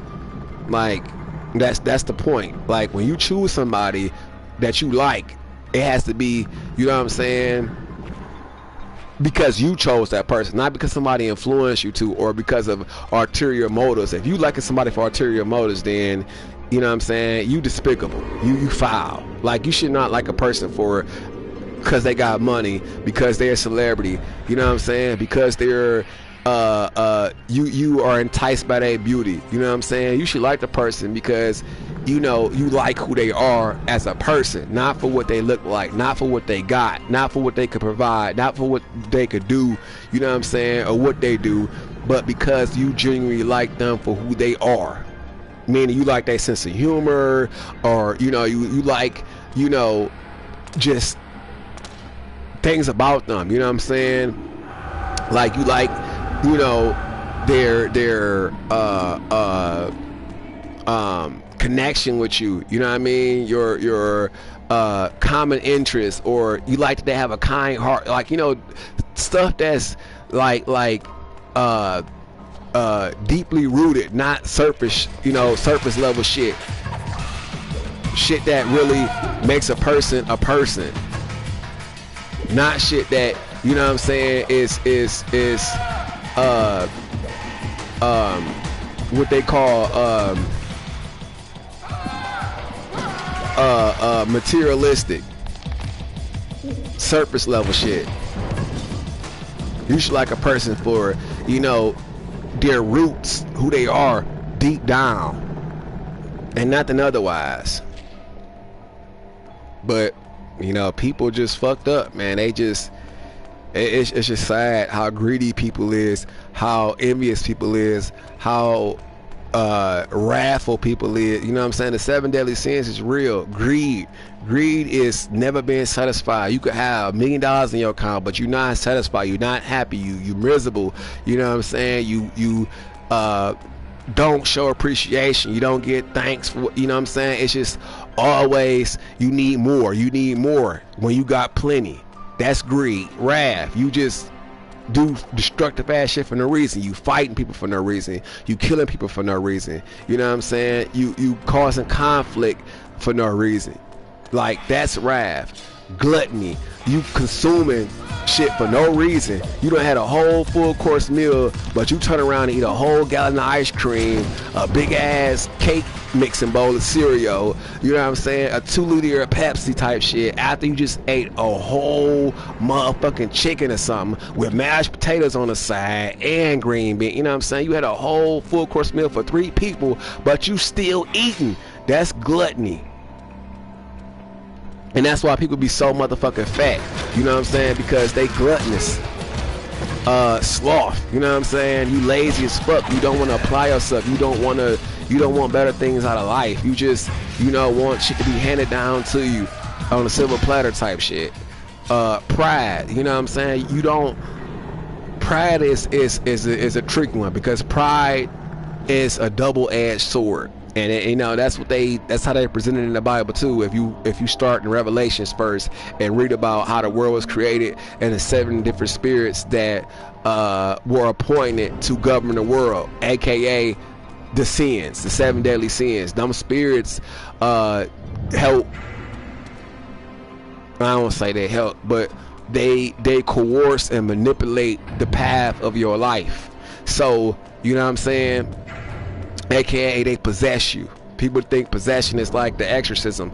It's not. Possession is when you lose your cool collective mind and do some crazy ass shit. Like all of a sudden nigga make you mad, you shoot his dumb ass when you know that, you know, you could have just jawed them and got it over with. But you, instead of you jawing a motherfucker or beating the shit out the motherfucker, you know what I'm saying, so they can still be alive, you took it to the next level and killed their ass because you got that mad. That's possession. You lost your logical mind, you know what I'm saying, to execute emotion that you was feeling at that moment in time, which is temporary, because after you cool down, right, you won't even have that same kind of mentality no more. You know what I'm saying?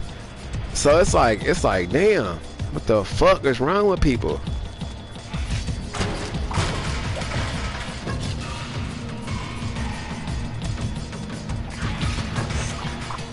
But you know, what else is other sins? I think I went, oh, envy. You know what I'm saying? Envy is just another word for jealousy, which is it's a huge sin, because it's so many petty ass jealous people out here. Like, really, damn, really bad jealous people. Like, what, back to what I was saying, jealousy took a place, you know, in my life when I was working for BJ's wholesale store, when I was dealing with steak and pussy Gwen. Like, she got so mad because I was always entertaining the Paula Patton looking chick. Like, every time she would see me, she would twerk, no lie, no cap. And I was like, oh shit. And her name was Miss Dawn. I'm like, what's up, Miss Dawn? Looking good. Look at you. You looking good at fuck. I'm like, that's what I'm talking about. A mama with, you know, still looking good. Man, I know these bitches is, you know, because she of course she was melanated, but she was really fair skinned. And, you know, she was cool with me. Like, she thought I was a beautiful man, and she was, you know what I'm saying, always flirting. I said, well, damn, okay. But it was friendly flirting, though. It was like two people acknowledging that they look good, you know what I'm saying, to each other. And I was like, okay, well, cool. If we cool, we cool. You know what I'm saying? I'm not, you know, we not fucking. I'm not trying to get your number. I'm not trying to be in your face, you know what I'm saying, after work or during work. It's just a hey, it was like our greeting to each other, you know, hey, what's going on, and you know, hey, what's going on, beautiful, that type of shit. But you know, she made me coming to work fun. And then for Thanksgiving dinner, because she knew I wasn't spending time with my family this particular year, she had purposely made this big ass thing. And she told me, she's like, look, I'm doing this because you ain't going home. I really wish you would go home to your family because it's the holiday. But I'm like, nah. And she's like, so you not going home after this? I'm like, hell no. You know, I'm going back to my hotel room. I ain't fucking with them right now, because they do fake ass shit, some of them, you know what I'm saying?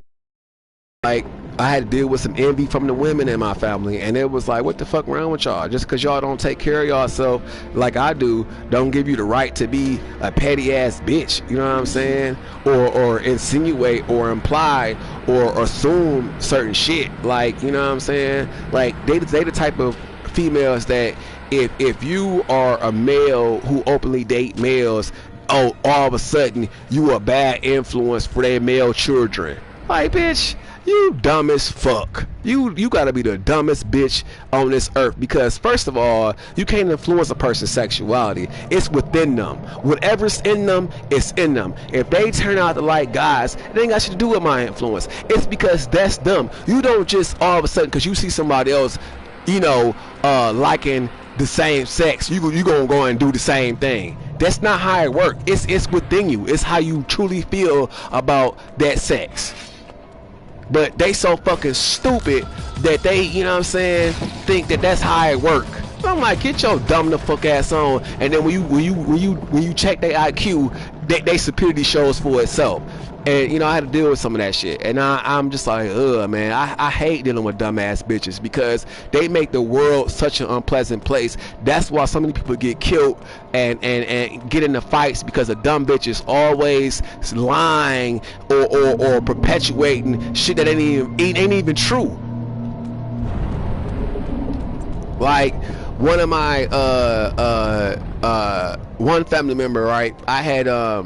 I was on my social media page, and I had noticed that her child was like me, because he was extremely talented and very brilliant. And I'm like, well, damn, you know, I learned fast too. And this person, you know, I'm referring to, right? I was teaching this person how to draw, and I was teaching this person how to use this sketch technique that I haven't mastered it yet, because, you know, it's really extensive, because you can use certain shapes to define your character. Like, fuck. Oh man, let me move out of the way. Hold on, I'll give you an example in a second. Let me move back and then kill this guy, and then I'll be able to further explain what I'm talking about. Like, okay, for example, right? If I was to draw a character illustration and I start off with the head, what I would do, I would make an oval. Then out of that oval, I would draw a line through the first a line through. Oh shit! Hold on. Let me kill this one too. I'm tired of dying. I'm trying to get the fuck up off this stage, but I keep dying and shit. But if I was to, you know what I'm saying, make a character, right? First I would draw an oval. That's the head, right? And then within that oval, I would draw a line straight through the middle, splitting the oval in half, you know, a horizontal line. Then I would do a vertical line that's right through the middle of that line, which is the dividing point for where the eyes and nose are going to be placed.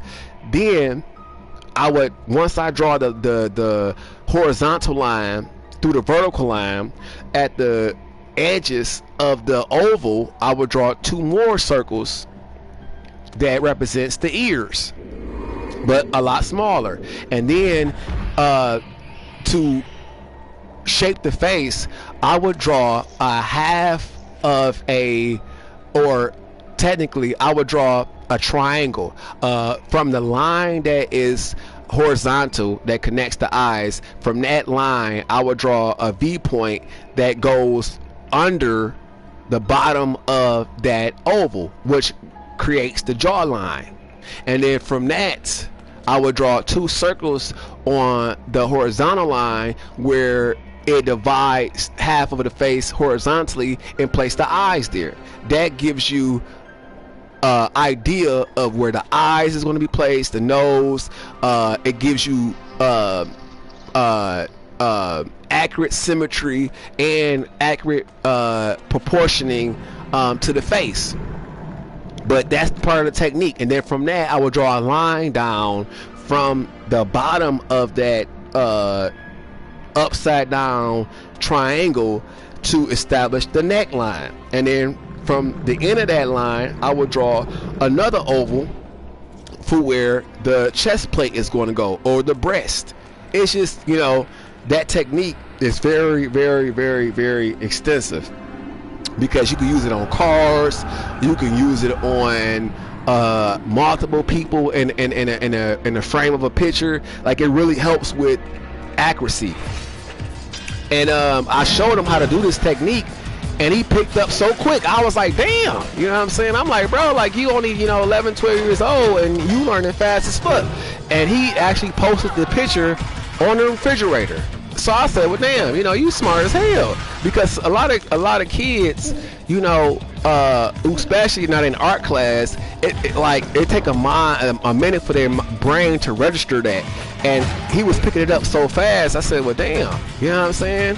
I'm impressed, because it took me a while to learn that technique, you know what I'm saying, and fully grasp it. But as I was explaining it, this person was picking it up without any extra accommodation. So I said, oh, okay, well, damn, excuse the fuck out of me, because it took me a minute. I was struggling to learn that shit, you know what I'm saying? So because my mind was like, I just couldn't, oh wow, I couldn't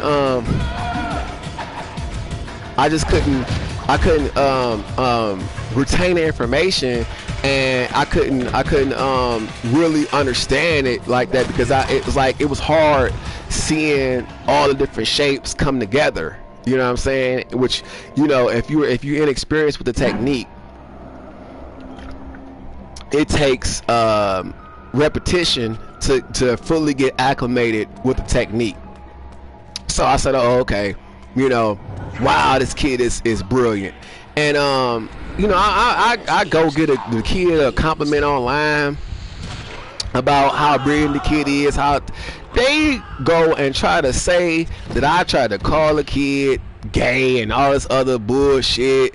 The kid's mom, this dumb bitch, tried to jump me. Like, it was crazy. And I'm like, what the fuck? Meanwhile, you know, these bitches want to, you know, like, I'm like, you luckily I don't hit women, because I could have stomped the fuck out this bitch. I could have fucked her up, like, and she knew it too. I could have really beat the fuck out this bitch for trying to attack me and shit, off of some shit that she thought in her own fucked up ass head, because she a dumbass bitch, and then she had dumbass bitches in her head, you know, or saying, oh no, this person meant this or meant it this way. It's like, bitch, you could have asked me what the fuck I meant. And why the fuck you even on my social media page anyway? We not friends on social media. You don't have me on your friend list. I don't have you on my friend list. So why the fuck is you on my page looking at what the fuck I post anyway? I don't even fuck with you like that. But that showed me how dumb bitches can be. So I was like, oh, okay. This bitch is really dumb. And it showed. All niggas that she dated beat her ass.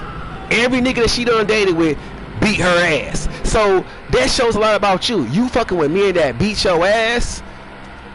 With all these men in the world that actually are good men, but you date the nigga that beat your ass.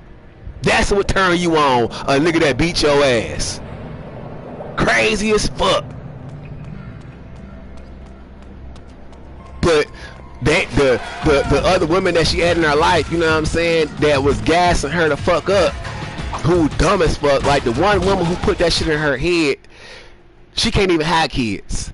That's how God punished her. Like he made it to where she was so foul with the shit she was doing. God was like, you know what, nah bitch, I don't want you having no kids, because you too rotten, you too evil. I don't want no kids coming out of you because you too fucking evil.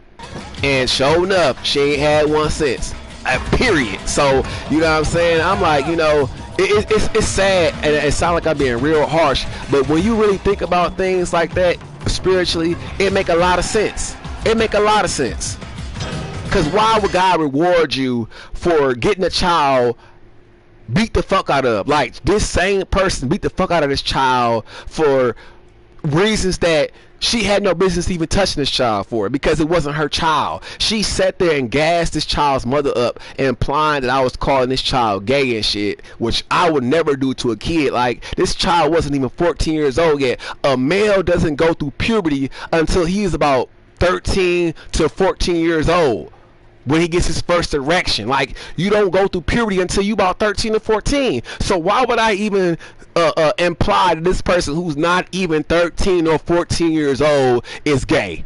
I'm like, bitch, where the fuck did that come from? Because you don't see me saying, oh, I'm happily gay, you know, I online. You don't see that shit. So where the fuck did that come from? So I'm just like, y'all bitches is dumb. And I see why, you know, the men that y'all get represent how dumb y'all are. It makes so much sense. So I was just like, oh man. And I see why God do shit to them, because like God had punished this bitch, like, because she tried to jump me. She had lost her job at the casino. She was going through hell for a long ass time. She fucked around and had a seizure. Like, this bitch was going through it. Like, and I'm like, you know what, God is good, real good to me, because God know that I'm not out here. I'm not these bitch ass niggas that's out here. It's a lot of men out here that will go and date a woman to get a place to stay if he ain't got nowhere to go, or he'll date a woman so he can have a hot meal and shit, you know what I'm saying, or use her car, or get her tax money. It's like, men do some bitch ass shit for real, and I'm like, I'd rather be without than use anybody for anything, especially a woman when you supposed to be the provider. Like, what the fuck wrong with you? How can you even feel comfortable enough to live off a woman? How? If she not your mother? And if she your mother, you still should be trying to contribute to the household. You should be trying to help her pay the bills, not live for free. You know what I'm saying? But it's just, it's crazy how some people justify or live with themselves with the fuck shit that they do. I can't live like that. That ain't me.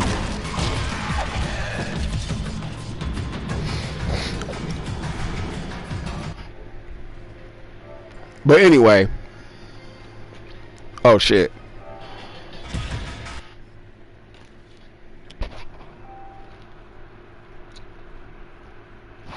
But anyway. I'm just like, what the fuck wrong with people? You know what I'm saying? Because men be too comfortable with that kind of lifestyle. And I'm like, how can you feel proud of yourself? How can you even call yourself having dignity if you living up a woman? You know what I'm saying? Like, how? You know what I mean? Like I understand everybody falls short sometime. And a safe example is the woman that you plan on marrying, and she doing a little bit better than you, and she okay with that, but y'all still work together as a team where, you know, you help pay half of the bills, or, you know what I'm saying, you pay her car note, or what, you know, however y'all work it out. As long as y'all working it out, you know, she got the place, but you still help out, you know what I'm saying? That's fine. But when you getting a free ride and you ain't trying to do better type shit, I'm like, ugh. Or this woman is doing everything for you, giving you a place to stay, giving you a hot ass meal, allow you to use her car, give you a couple dollars here and there when you ain't got no money. You know what I'm saying? She doing shit for you like that, but you cheat on her, she need to fuck you up. She need to fuck you up. I'm talking about hot grits to the face, hot ass grease, beat your ass. You know what I'm saying? Or get somebody to whoop your ass or something. Because that's just so disgusting. It's like you just you ain't even a man no more. You just a bitch nigga. So you know what I'm saying? I'm just like, man, I don't condone that shit. I really don't. You know what I'm saying? It's just sad that it's men out there that really live like that. You know what I'm saying? Where they not married, they not in a equal partnership. They literally are just dating a woman so they can have something, a place to stay and food to eat. But then when the woman gone, you know what I'm saying, they doing all kind of fuck shit. Got bitches coming in and out the house, or they go hang out with bitch. You know what I'm saying? But yet these bitches that they hanging out with ain't doing half the shit the woman that's got you all, you know what I'm saying, glammed up. You ain't had shit until you start fucking with her, and now you gonna just disgrace her by fucking with a bitch that know you with her, but she ain't doing shit for you, but getting dick down. Like, that bitch is the scum of the earth. And she should be ashamed of herself. Why, if she know you living up another woman and she open her legs up to you, she is literally a steaming pile of shit. Literally, like, that bitch is lower than the lowest bitch on this earth. And any bitch that know you got a woman and she still fuck with you, that bitch is scum. Because she should have respect for her sister. Like, you know, you wouldn't want, if you married a man, if you had a man that you love, you wouldn't want another bitch talking to your man. So why would you do her why would you do another woman like that? Why would you disrespect another woman like that? Especially if you want something all your own. Like, that shit is crazy. But that goes to show you how low down they are. So I'm just like, I don't, you know what I'm saying? I don't fuck with people like that. When guys joking around about cheating on that girl, oh, I want to be your friend, nigga, get the fuck away from me, cause that shit ain't funny. That's not funny at all. That don't even appeal to me. I don't hang out with guys that do bitch nigga shit like that. Like, if you got a girl and you looking at other women, I can't be your friend. Why would I be your friend? You showing me you ain't got no loyalty. And if you ain't got no loyalty to your girl that you fucking, you ain't no good friend. I know you talking shit behind my back, doing whole ass shit behind my back. If you can't respect your woman and she letting you stay with her and fuck her, nah, hell nah. No, I don't want to be friends with you. Nigga, I don't know you.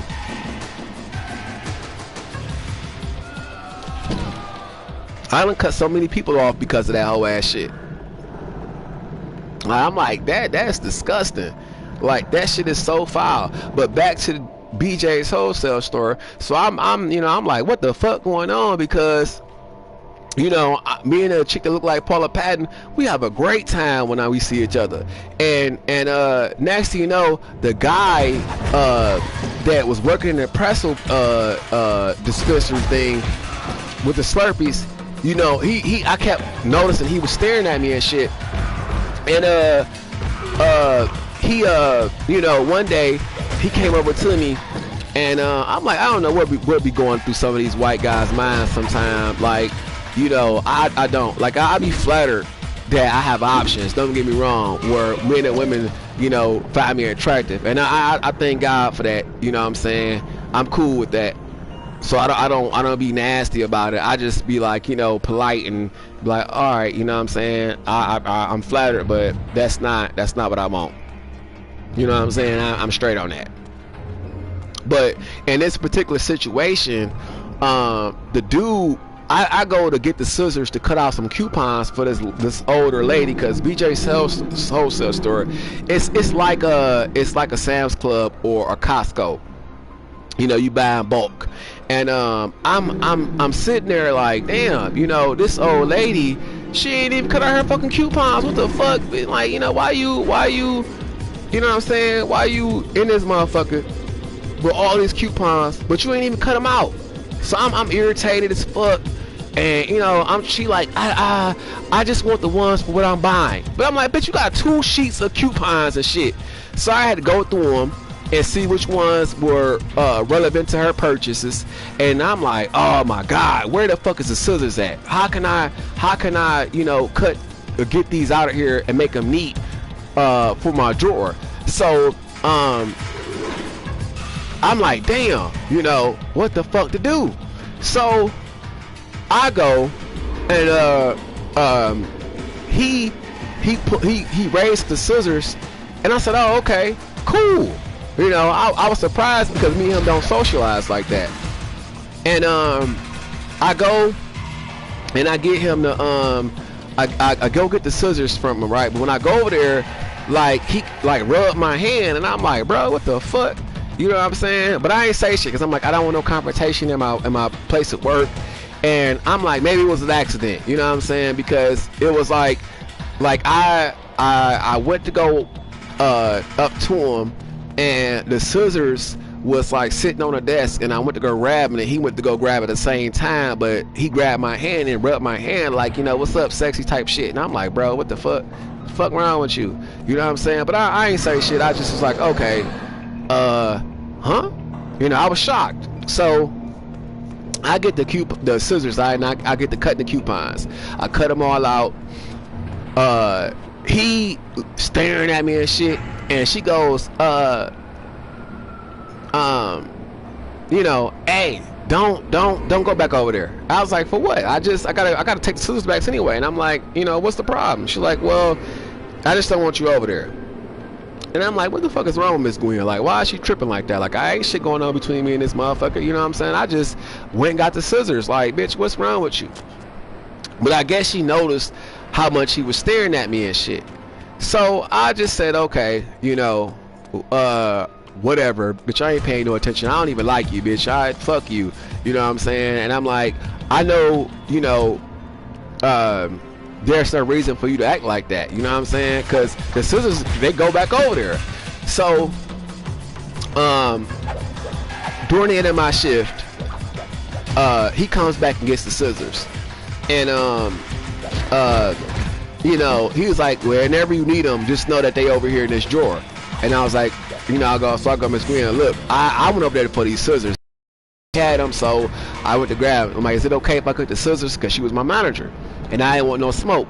So she was like, yeah, as long as you get the scissors out the drawer, you know what I'm saying, don't be over there too long, that's cool. So I said, all right, cool. But I'm thinking to myself, like, bitch, what the fuck wrong with this bitch?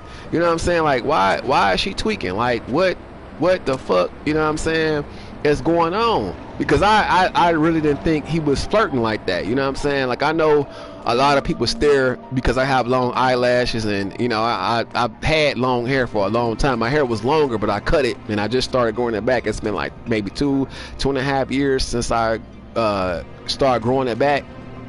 And it will be 3 by the end of this year. For certain, it'll be 3 years total. But it would have been like, if I would have kept my hair back in 2018, my shit probably would have been down to maybe near my ass or something, because it was growing so fast, and you know, it was already like almost down my back when I was in Louisiana for the year and a couple months that I was there. Because I spent 3 months with this woman I wanted to have my kids with. Me and her was trying to have a family, and I had realized that I didn't want to put my child in a situation with her, because I didn't like her company. Like, she had prior issues that I was aware of, but I didn't know how immediate they were. You know, like I thought that she had, you know, oh damn, I thought I could use telekinesis. I had thought that she you know, she was ready when I went down there to move forward, but she still had some unresolved business that she didn't take care of.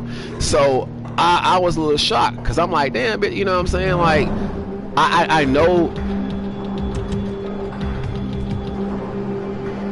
I know, you know, that you got, you know, some things going on, but I didn't know.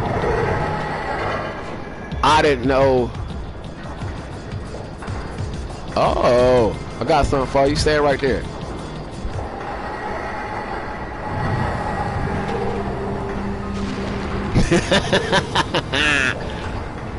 All right, cool.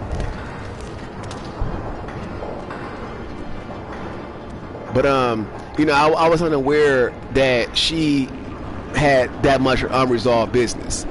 And you know, I went down there, and sure enough, we had fell in love. I had met her up here through my ex-girlfriend. She's, you know, she's Creole, German, and French, but you know, she looks like literally Snow White, fine as fuck. I'm talking about body immaculate, like built like she was, you know, sculptured out of clay, built like Amazon built, fine as fuck.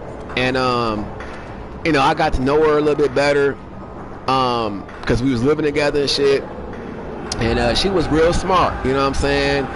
Real artsy fartsy, and she could cook her ass off, which was so beautiful, because a lot of women nowadays don't know how to cook, and they don't clean as they go. So, you know, I'm like, damn, look at your shit, clean and sparkly and fresh, and you know, your whole everything, hair smell good, pussy smell good, breath smell good, fine as fuck. I was like, yes Lord, you know what I'm saying? But then I realized, you know, some people that she was still involved with was abusive, like violent. And I'm like, oh hell no, bitch, you want me to give you a baby and you still dealing with them? If my child see you get your ass beat, I'll be really ashamed of myself. So, you know what I'm saying? I can't deal with that. That's not gonna fly with me, because, you know, I don't want my child to be like, Dad, you know, well, where were you when Mama was getting beat up? Where were you, you know, when this man started to beat on my ass because, you know, you wasn't around type shit. She was supposed to be, we had made an agreement that we would be each other's surrogate. And you know, she was like, well, how long it's gonna be, because we had discussed this 2 years ago. And I'm like, you right, I did, you know what I'm saying? And I'm like, well damn, I want to get married, you know what I'm saying, first, get stable, to the point to where my money, you know, is working for me before I have a kid. But she couldn't understand that. It's like, why are you so pressed to have a kid when your money ain't right? You know what I'm saying? But she was like, well, because she was an older woman, she was like, well, my biological clock is ticking and I don't want to wait too late. And I said, okay, cool, I get that, because, you know, menopause creep in and then you can't have kids no more. Or maybe you can. I'm not really certain how menopause work. I just know that, you know, that was her fear. So I said, oh, okay, well, you're gonna have to give me a minute, because I personally, you know, am in Michigan, because she was originally out here. She was originally out here and she stayed downtown Detroit in a beautiful loft. And I was like, well, you know, personally, I got a lot of shit going on. I'm working at a steel plant, I'm working at a restaurant, you know, I'm paying a car note on my car. I want to pay my car note off. I want to, you know, get me a house in my name that I actually own, the land around it too, before I have a kid, so my child can be like cool, you know, like we got space to play outside, and you know, they can, you know, have friends over and be outside. Like, I don't want my child to feel deprived of anything. So, you know, because I know how I feel to be deprived of shit, like not having money to go out and hang out with friends, or, you know, not saying I grew up poor, but, you know what I'm saying, it was moments where I'm like, damn, I ain't got no money, I can't go to this place, I can't go to that, because at the time, like I had friends my age, but I also had older friends too, and some of my older friends would do shit that required money.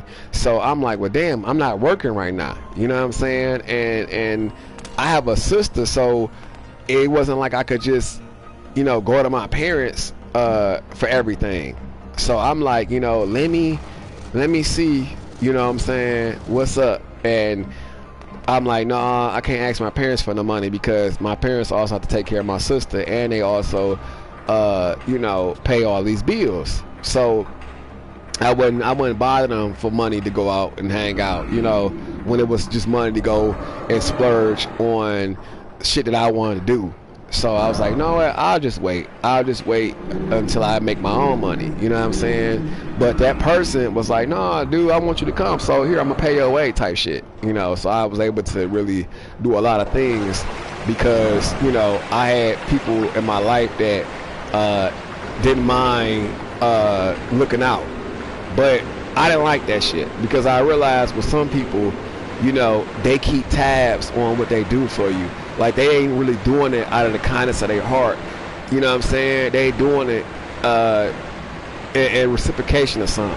And coming to find out, this person wanted some dick. And I'm like, oh, man, like, why the fuck? You know what I'm saying? You telling the whole world, this person, I don't fuck with this person no more because I didn't know this person was on a down low. This person, currently is we're not friends at all. Like, I don't have no love for this motherfucker. If the motherfucker was on fire, I wouldn't piss on the nigga to put him out type shit, because I really don't like the motherfucker, like, because I found out this person was really fake. And I'm like, damn, so you get mad when a person don't fuck with you like that? You know what I'm saying? Like, you can't force nobody to be with you if they don't like you like that. You shouldn't even did this shit in the first place if you knew that was what you was feeling. You know what I'm saying? So I stopped accepting favors from people because they be having ulterior motives. And I'm like, nah. But this was when I was like 17, 18 years old type shit.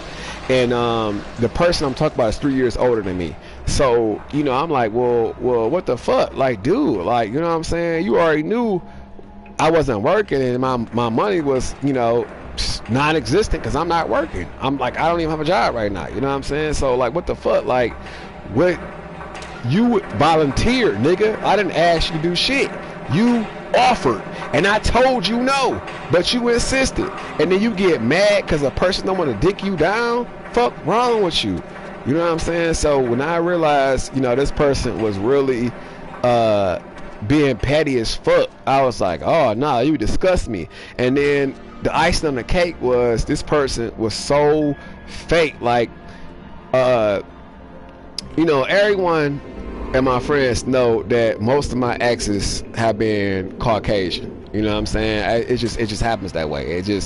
We gravitate to each other. We have a good time, and I end up dating, somebody that's Caucasian. Which color don't mind to me because I know everybody is not the same. You know what I'm saying? And I'm willing to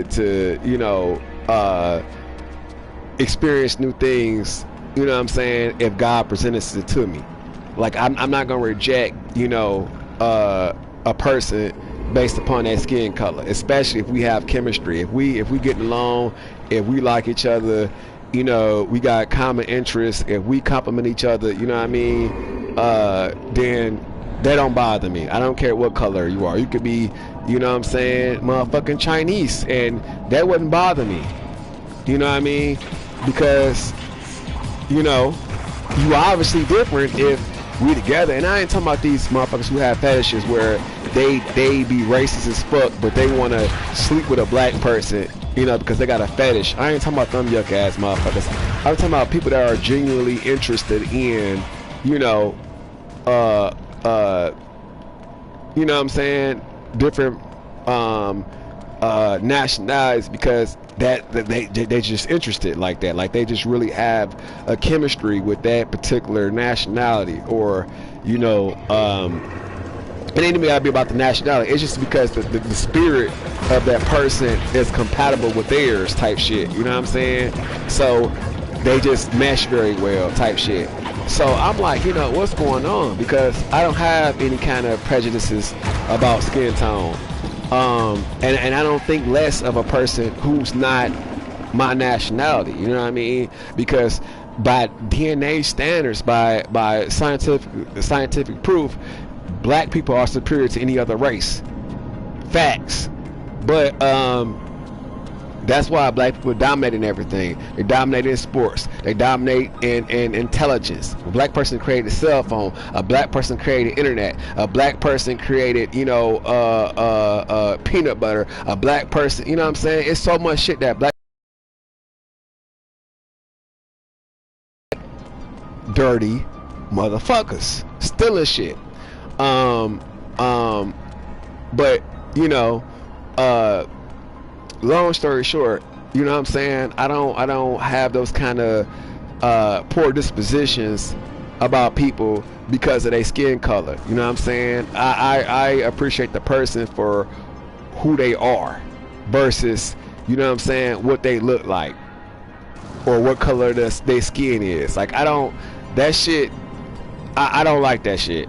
So, you know what I'm saying? I don't fuck with that shit. Like, if I feel like, you know, a person is on that kind of shit, oh, I'm straight. I don't want to fuck with you. You know what I'm saying? If I feel like you on some fetish type shit, I don't want to fuck with you. Because you can feel if a person genuinely is intrigued by you, like genuinely in love with you, you can feel it, and it's in their actions. It's certain things that a person will do when they truly love you. They won't, number one, they won't let none of their friends disrespect you or subject you to any kind of humiliation. Two, if they're committed to you, they're not gonna do nothing in their power to make you think that there's anybody else in their life that's more important than you, or they're attracted to, or that they're dating besides you. They're not going to make you feel that there's any competition with you and them. You know what I'm saying? You be the only thing of their affection. That's when they genuinely and sincerely into you. You know what I'm saying? So I don't listen to fake ass shit. Like, I know when motherfuckers be fake. I know.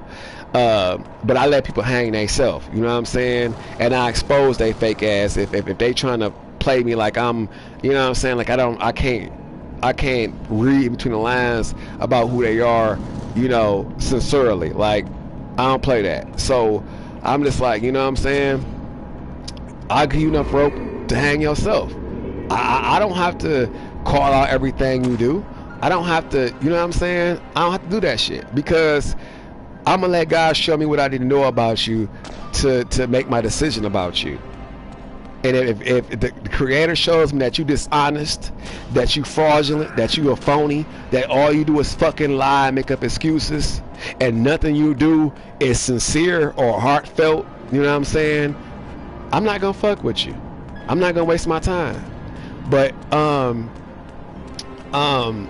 you know, which is why I'm not in a rush to date nobody. You know what I'm saying? I just feel people out and see where their mind is at, see where their loyalties lie, see where their dedication is at, see how strong their faith is. You know what I'm saying? Because if a person really rock with you, they're not gonna put a time limit on, you know, you fucking with them. You know what I'm saying? They gonna go at your pace. Especially if they really value you and they love you, they gonna move at your pace, and they're not gonna subject you to any kind of disrespect or humiliation or discomfort with dealing with them. They're gonna make sure that you feel appreciated, you feel welcome to their space, that you feel loved, you know, when it comes to you giving them your attention, that you feel respected when you give them your attention.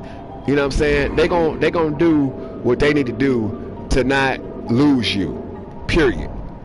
So, you know what I'm saying? And they're gonna do what they need to do to keep you interested. So I'm like, you know, and I know, like, my melanated ex-girlfriend, right? Even though we wasn't together, you know, at the certain point in our life, she still accommodated me as if she wanted to be my woman. You know what I'm saying? And when she did that, it let me know that what I should look for in a person. You know what I'm saying? When it comes to their sincerity about how they feel about me. So I'm like, you know what I'm saying? Like, and it showed, you know what I'm saying? Like, I'm like, damn, when I go over her house, you know what I'm saying? She's like, what you want to eat? You know what I'm saying? I got this in the refrigerator, I got that in the refrigerator.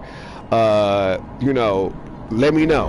I'm cooking tonight, and if you want to cook, go ahead. All the spices is here, all the vegetables. You know what I'm saying? It's like, you know, all here your fresh blankets, here your fresh towels.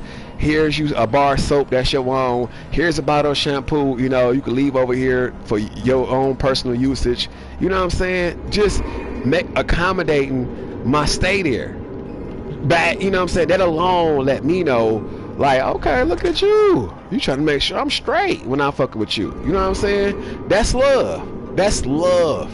So, you know, I was like, oh, okay, cool. Well, I appreciate that. You know what I'm saying? Because I've been over people's houses where that wasn't the case. Like, damn, where my blankets at? Where my towel at? You know, where my bar of soap at? What the fuck? I should have brought my own shit. If I would have known you ain't had this and that, I would have never came over here. You know what I'm saying? Without these things. So that like blew my mind. And I'm like, okay, you know, whether she did that intentionally to you know, like show me the difference between somebody that's fucking with me and somebody that's not, or she did that to, like, you know, let me know that she still had that much love for me. You know what I'm saying? Either way, I was like, oh, well, like, okay, cool. You fuck with me, I fuck with you. So, you know, it worked out. But that alone, you know, differentiated friend from foe. Because, you know, frenemies don't show you love like that. They don't accommodate you like that when you in their presence or at their home. You know what I'm saying? So I was like, oh, okay, cool. But alright, cool. Hold on. Ah, shit. I thought I was dead. But I was like, oh, okay. You know, I see you, I fucks with you. And you know, I had felt bad because she was waiting for so long for me to be like, you know, let's get married type shit. But I just, it was just things that she did that just made me feel like maybe you really don't want to be a mother. You know what I'm saying? Because like she a whole gangster. Like she bought that life. And you know, even though she wasn't raised like that, you know, which is not a problem. Like, I'm not saying she killing motherfuckers, you know, for nothing, or like she, you know, is out in the streets gang banging. Like, no, like don't take it that way. When I mean like shit gangster, I mean like she's very, very, very, very expressive. Like if a motherfucker do some disrespectful shit, she calling you out off rip. You know what I'm saying? And she not afraid to let you know, like, if you try that shit, you know what I'm saying, she might shoot your ass type shit. Like, that's the kind of gangsters that she on. And, you know, I love that shit about her. It keeps my blood boiling, and I respect that about her. But that shit is also very dangerous, because you could do that shit at the wrong moment of time, and somebody can retaliate, you know what I'm saying, and then you be fucked up. You know what I mean? You never know how far somebody would take something. So I was just like, oh, you know, I feel you, and I understand that wholeheartedly, because there's some motherfuckers that I be like, ugh, you know, I want to pistol whip the shot at this nigga. You know what I'm saying? Or I wouldn't mind pistol whipping the shot at this nigga type shit. Or I wouldn't mind, you know, cracking this motherfucker's skull the fuck open for the whole ass shit this person done. You know what I'm saying? But you know, everything has a consequence. You know, whether they file charges against you with the court of law, or they retaliate, you know, catch you while you slipping, catch you in traffic, so to speak, and fuck your shit up. You know what I mean? You never know what a person's motives is, or a person's, you know, intentions gonna be after the fact. You know what I mean? Especially if you embarrass somebody to the point to where you really fucked them up, they may want to come back, you know, full force and try to kill you. So it's like, you know, as a person that's trying to start a family, you don't want to have any bad blood like that. You know what I mean? You don't want to procreate with somebody that may have enemies, because you just never know. You know what I'm saying? Your child might get caught in the crossfire, you know, because they at the wrong place, wrong time type shit. So, you know, it's just important how you choose your battles. And she has this mentality where she like, fuck that, I ain't letting no motherfucker disrespect me. I don't give a fuck.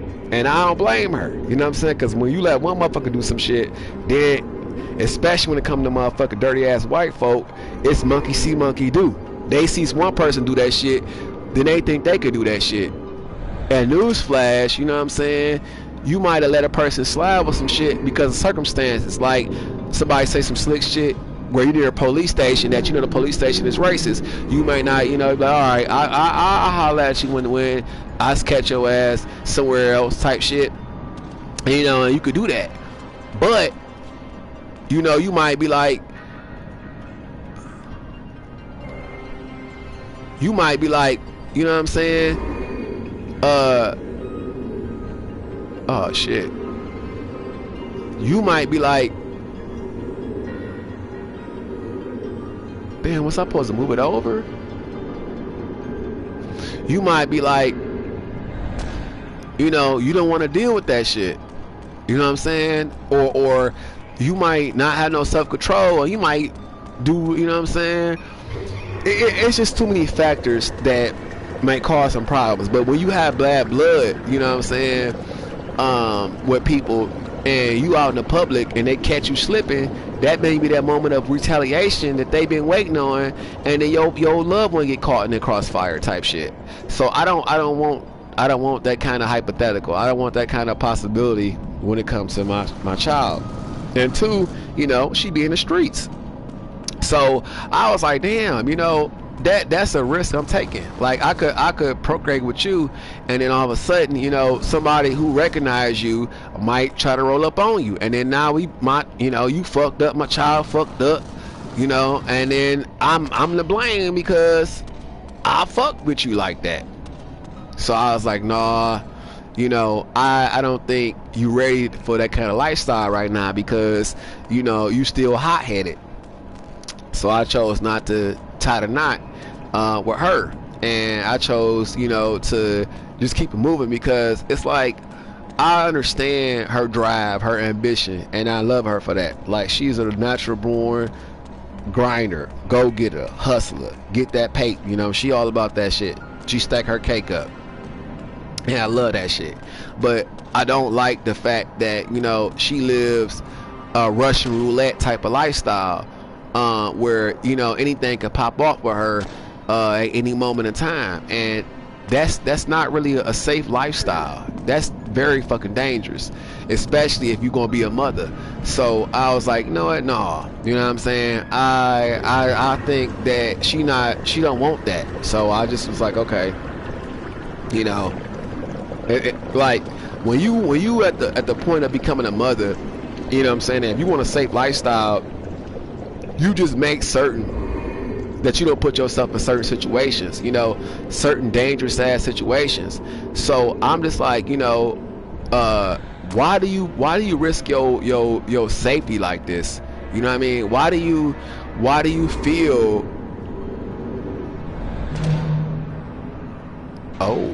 why do you feel that is okay to do, especially if you're trying to be a mother? You know what I mean? So when I came to that conclusion, I just said, you know what? Nah, I think I'ma just pass on this one. You know what I'm saying?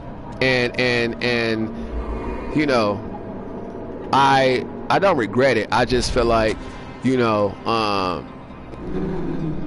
everything happens for a reason. You know what I'm saying? But that was, you know, how she ended up introducing me to another female. And I said, okay. And now I was fucking with her, and then true enough, we did fall in love. I did have love for her. I thought she was amazing, but she had people still in her life that she was dealing with, and I'm like, nah, because my baby come up with some deformities because of, you know, you and high induced stress levels. I could never forgive myself for that. So, you know, I was like, nah, you not ready right now. I'm not ready because my money ain't where I want it to be. So I just said, I'll wait. You know, I got time. A man's sperm doesn't go bad. So, you know what I mean? Like, as long as you stay healthy, you could have kids at any time of your life. As a man. Oh, shit. But, yeah. But anyway, I was like, damn, you know, I went down to Louisiana, and me and her was getting along, but then I was like, oh man, this may not have been the best course of action for me right now because, you know, of the situation. But I ended up staying. I stopped dealing with her, and then I ended up, you know, getting to know the area, and then I stayed at a hotel for a little while, and then I ended up making a really good friend who was a Caucasian guy named Matt, and I started getting my hotels for free, you know, and then he started blessing me with free weed. I said, damn. And they told me the people down here was racist as fuck. So, you know, it was a shocker. Like, you can't let people discourage you from things that you feel in your spirit that you want to do. You have to embrace that feeling. If your spirit makes you feel like, you know, this is a good idea, or you should do this or do that, listen to it. Because, you know, that's God blessing you.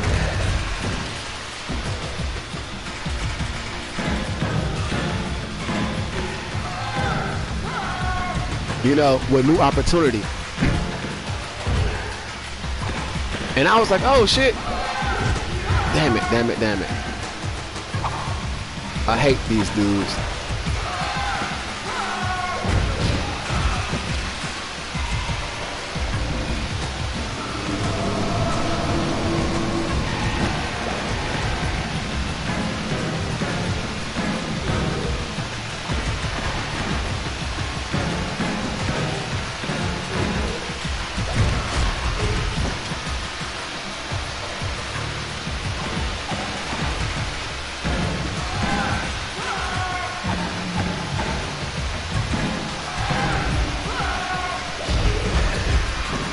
What's wrong with you?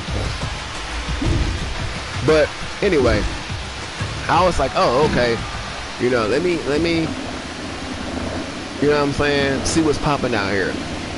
And Matt, you know, became literally my best friend down there. Gave me free rooms for shit months. I'm talking about great rooms and shit. And then I was like, I got enough money to get an apartment, but I was like, fuck it, I'm gonna just go back to Michigan and renew my license, and blah, blah, blah. And that's exactly what I did. And got me a car, and, you know, kept on going. I should have went back, but I don't know. I just felt like, now that I'm, you know, back in Michigan, let me go somewhere else this time. Let me go somewhere different this time. You know what I'm saying? I've already did the Louisiana thing. Let me see what else is out there. And I haven't been anywhere. No, I've been to Texas after that. And then I was like, damn, I don't know if it's because I didn't have a car when I was down in Texas. I had caught a flight down there, and you know, because it was only supposed to be for a couple weeks anyway. Well, it was supposed to be a test run, and if I liked it, I was gonna stay permanently. But I didn't really like, I didn't have a problem with it that much. It was just the fact that um, I couldn't find work down there, right, in the time period that I was down there. If I would have found work within that 2 weeks I was down there, then I would have stayed. But I couldn't find no work while I was down there. So I said, fuck it, I'll just, go back to Michigan, because it was extremely difficult trying to travel without a car. Like, buses, hell, fuck no, that shit is out of the question down there. Like, the gap between cities is just like, oh my god, like it's miles and miles and miles from each city, and if you don't know the terrain, your ass to fuck around and get stranded, because the buses travel far as fuck from one city to the next. And I was like, oh no, what the fuck? And it's dry hot. It's like damn dry hot down there, like, man. But I was in San Antonio, Texas, so I don't know what Houston, Texas is like. I don't know what the other parts of Texas is like. I just know what San Antonio, Texas was like, and it was pretty fun. I clubbed every night. I was there. Mary was my best friend, and I loved it. Like I loved my little time I was there, but I hate the fact that I was so limited because I didn't come down there with my own vehicle. And I was like, I'm not about to drive your car, even though she was like, just drive my car. Like, I was like, nah, man, you crazy. I don't want to get lost, and I don't want to get in no accident. I do not want to be responsible for nobody else's shit. So, I had declined the offer, and we still made it work though. We played basketball. I rollerbladed. I got to see all the little gyms that was down there that she liked to go to, and it was just a really, really fun time. Like I literally just partied the whole time. And then I got burnt out, and then I came back. But that was a time when my boy T went to the military though. Like, he went to the military because I left, and I didn't know that was, I'm saying, I didn't know he was gonna do that. Like, he said he was gonna do that, but I thought, you ain't gonna do that shit. You just talking shit. You ain't gonna do that shit. But he fucked around and actually did that shit, and it left me like, oh shit, you got bigger balls than I thought. Because he's not that kind of person. Like, you know what I mean? Like, you know what I'm saying? Like, you're not built for that. Not to undermine him or nothing like that. Not to say that he's weak or he couldn't do it, because he's doing it. I mean, I don't know if he's alive right now, because he ain't been on since 2023. And his term was supposed to have been over with. Like, he was supposed to have been out of the military by now. So I don't know. I'm kind of worried, but I'm not trying to concentrate on that because it was his decision. And two, you know what I'm saying? Like, he could be alive. He could just be deployed right now. He said he might reassign up because he felt like he ain't had nothing to come back home to. But, I didn't. We had a bad argument the last time we talked. And it's like, I don't really want to fuck with you like that no more. And I think it kind of hurt his feelings, because I was like it's really hard to deal with somebody when that person's friends want to fuck with you on some dating type shit, and that person's family members want to fuck with you on some dating type shit. But out of respect for them, you don't fuck with their friend or their family like that, and then they turn around and do dumbass, petty ass shit out of envy and jealousy type shit. You know what I'm saying? So I was like, bro, like, don't get me wrong. Like, I understand it's hard to digest the fact that a person that you have strong feelings for is better than you in some things, and gets more acknowledgement for the same things that you do. Like, for example, okay, we both draw, but you know what I'm saying, we both are high level artists. Like, he could really draw. Like, he could really draw. Um, and you know, I was like, oh, well, damn. You know what I'm saying? I was impressed. No cap. And he can also play piano. I can beatbox, I could sing, and I could draw, and I could rap. You know what I'm saying? He didn't know any of those things until I just kind of like showed him out of the blue when we went to open mic together. When I kind of like dragged him, because he's an introvert. He doesn't really come out and mingle like that, and he's like pale as snow. So you know what I'm saying? Him and the sunlight ain't friends. But he you know, he would come to things if I asked him to. I'm like, bro, I'm like, I know, you know what I'm saying, that I'm living in over here now because I couldn't find an apartment and Wyandotte, you know, but bro, I don't like to just stay cooped up 24/7. Like, I like to be in nature. I like to feel the sun on my skin. I like to feel the wind, you know, on my skin, blowing through my hair type shit. Like, I like to commune with nature. I like to cultivate, you know, in nature. So like, bro, like, you know, let's get the fuck about this motherfucker. Like, ain't you tired of being in the house all day, every day? What the fuck, bro? What the fuck? So, you know, he was like, what do you got in mind? I'm like, what do y'all do out here? You don't, you know what I'm saying? And it's crazy because I'm gonna get back to the curriculums that they put in more funded areas versus the areas that they considered to be predominantly black areas or the hood areas. Like, example, after I had left Southwestern, right? I'm gonna get back to my buddy T. After I had left Southwestern, right, I go to River Rouge high schools. Now, River Rouge is a small city, but their high school was brand new, and it was huge. They had graphic design, all kind of music classes, French, Spanish, journalism, you know, home ec, woodworking. You know what I'm saying? Shit that you could really learn from.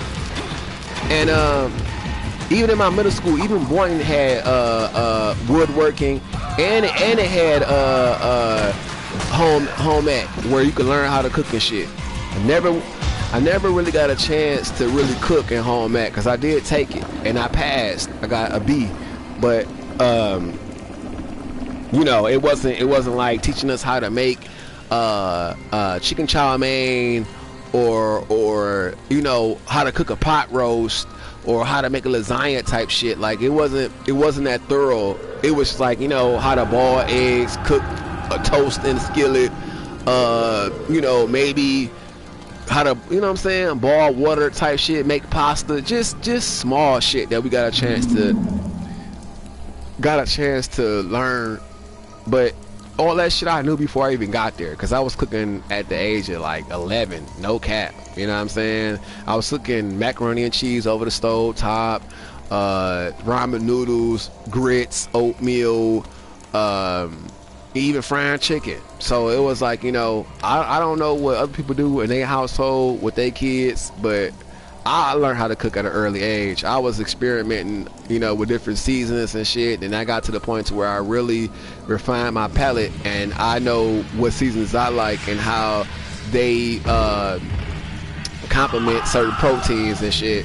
So, you know, I learned at an early age how to cook for myself, and then I continued to learn how to cook, you know, for myself as the years progressed. And then I just, you know, honed in on other things that I like to cook. You know, I refined my palate to the point to where, like, when I make this meal, I know it's gonna be exquisite. When I, you know what I'm saying, when I do this, I know it's gonna be, you know what I'm saying, it's gonna be fire every time. But anyway, I get to River Rouge, and they had way more curriculums. I said, well, damn. You know what I'm saying? Then I went to Southgate, where it's predominantly white at, and they had even more curriculums. So it was like, damn, this shit fucked up. You know what I'm saying? Because if you go into these schools, you would never know that other schools have more shit than yours. You know what I'm saying? That's the sad shit, and that's what they've been doing, and that's what they want to do. When they was like, yeah, we're gonna, we're gonna defund rural areas, or we're gonna cut down the funding, and like, wow, people voted for that dumbass shit. So now it's schools that don't offer shit, and the kids are not learning shit, and then they want to remove certain books that would teach people the truth about the world. That's insane. But it's to keep a person controlled. That's what's got these people thinking that, these dumbass white people thinking that, they're God's chosen people. Jesus Christ is white, so we know that, the world is ours. Surprise, surprise, nigga. Jesus Christ was never white. And his name was not even Jesus Christ. That's the name that y'all invented. His name is Joshua, or Yahweh. But, you know what I'm saying? You can't tell them nothing. They had to learn on their own. But that comes from their dumbass parents, dumbass grandparents teaching them all this hateful ass shit that's not even true. So, you know what I'm saying? It's just sad. It really is sad. Because people really believe their own lies sometimes.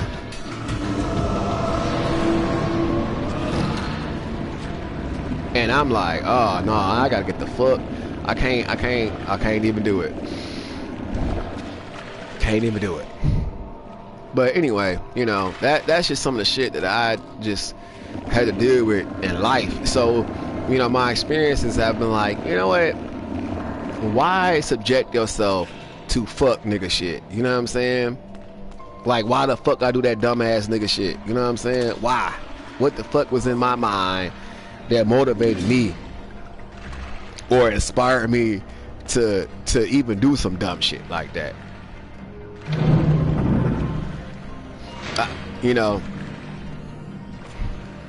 I had to really come to terms with, like, every fucked up situation you in, it's because you put yourself in that shit. You know what I'm saying? You allowed yourself to succumb to that shit. So I've been more wise about the decisions I make. You know what I'm saying?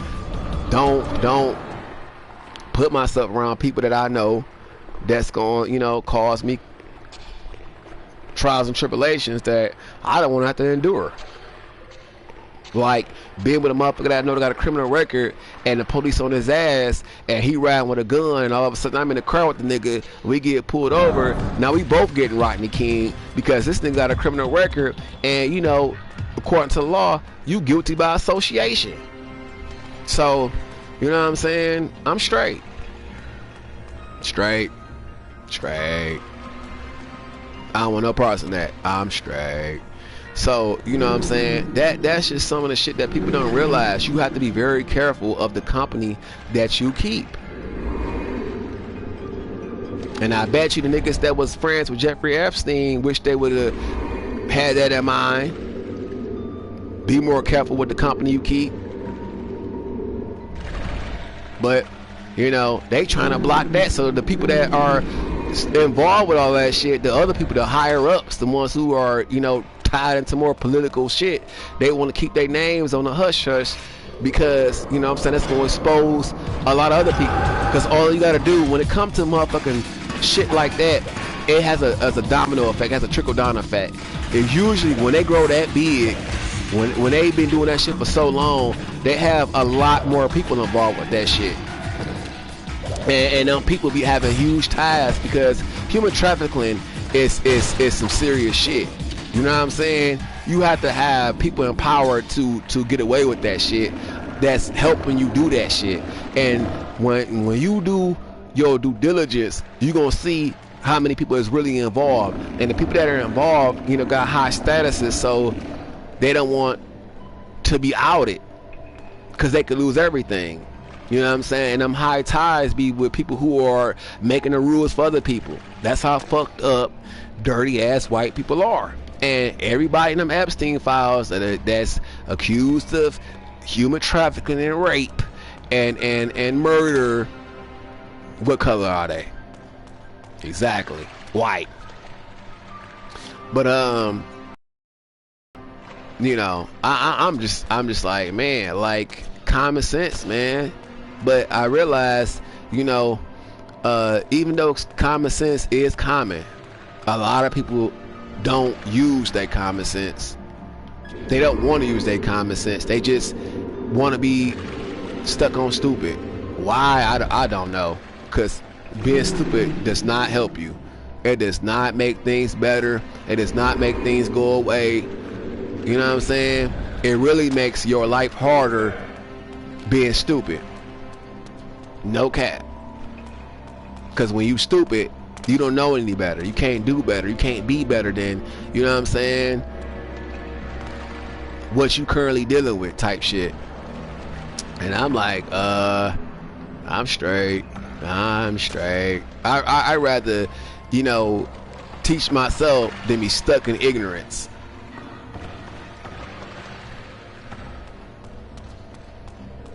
But, you know, each his own. You do you, and I'm definitely gonna do me. Oh shit. Fuck! He caught me slipping. Bitch, fuck out of here. Alright. But yeah, you know, I'm just like, man. But back to my buddy T, he you know, he's been gone for a long time. And I'm like, damn, bro, what's going on? I had got pissed off at him because I'm like, bro, you know, you get these pissy ass attitudes sometimes, which I felt bad for, because I didn't really realize how much love, you know, he had for me until we went to the pier. Like I went over I came back from work one day, and we went over to the pier together, and I was like, bro, you know, I was like, what's going on with you? He's like, we don't really, you know, spend that much time together. And I'm like, damn, bro. I started thinking, like, what the fuck? You know what I'm saying? Because I was like working, and usually when I come home, well, when I was living in Wyandotte, when I came back to the crib, we would watch anime, or we'll play some games together, or we'll catch a movie together, you know what I'm saying? Or we'll all have dinner together, me, him, and his whole family and shit. And you know, his brothers was like, I really like his brothers. They was really cool. They were assholes, not assholes, but they would joke around sometimes. But his two brothers never said no racist ass shit. They never joke around with racial ass comments. They were real cool. And his younger brother used to always, you know, take up for me and shit when T was on some shit that I ain't like. Like T had some other friends, and one of his friends had came over, and I was like, what the fuck is that smell? Like, oh man, all I smell is ass in this bitch. You know what I'm saying? I was so pissed, because I'm like, I shower every day, and you know, I would shower like twice a day over there, because I would get up in the morning, go to work, come back, shower again, and then I would hang out. Because, you know, I was a line cook for Applebee's at the time, and you know, I rollerblade to work, and I rollerblade back to work from Wyandotte, so I'm soaking in sweat. This is all throughout the summer, and I'm like, oh no, you know what I'm saying? Oh no, I gotta definitely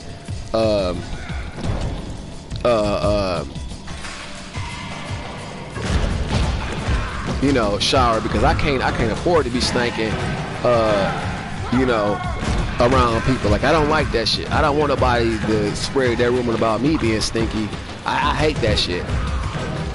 But, you know, dirty ass white people, they gonna lie regardless. You can smell like a bed of roses and shit. If they want to tarnish your name, your reputation, or destroy your name, they gonna lie. Period. You know what I'm saying? That's what they've been doing for years, trying to tarnish the reputation of black folk by saying we savages, murderers, rapists, you know what I'm saying, ignorant and less intelligent than them, tarnishing our reputation and shit.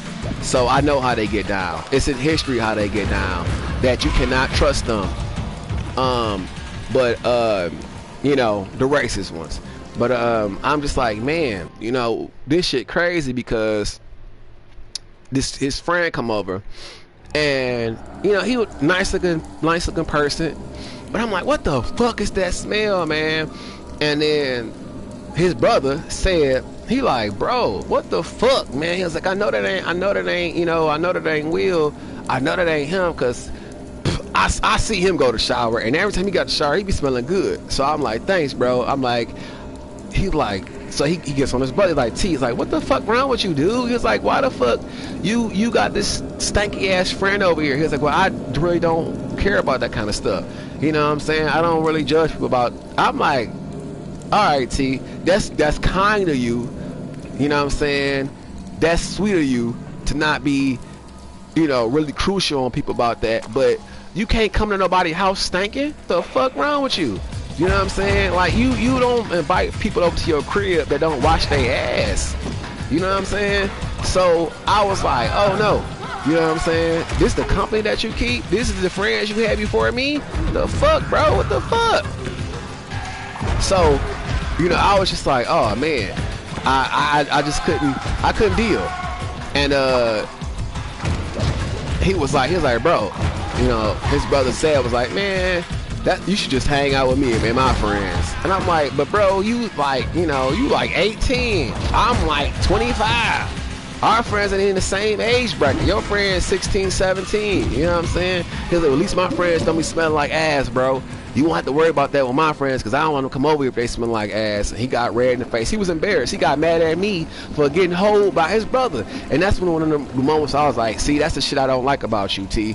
And if I was to be on some date a guy type shit, I wouldn't date you, because look what you do. You don't know how to take constructive criticism. You don't know how to, you know what I'm saying, see the error of your ways. You just get so emotional, and then you get in these bitch ass fits where you want to be petty, where you don't want to communicate, where you want to isolate yourself, you know what I'm saying, or you want to hold an attitude for shit that you did.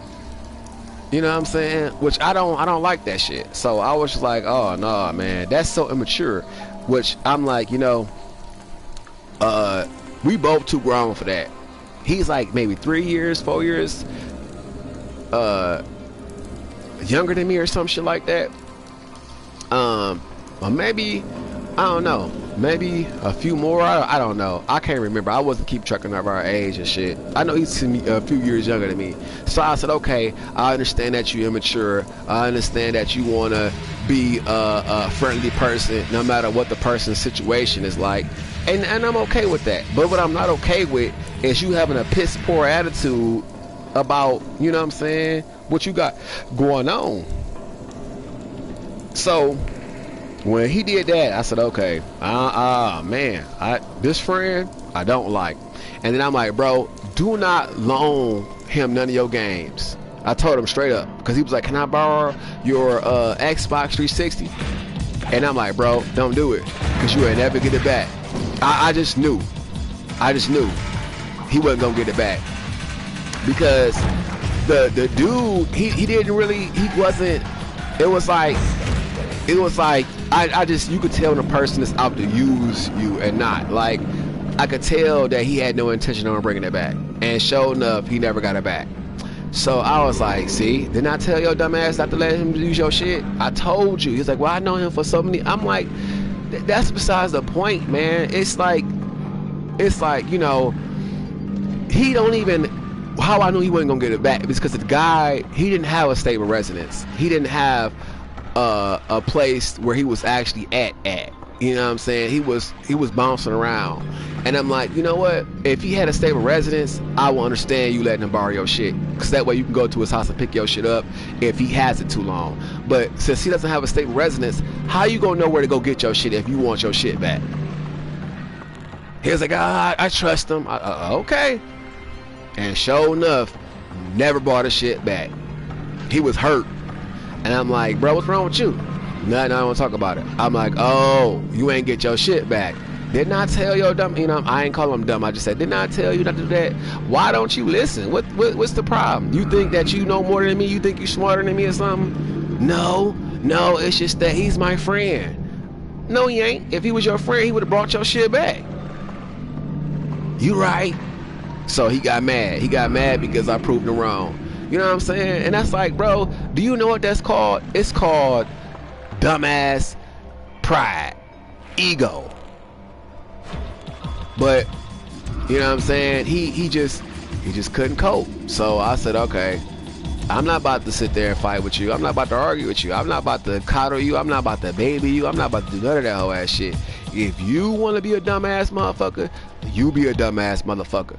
But you know what I'm saying? I can't get jiggy with that shit because I know how much shit costs. And you know, it's different if somebody else buy your shit. You know, you might not really value it that much. But when you pay for your own shit, oh hell no. I can't afford to lose my shit. You know what I'm saying? I don't put some blood, sweat, and tears in that shit. So there's no way I'm about to let somebody just run off with my shit.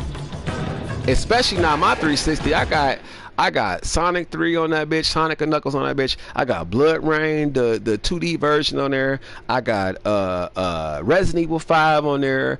I got Explosion Man on there. Lords of Shadow, Castlevania 2 on there. I got Star Wars on there. Tenchu Z on that bitch. You know what I'm saying? Like, I got shit that I actually like to play, and I actually go back and play these games from time to time when I'm feeling, you know, that I miss them. So I'm like, bro, I couldn't afford to lose my shit. I don't spend too much money on my shit. I don't work too hard. I don't put in, you know, 30, 40 hours at the jobs that I didn't even want to work at and bought my shit. So ain't no way I'm gonna let a motherfucker come along and lose my shit. Like, you gonna have to pay me. You know what I'm saying? So, but he let him slide. He just let it. I said, damn, bro, you real nice. He didn't call him up to cuss him out. He didn't try to go find a motherfucker. And the guy stopped coming around. He just disappeared. I said, damn. See, that's just dumb as fuck. Now you ain't got no game consoles. He literally didn't have shit. His PlayStation 3 didn't work. So he didn't have nothing. Every time we wanted the game out, we had to play my shit. So I'm like, damn, bro. Then I went and got my PS2 from out of storage, and we played Mortal Kombat Shaolin Monks together, and he loved that. We had such a good time with that. And then his brother G, he wanted to play Tenchu Fatal Shadows when I had it, and I played it a little bit to show him, and I'm like, here, bro, if you want to play it, go right ahead. Just don't leave my disc out the case. And don't leave the disc inside of my disc tray and the PlayStation. Put everything back in the case. And he was like, okay, cool. And I left my shit, open so they could play. But, his brother, he didn't even touch my shit. I really like his brother. His brother is really fucking funny. And a big ass nerd. Like, that's the kind of friends I like. I like my friends to be super nerdy, very, very, very clean and neat. And very kind. Like, I don't like fake ass people. I don't like rude ass people. I don't like people that think that they better than everybody so they could treat everybody else like less than. I don't like people like that. I don't like people that joke around with cheating. I don't like people that don't have respect for other people's relationships or boundaries. I don't fuck with them kind of fake ass people. And he not like that. He was really cool. He was really nice. And he fucked with me. Like, he let me ride his little that one wheel unicycle like thing that's electronic. I forgot what they call that. And I'm like, bro, this shit is expensive. Like, you sure you want me to use it? He's like, yeah, bro, I trust you. We cool. I said, oh, well, fuck. He brought out the Nintendo Switch. We played Streets of Rage together. We beat it together. He pulled out Smash Brothers. I fucked him and his brother up. This is back when T was in the military, and I was coming over when they both stayed there. Like, they both moved out because they wanted to get the fuck away from their mama. They was like, we don't like being around her, so we getting the fuck away from her. And I said, well, damn, they love her. Don't get me wrong. That's their mama. They gonna, you know what I'm saying? Like, she gave him a nice place to live, and you know she did the best she could, or she did really well as a single mom, you know what I'm saying, as far as they living arrangements, current living arrangements. But as far as the men she exposed them to, hell no. As far as her attitude, hell no. You know what I'm saying? As far as her racism, hell no. You know what I'm saying? She dealt with me because, you know, she saw that I was a pretty black man, and her child was in love with me, which I didn't know. I found out through the grandma, but I thought the grandma was just, you know, like you know what I'm saying, that we really good friends. But she was saying that, you know, he in love with you, you need to, what you gonna do? And I'm like, oh shit, nothing. And I end up, you know, I guess breaking his heart because of that. But I'm like, bro, like, you know, what's the fuck is wrong with some of y'all? You know what I'm saying? Like you don't mask your intentions. Don't hide your intentions. Be straightforward. When you see somebody, you say, hey, you know what, I like you, I'm feeling you, you know, I don't mind if you just hit it, you know what I'm saying. I will prefer a relationship, but I just want to put it all on the table so you know where I'm coming from. And if you present yourself like that, you give a person the opportunity to pick and choose how they want to move with you, versus you lying, and then, you know what I'm saying, and the person can't trust you or feel like you compatible with them because you lied. And you know what I'm saying, and I'm like, dude, like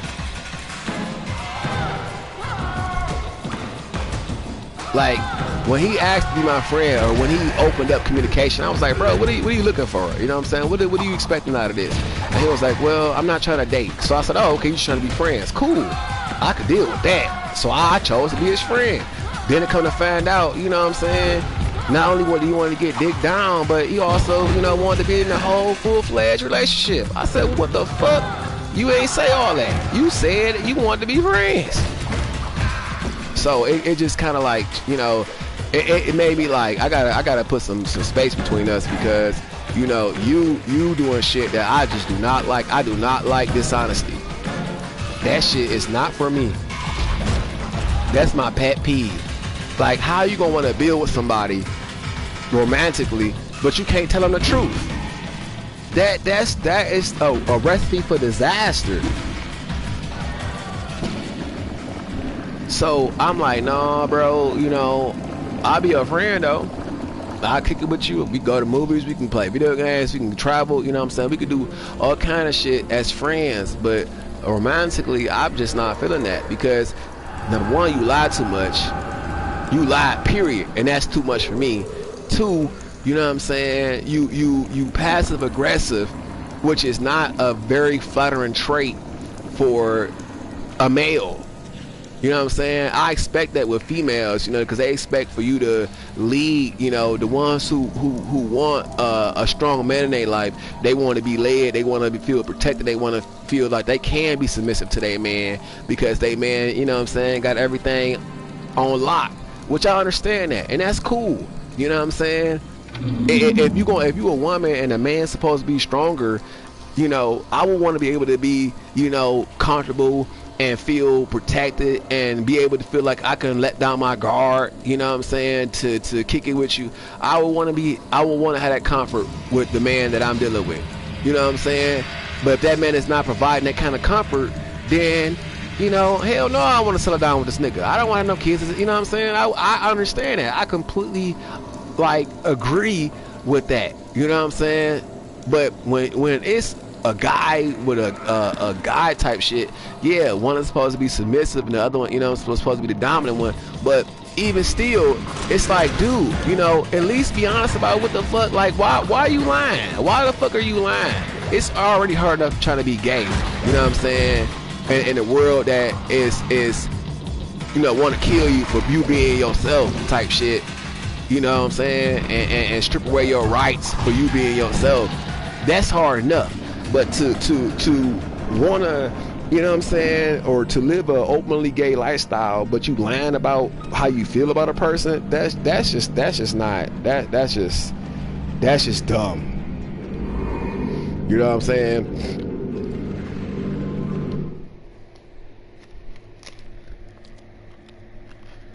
or to be passive aggressive about your intentions.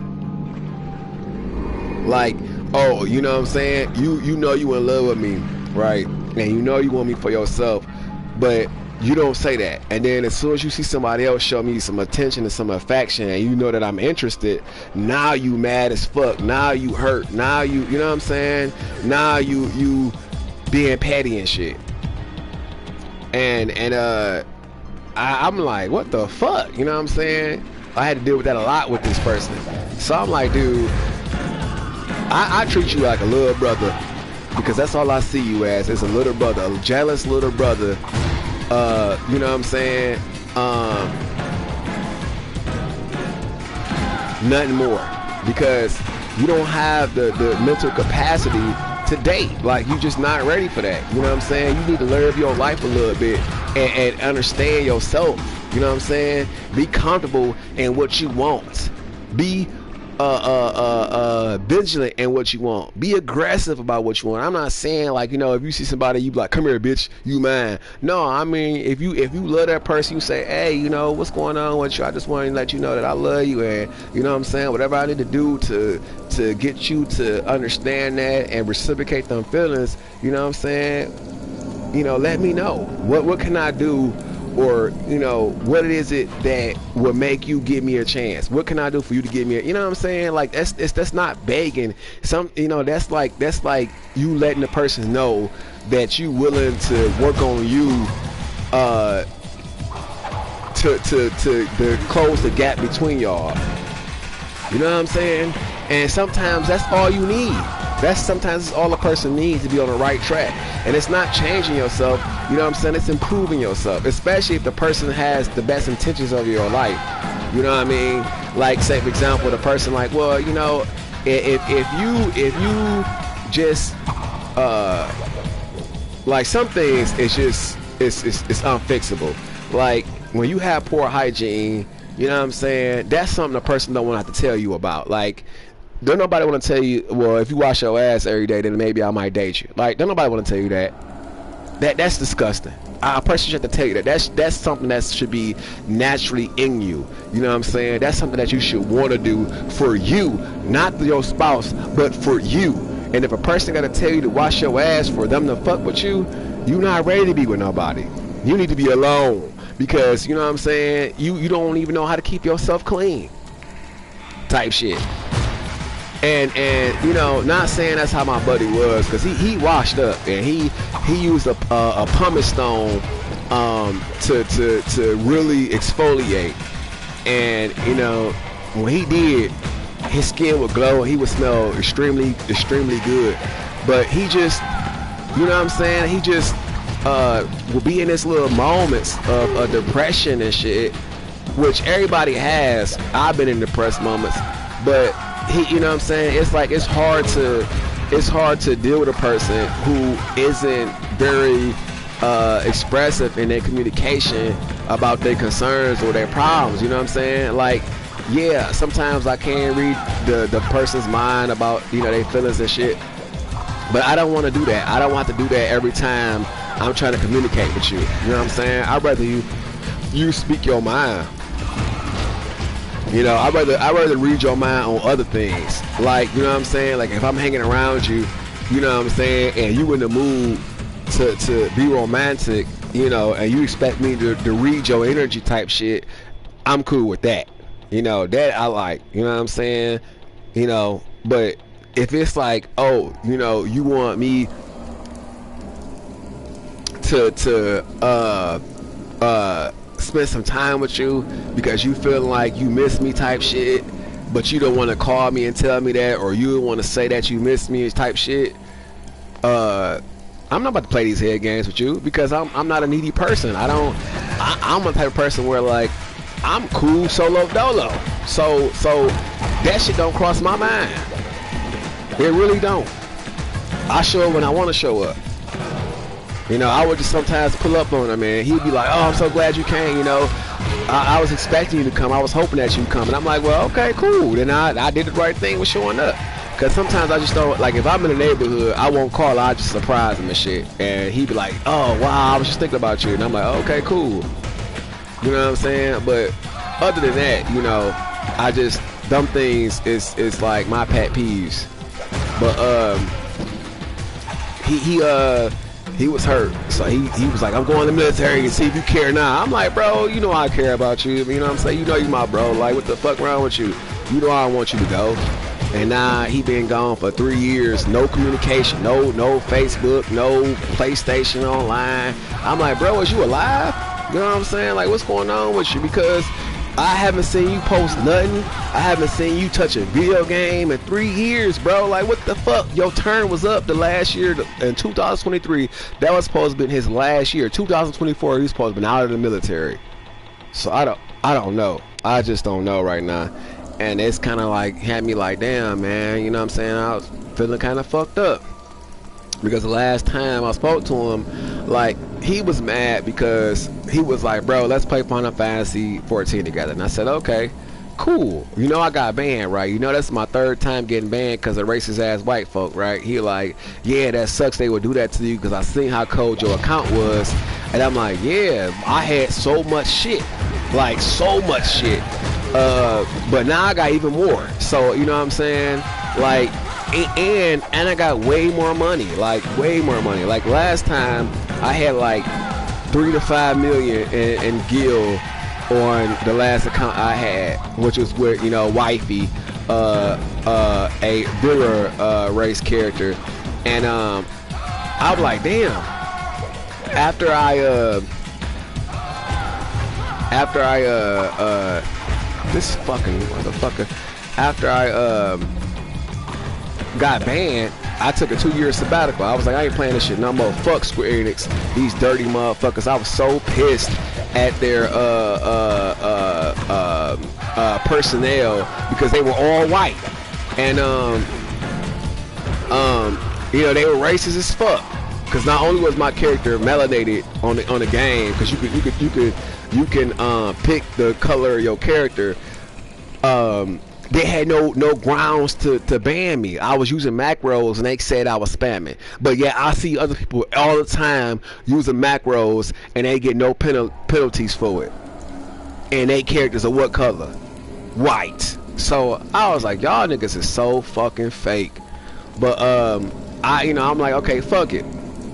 I won't make macros that make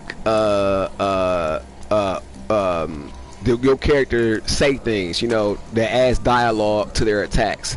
Because every time you go through your weapon skills, you know, you reuse that macro. And like, say for example, with Monk, right, I have boot shine. So the character will say wax on, wax off in that ass, you know, when I use the attack.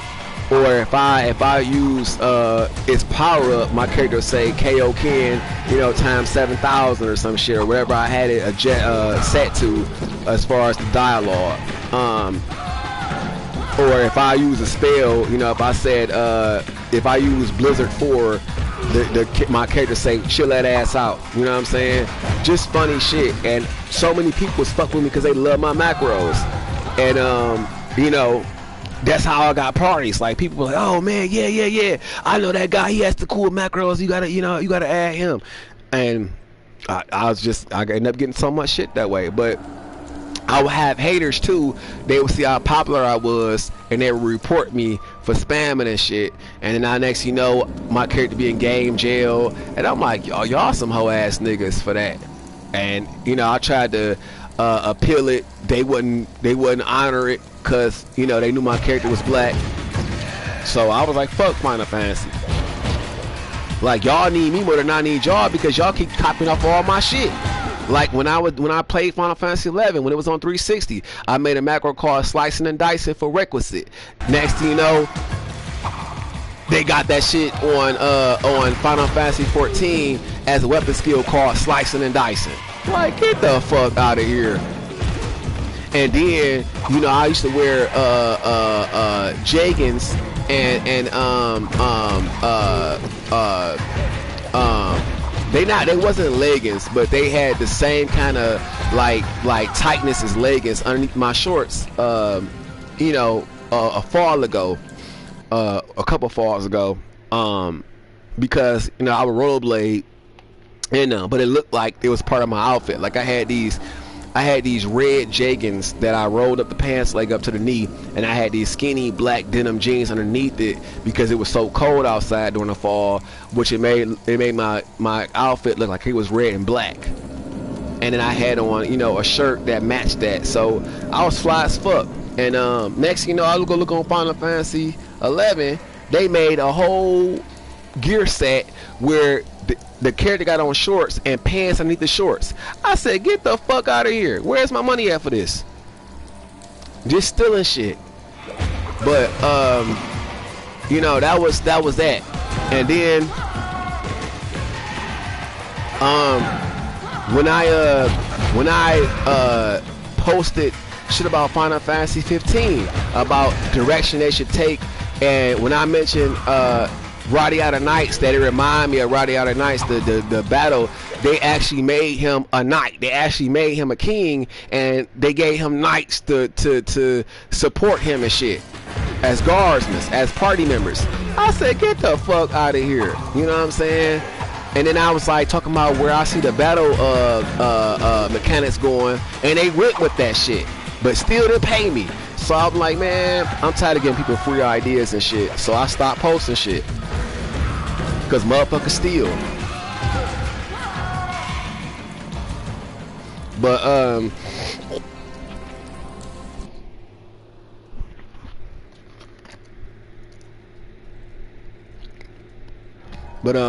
you know, I ain't tripping because I have so many ideas in my head, and when it's shit that I created, it doesn't leave my memory. It's just there waiting for me to put it into fruition. So I'm straight. I just, you know, I'm trying to figure out you know, what I want to pursue the most, whether it's like I have interest in being a cook, a professional chef, because I got accepted to Cordon Bleu too. I had sent in an application, they accepted me and shit, and they wanted me to come, but I never went through with the student loans or the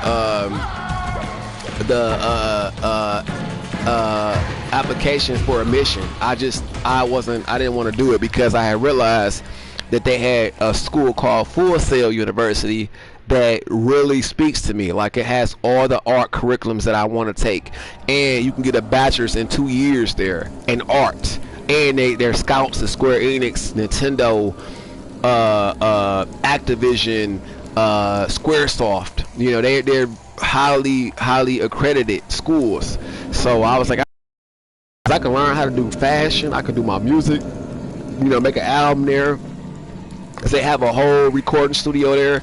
And I have and they have, you know, culinary arts classes too along with that. So I'm like, damn, I can get everything at one place, and once you become a student, their doors are forever open up to you, so you can always visit the campus and use their stuff after you graduate from them on your future projects. So I said, oh, that's fire, but it's just so expensive.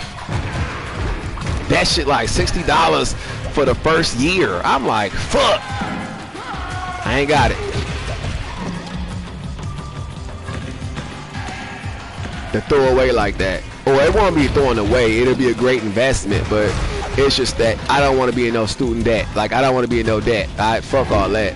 I'd rather postpone it than be in debt for the rest of my life. You know, especially as a melanated person, and how racist stupid ass Chinese people are, you know, and how racist some stupid ass Japanese people are. Like, you know what I'm saying? Like, Chinese people do some dumb ass shit because they want to be white so bad, when it's like white people don't even, the racist white people don't even like your ass either. So what the fuck, you know what I'm saying? Like, they've been discriminating against y'all for the longest time. Like, don't y'all read y'all history? What the fuck? Y'all never read the history? Y'all don't know about the concentration camps that they put y'all dumb ass in when Pearl Harbor got bombed? Or how they put y'all in the black neighborhoods because they didn't want y'all ass up in their neighborhood selling shit? But yet you think you better than black folk? The fuck wrong with y'all niggas? These people are so fucked up. No cap. And I don't hate Chinese people. I love Jet Li. Like, Jet Li is my favorite male Asian actor. All his movies are fire. Every kung fu movie he got outshines Jackie Chan and anything. Like, I like Jackie Chan too, don't get me wrong. I like the guy who played It Man, IP Man. He out cold. I like the chick who plays Jet Li's mom in Feng Sayuk, or AKA Once Upon a Time in China. I like the chick that plays the thief and Crouching Tiger, Hidden Dragon. She out cold. She got some fire ass movies. Her and the chick that plays the Guardian of the Sword and Crouching Tiger, Hidden Dragon are both some of the most coldest women in kung fu, especially the one of those Guardian of the Sword, because she plays in this movie called Wing Chun, and it's the funniest shit I've ever seen when it comes to two Chinese women playing the lead roles. And then the Once Upon a Time in China movies is the most funniest shit because Jet Li's mom is so fucking funny. So funny. And she out cold with her kung fu. Love them movies. Those movies is like part. I have Shaolin Fist with Jet Li on DVD. One of my favorite kung fu movies because I love Shaolin Kung Fu. It's very powerful, and you know that shit will knock you the fuck out because they hit vitals, they hit solar plex, trachea, ball sack. You know what I'm saying? They don't give a fuck. Like, they fight to win, and you know it. When you hit people vital points, if they bigger than you, that's how you make a motherfucker that's 2 times your weight, you know what I'm saying, beg for mercy by hitting them in their vitals. So I understand that, you know what I'm saying. I don't fault them at all for attacking people's vitals because white men came over to their country trying to bully them, and you know it's some of the movies. It's actually in one of Jet Li's movies called Fearless, where you know white men that came over there trying to bully them, and you know the movie fucked up because it's based on a true story, showing you how fucked up white men really is to Chinese people. But in the movie, it's about Jet Li being a proud fighter. His dad was out cold in kung fu, and they used to set up matches where they would sign waivers if they was to participate in the fight. If they get killed, they can't sue or they can't go to the law and try to persecute them for getting fucked up. They gotta just take the ass whooping and be okay with that shit, whether they die or not. They had to sign a waiver. And Jet Li was so proud that he didn't like to lose, and he watched his father throw a match. He didn't know his father threw the match. His father spared the guy, but the guy did some dirty shit and stole the victory from him because he spared him. He was about to use his technique where if he would have hit him on top of his head, it would have shattered or shook his brain and he would have died. But he didn't want to kill a guy because he knew the guy had a son, and he knew that his son was watching. So he spared him the embarrassment of death. But the guy used that moment of hesitation to win a match.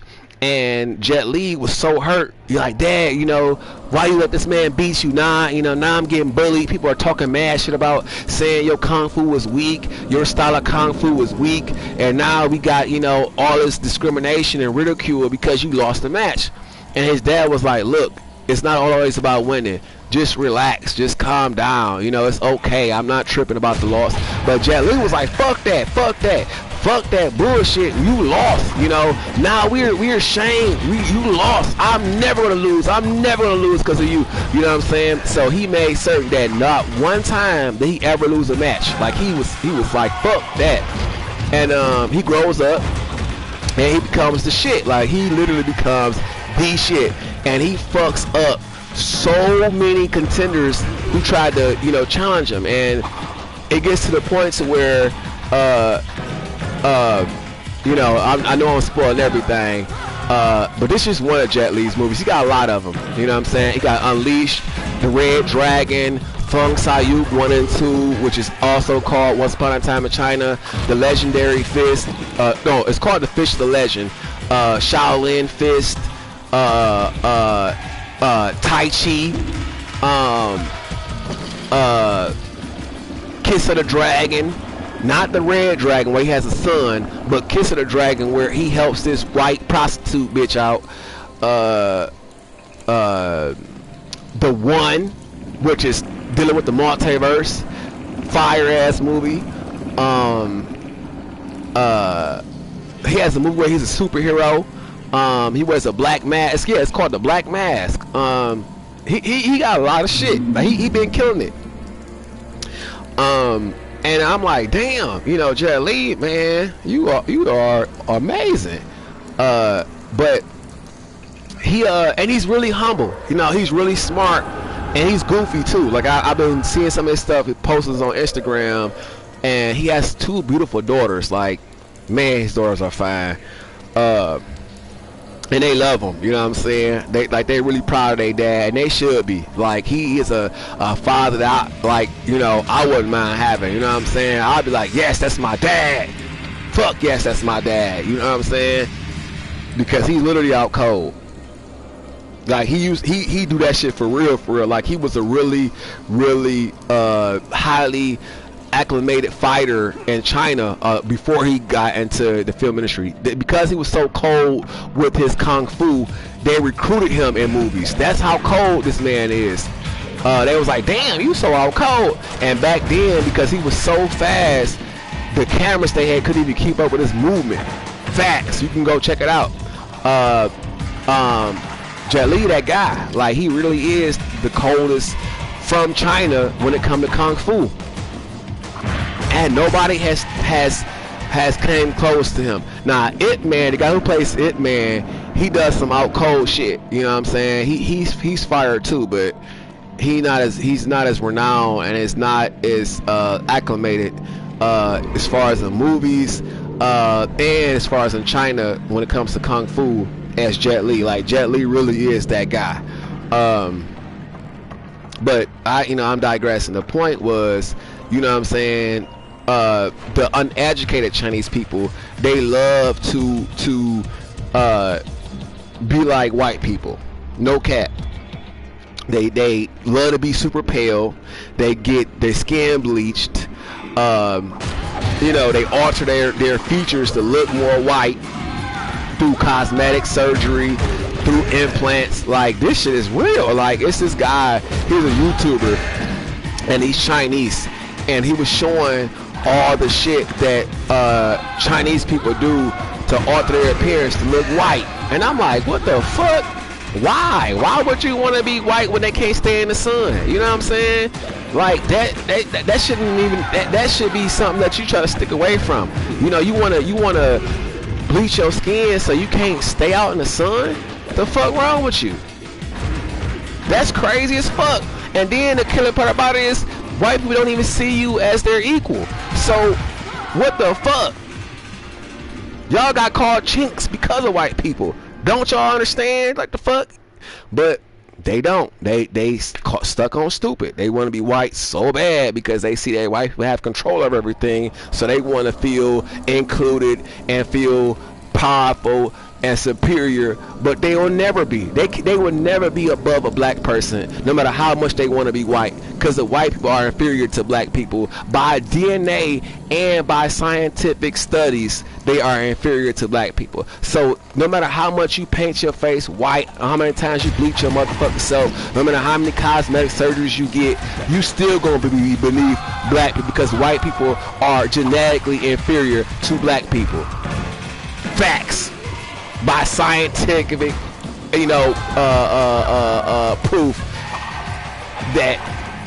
that's what it is.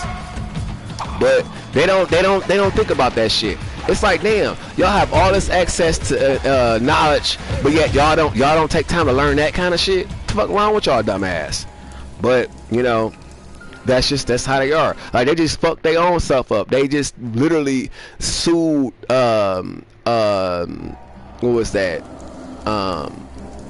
Harvard University a while ago to remove affirmative action because they listened to some dirty ass white man, because they want to be white so bad, saying that affirmative action, which was a law that was made to help with diversity in schools.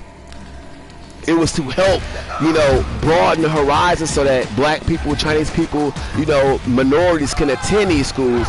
But they sued the Board of Education for affirmative action because a white man got in their head and told them that black people are taking their spots, and then come to find out they still couldn't even get in.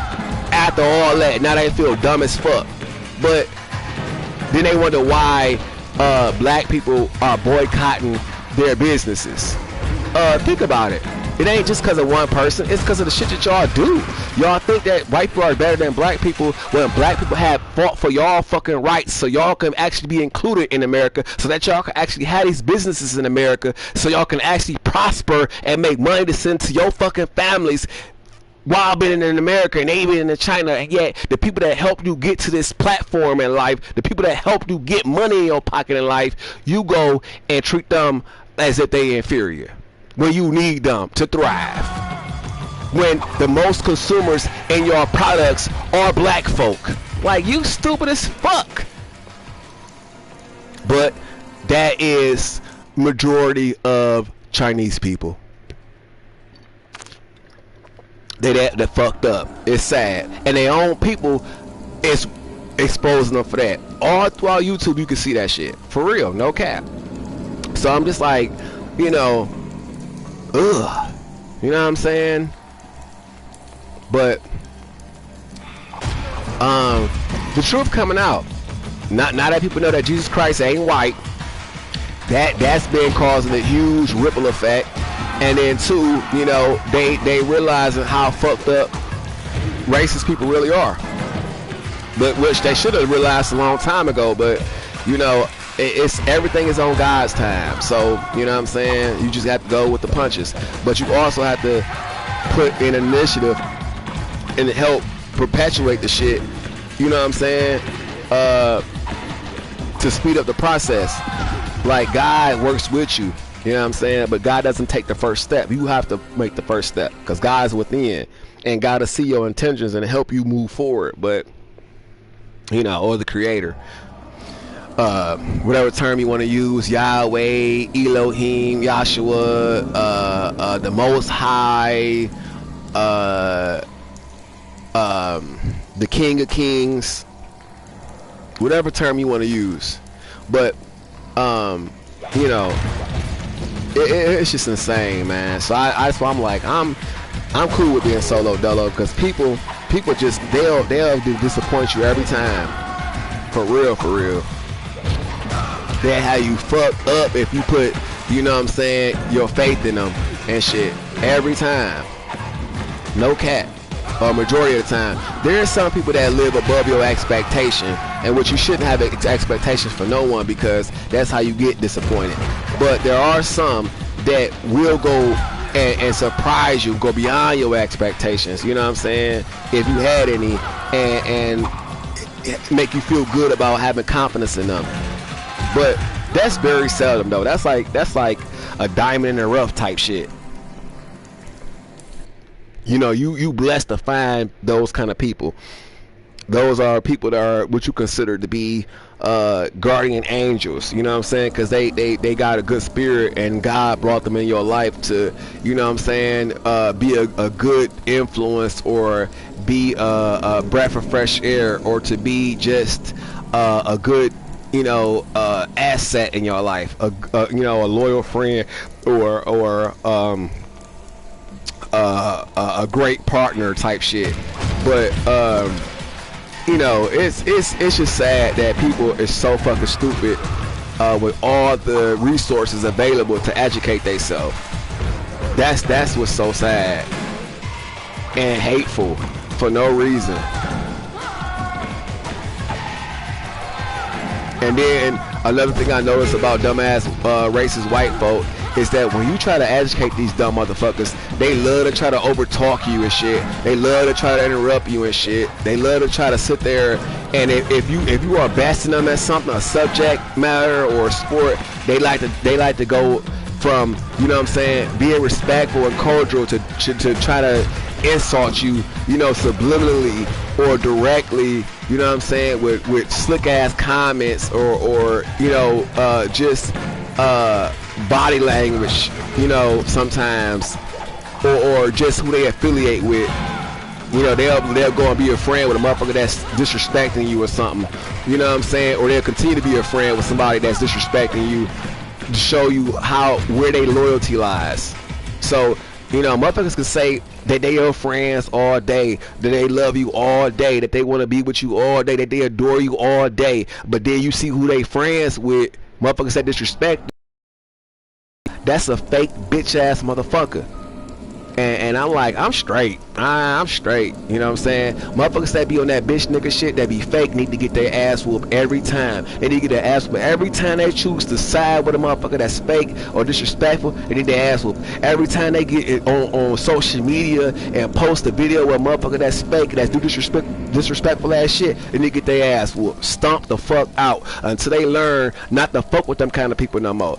Because guess what? Your choices is what got you that ass whooping. If you would have never dealt with them people, if you would have never did some disrespectful ass shit, if you would have never did some degrading ass shit, or some foul ass shit, you would have got your ass whooped. It's just that simple.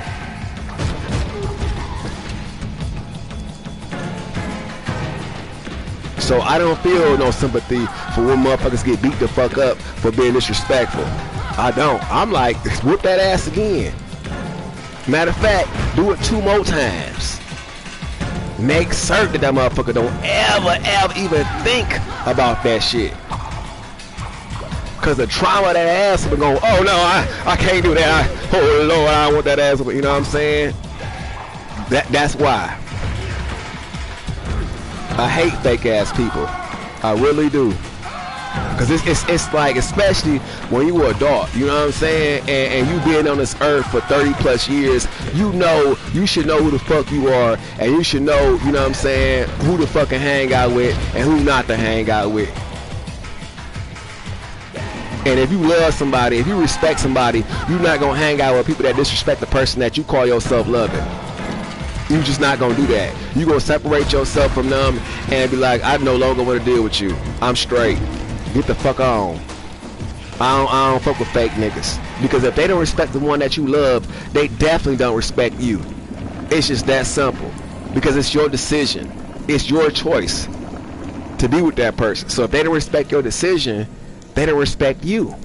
But if you that fucking dumb where you can't differentiate that, I don't want to fuck with you at all.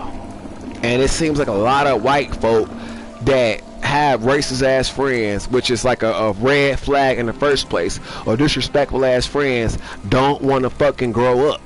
They rather choose they fake ass friends and be unhappy and miserable and unfulfilled than go be with somebody that really will be really good for them and show them a happy and better life than what they currently living. They rather be in misery with fuck niggas who are obviously miserable because they causing you problems. Anytime a person is in your business where they causing conflict in your love life, they are miserable. They are rotten ass spirits who don't have anything good for them going on. So they want to fuck up your shit. Especially if they see the person makes you happy, makes you feel good about yourself, and they trying to fuck up your relationship. They not your friend. They just want to keep you around and be miserable like them. But dumb niggas can't see through the deception.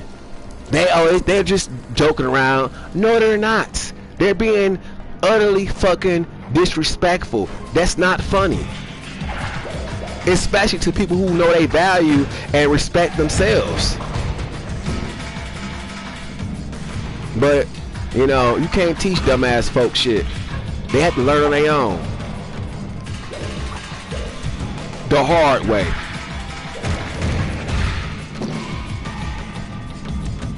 And sometimes that ass whooping is that hard way.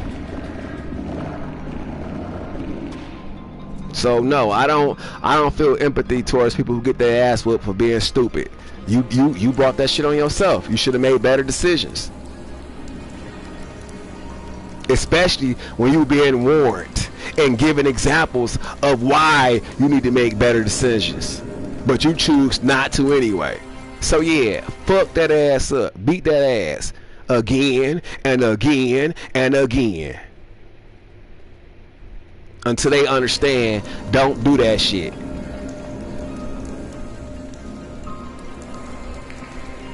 That's how I feel about that shit. Fuck a nigga that's fake. Beat the shit out of him. On everything. Period. I ain't giving no fucks to no fake ass person. If you show any sign of disrespect by affiliating with a motherfucker that's disrespecting me, oh yeah, you earned the ass whooping. You need it. Your body craving that ass whooping.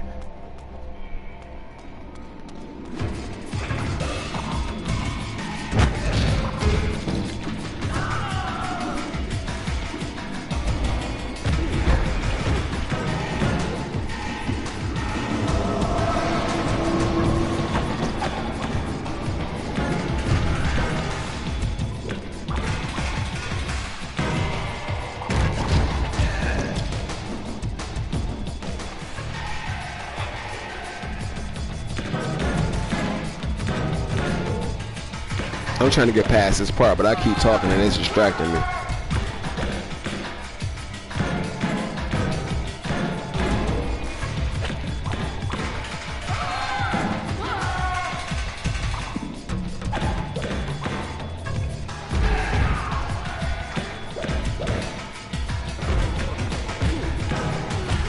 What the fuck? Damn. These motherfuckers is tough.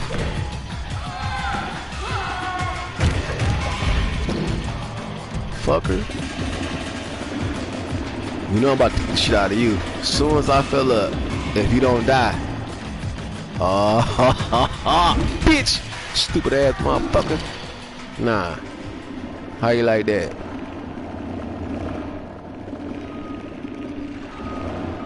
I wish you could stomp their ass instead of kicking them. Cause I sure will be stomping the fuck out that motherfucker.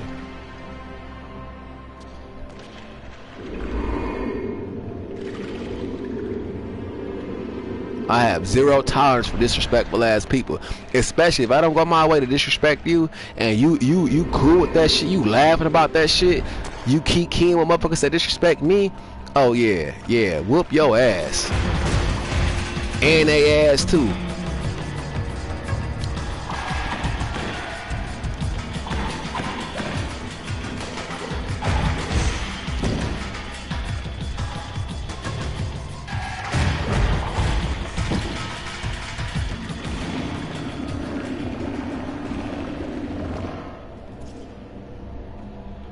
How the fuck you call yourself loving somebody, but you go on stage in front of millions of people and tongue kiss somebody that's not the person you love?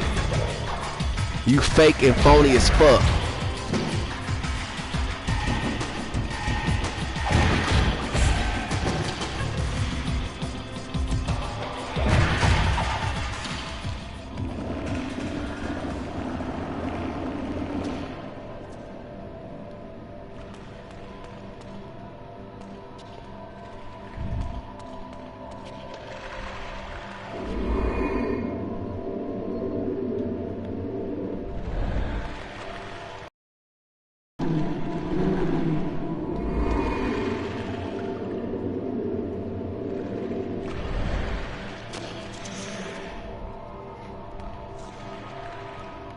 Let me save it because I'm tired of getting my shit cracked. Alright, hold on.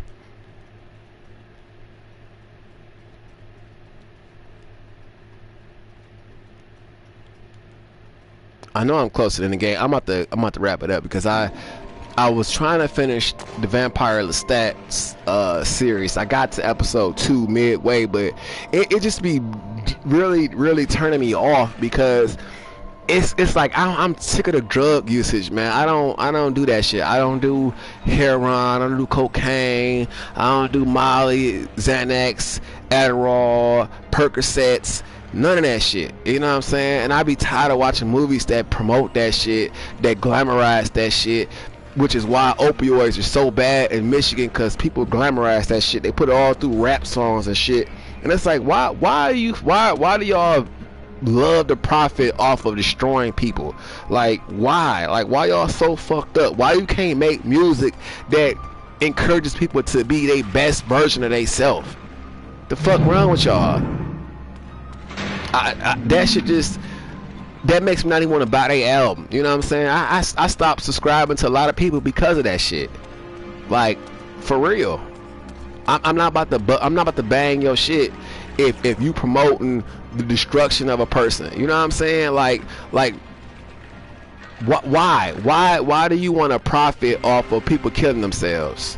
You should ask yourself that question. Like, why do you feel that, you know what I'm saying, you wanna make a profit off of, you know what I'm saying? Why would you want your money to be tainted like that? Cause you know God gonna punish your ass, right? You know you gonna have to go to hell for that, right? You know there's gonna be a consequence for that, right? Because you literally knowingly is encouraging people to kill themselves. You taking life, even though you're not physically putting a gun to their head and say do that shit. You encouraging them to do that shit. That's just the same. It means that your influence caused somebody to kill themselves or ruin their family. Because some people be mothers and fathers be on these drugs and they, you know, fuck up their child's life and shit because they on drugs, and you encouraging that shit. But you ain't gotta rap about that shit. You ain't gotta sing about that shit. Just like these dumbass black bitches, you know what I'm saying, and dumbass sadistic ass gay white men that be fantasizing about fucking their daddies. Every time they sleep with a man, they call that man a daddy type shit. Like, you sick in the head. You out of your motherfucking mind. You disgusting.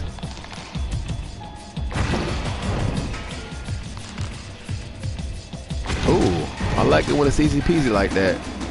I'm glad I snatched up this sword, because I was like, man, I do not want to fight these motherfuckers right now.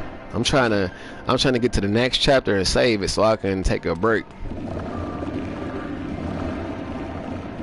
But you know, that's where it's at right now in the world. Like, it's just so disgusting everywhere, man. It's like, damn.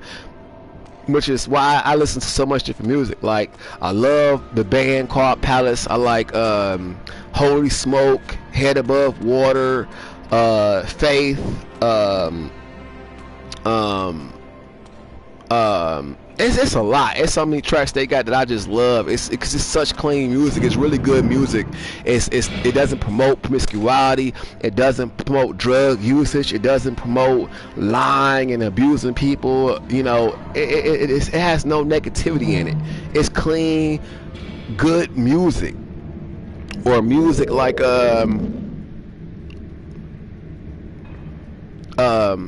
Andre 3000's new album, where it's all just, you know, instruments. That shit is so fire. I love that album. It's just so good. Like the music, man, I be in a trance. Like I literally listen to it when I'm meditating, or if I work out in the yard. I'll put that on because it's just such good music. It's just the shit. Man, I love Andre 3000's taste in music, man, because he woke. You know, he don't promote that shit where it's all about doing drugs or killing motherfuckers. He don't do that. It's like, you know, he all about love and you know, funk, just good music, which a lot of black artists don't see the importance in making clean music. They just want to make money, so they'll promote the most fucked up shit. And granted, you know, it's up to you. If that's what you listening to, then that's on you.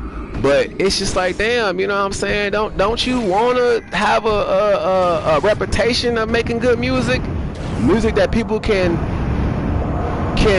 you know, become better people off of, grow off of, learn something off of that's gonna be beneficial to them, or at least music that they can play no matter who they are around. A lot of that shit you can't even play around everybody, because you can't play certain shit around kids unless you don't give a fuck. But these people, man, they just whatever to make money, they sell their soul. It's like, damn, y'all don't have no sense of integrity. You don't value your you know, your morality. You don't value having a clean spirit. Fuck wrong with you. Yes, of course. You know what I'm saying? And I ain't hypocritical. It's just like, you know, because you could say that when it come to other shit too. You know what I mean? It's just, oh shit. Try to detect the location of the Hilden Gate. Where's Uma, Kane? I cannot sense her. She will not be joining us. Uma is dead, is she not? Were you too late? No. She suffered the fate she deserved. She stole the Nexus Stone from me. So you refused to help her?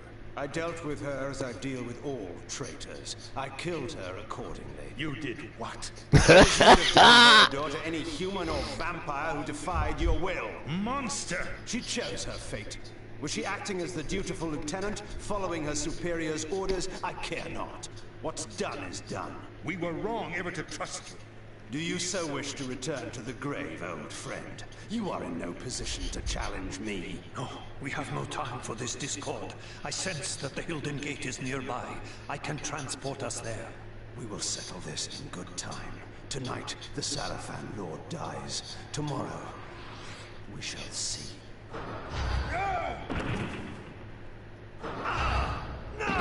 This round is mine, Dark One. I must tend to Vorador. Proceed without us, Kane. I can teleport you to a place near the gate, but you will have to close it on your own. Use the Nexus Stone, cast it into the gate, and the magic of the stone will destroy it utterly. Cast your spell, then, and let us finish this. That's my dude. Kane, man, he's the shit. Okay, this is far enough.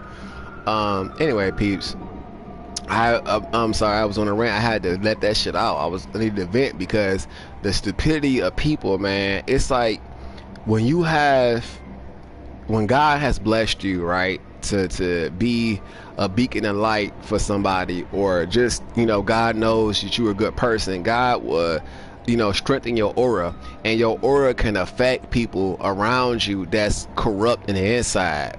And, you know, I noticed that my aura is very powerful. People can know that when I'm in a room, you know, they turn their head as soon as they see me and shit. And then, you know, the ones who are fucked up within themselves, they love to try to grin me and shit. But I look at them back in their ass like, bitch, what the fuck is you looking at? You know what I'm saying? Whether they he or she.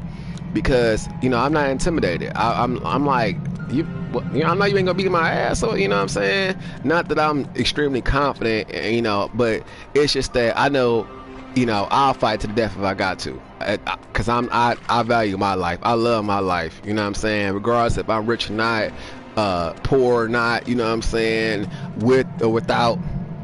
You know, I'm appreciative of my life, because I get to experience things that I like to do, like playing my video games, you know, traveling, you know, meet new people. You know what I'm saying? I love to meet new people. You know, I love it. Whether you Chinese, black, white, Japanese, as long as you good people, that's all I care about. You know what I'm saying? And I love to learn. So, you know, I'm all for dealing with other people that's not my nationality. You know what I'm saying? Because there's certain things you can learn.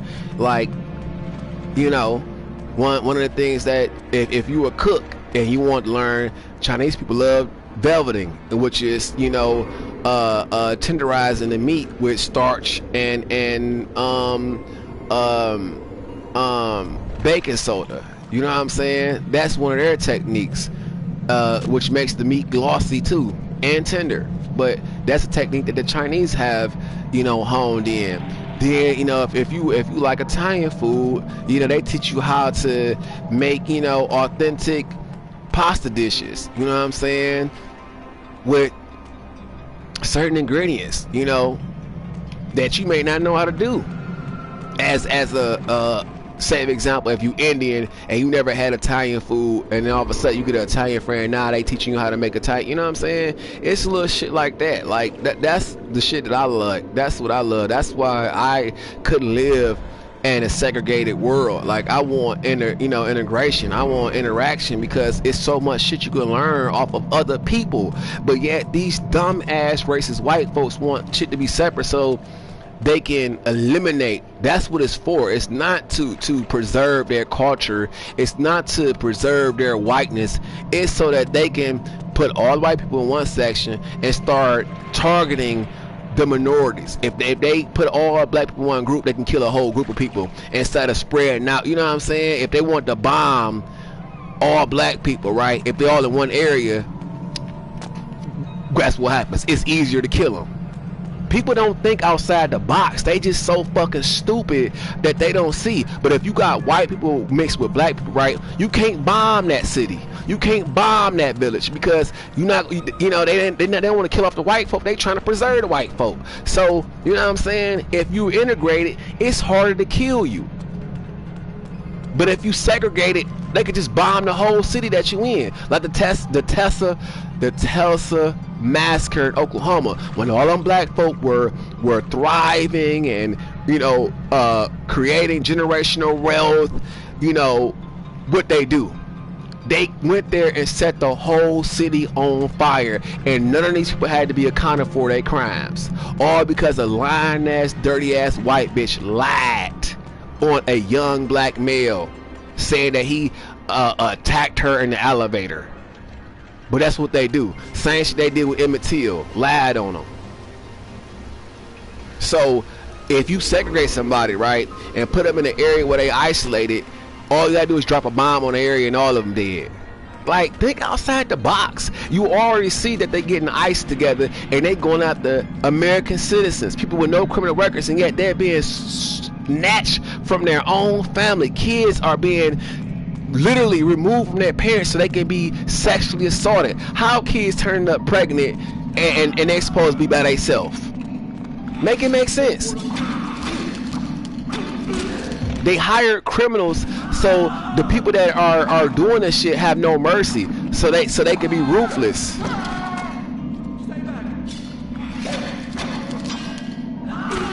Like, you're not even supposed to employ people that have a criminal record to do police work, because they know that they you know what I'm saying, they fucked up. But they employing motherfuckers that got pardoned off of rape charges, murder charges. Think about the shit. And they going at the American citizens, not motherfuckers with criminal records, not real immigrants, but people that actually live here, that been here with citizenship here. They killing them and throwing them into prison, all because they're Mexican. Think about it.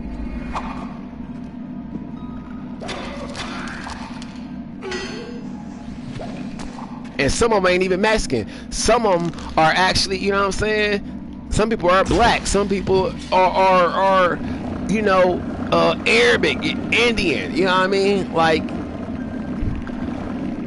people just too dumb for me, man. That's why I'm just like, Lord have mercy. Just fuck. You know what I'm saying?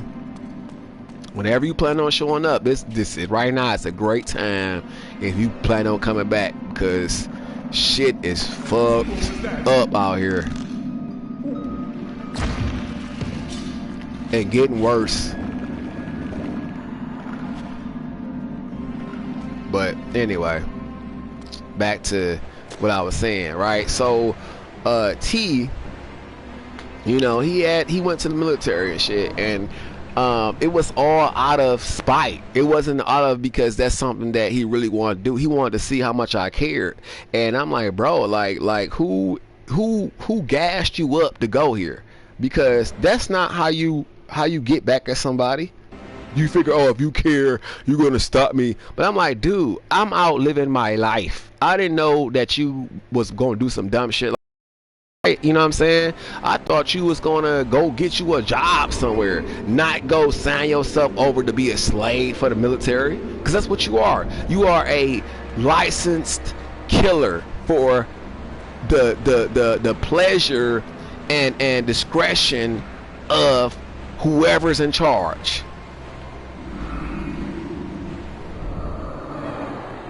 And then you go and listen to some of the shit that these people who have retired or you know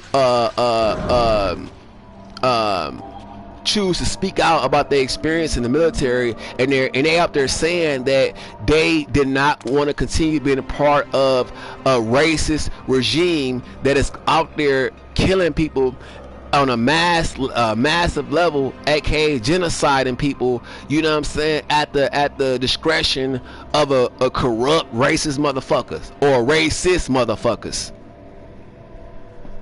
It's all over social media. But you go look at Fox 2 News, Channel 4 News, Channel 7 News, they not covering none of that shit. You get to see no footage of what's going on in Israel with the Palestinians, how they killing them just because they Palestinians. They don't show you none of that shit. But yet when you was seeing the war in Iraq, you had people that was videotaping it. They got it on social media where these people who are supposed to be the news reporters are being killed by the people in Israel. So they can't release no footage about it. Then the people in Israel, they can't do the same shit as like we could do. They have no freedom of speech. They can't televise the shit. You know, they can't videotape it on their phones and put it on social media, because they'll get hunted down and killed in their own homes and shit for doing that shit. And yet, you know what I'm saying, people are like, yeah, you know, go ahead, Trump, go ahead, do, you know, bomb them people in Iran, when the people that they're bombing is the Palestinians, innocent people that can't even defend themselves, but yet they encouraging that shit, showing you how fucked up they really are. Like, you have no regard for human life.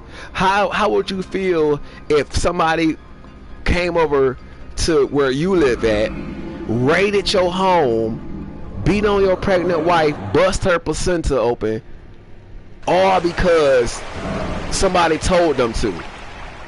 That's racist as fuck. That claims to be a Christian when Christianity preaches no violence, love and harmony, and yet they swear they're Christian. How, when you killing people, when it's tabooed in the Bible? Make it make sense, because I don't see how it does.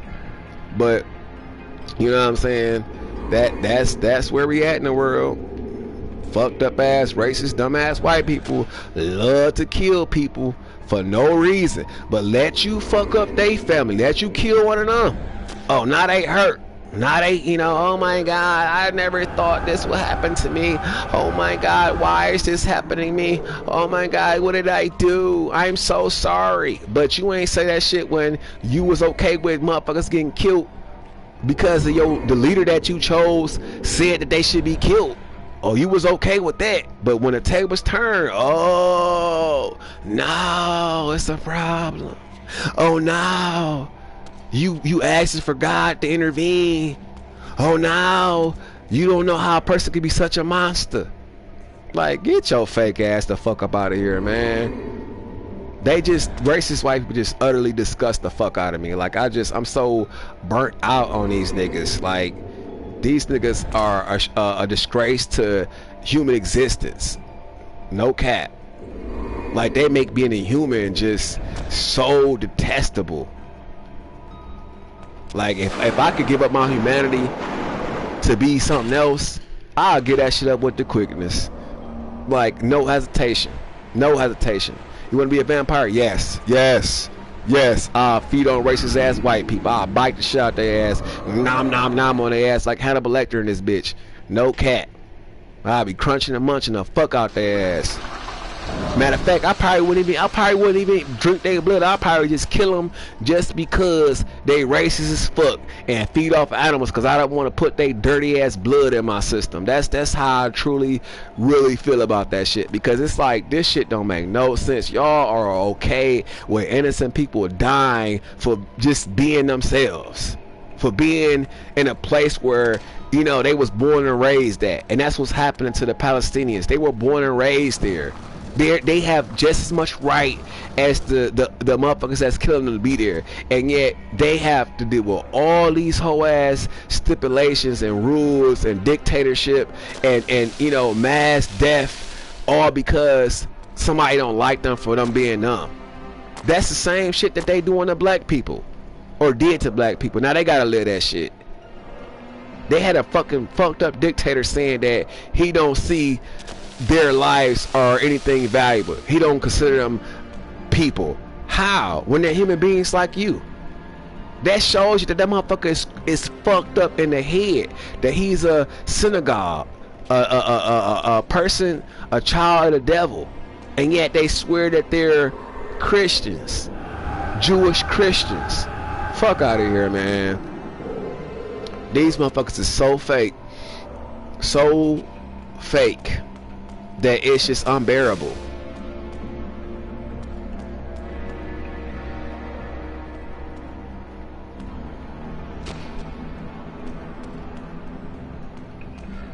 But, you know, I'm gonna pray for him. You know what I'm saying? And I do. I really do pray for him. I hope that God really does deliver them from this hell that they in, because that's not cool. That's some sad shit to be murdered for you being you. You know what I'm saying? And then it's so hard to pick up and go from certain places. Like, you know, you have to have a passport, and then you have to have a visa if you're not from America to travel. So some people can't even get up and go, even if they wanted to, because they don't have the finances to do so. And that's the most saddest thing in the world, when you can't just get up and go because you don't have the money to. That is so sad. And a lot of people out here in these other parts of the world, you know what I'm saying, don't have the funds to do so. I don't even have the funds to do so. You know what I'm saying? Like, I want to leave America permanently, but you know, the way I want to leave it, I want to be comfortable. I want to be able to buy my own land and property. You know what I'm saying?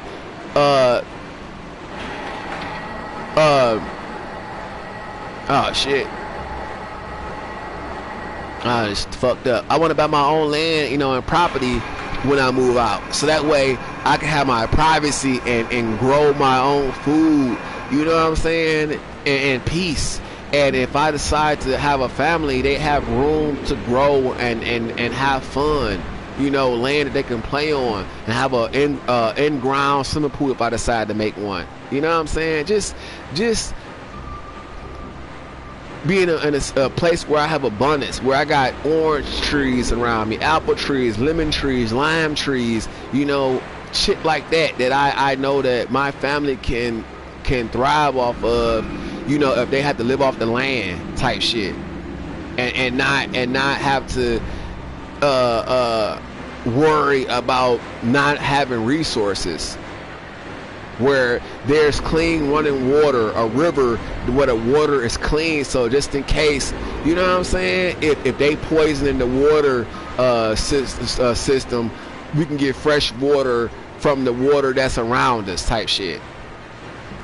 But you know, people don't think about that shit. They really don't.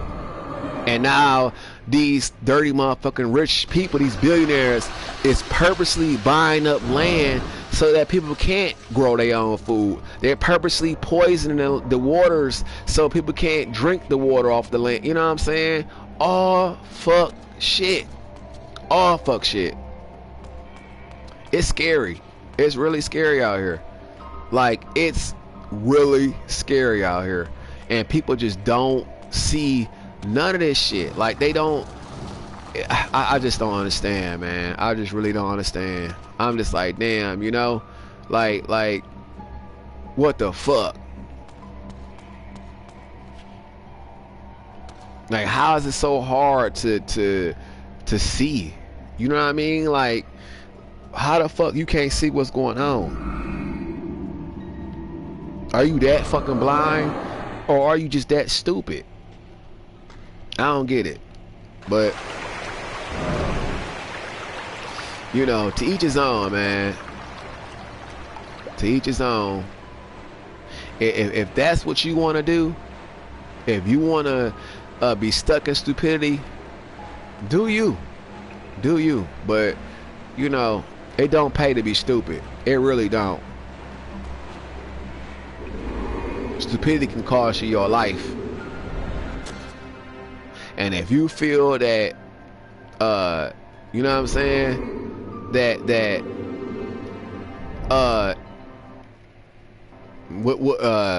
you don't give a fuck, oh well, that's on you. I know I care, you know what I'm saying? I care about me and mine, and I care about other people, you know what I'm saying? I don't want nobody to be homeless. I don't want nobody to be broke. I don't want nobody to be, you know, struggling from nothing. Because there's so much abundance in the world, nobody should be struggling. It's so much food and resources in the world, nobody should be struggling. But white people have made it so, you know, it is poverty everywhere.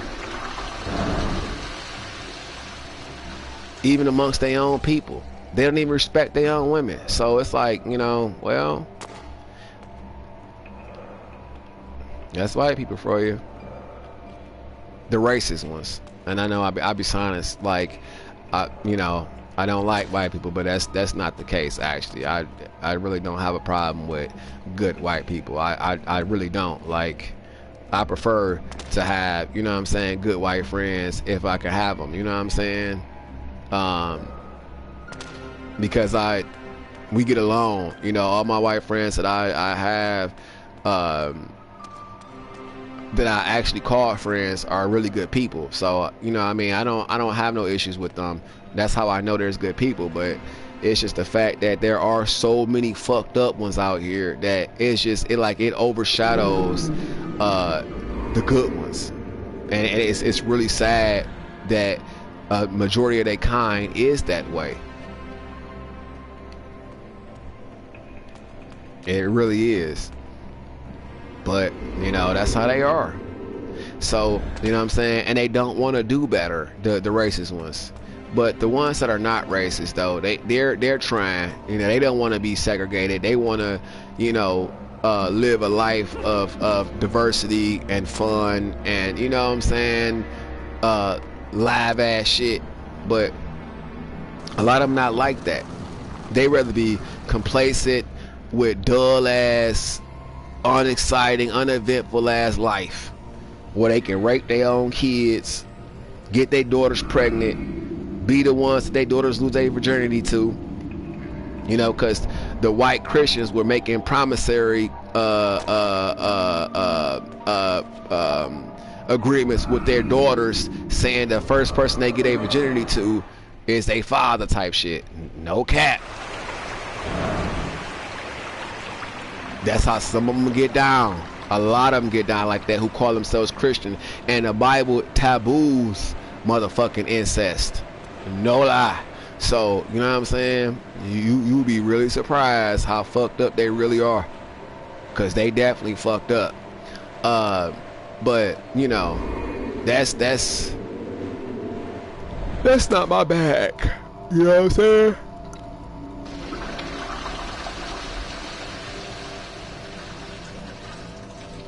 I'm just, you know, sharing information that I've learned, and this shit you could look it up.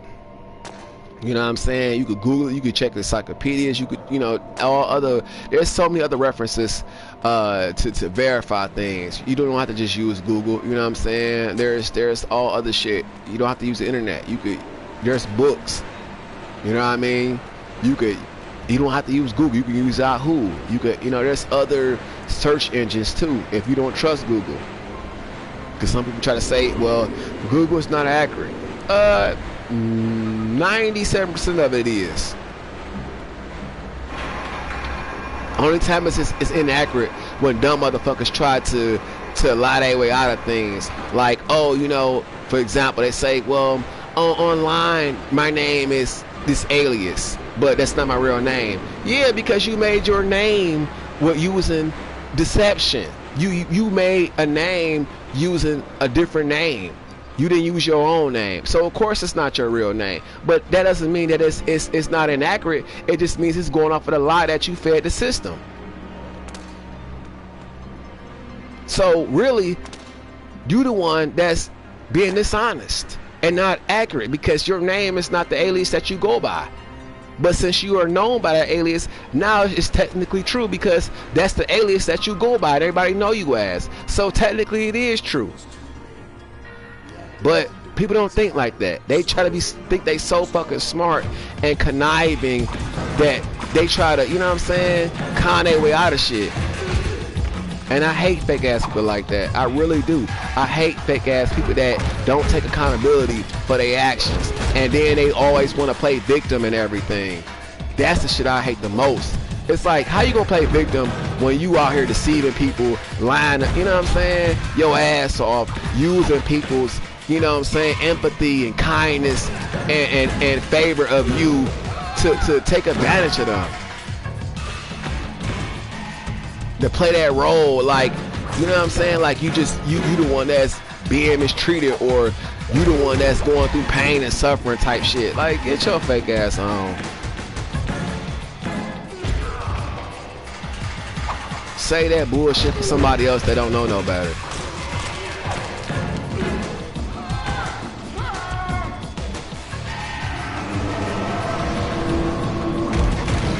Woo! I was about to die.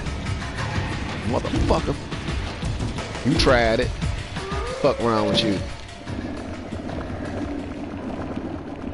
But yeah, I'm just like, man, I just don't have the tolerance. I don't have no tolerance for fake ass people. No patience either. I can't deal with it. But you know, back to what I was saying, yeah, you know, my boy T went to the military. He's been there for shit over, I think, 6 years now. His term was supposed to be over in 4. So I'm just like, bro, like, what the fuck? I know you don't like the military like that. He tried to guilt trip me, like, oh, I'm about to kill myself. You know, I got a rope in the closet, and I'm thinking about it. I'm like, bro, why are you playing with me like that, bro? I don't like hoe ass niggas shit like that, because you don't have to do that. You don't have to go. I told you not to go. When you told me you was gonna go, I said, no, you not. You shouldn't. But you went and did it anyway. That's on you. Cause I didn't, you know what I'm saying? I didn't suggest you do that. I didn't encourage you to do that. I was against that. So I'm like, you know what, dude? As much as I, you know, care about you, I'm not about to beg you to love yourself. I'm not about to do that. You know what I'm saying? If you don't love yourself, that's on you. You fuck around and kill yourself, you know, I'll be a little upset, but you know what I'm saying, I'll overcome it, because I you know what I'm saying, I told you not to do that shit, and I encourage you to do better, like, you know what I'm saying. So it's like I can't really sympathize with you when you doing that shit out of attention, and then you can't make somebody love you. You know what I'm saying? Especially if you're not doing shit to show that you love them. If you love a person and you want them to love you, you respect their wishes. If they like people that wash their ass every day, then you should wash your ass every day. If they like people that brush their teeth every day, you should brush your teeth every day. You know what I'm saying? If they like somebody that get off their ass and work, you know, not saying you gotta work for a living, but at least you should have some money in your pocket, or at least you should want money in your pocket, because you know what I'm saying, it's so hard to live without money. And how you gonna date somebody if you can't pay your way if y'all going to date? But you know, it's just, that's the shit that this person don't think about. Demon, your reckoning day has come. It's like you just want somebody to love you on your terms. You know what I'm saying? And that's not how it works. You know, a person can love you without being intimate with you as a lover. And join your kind before I obliterate And I'm like, bro, I showed you love like family, bro. I'm not about to dick you down. I'm not about to do that because you know the reasons why. You know what I'm saying? Your brother told you the reasons why. That I have thought possible.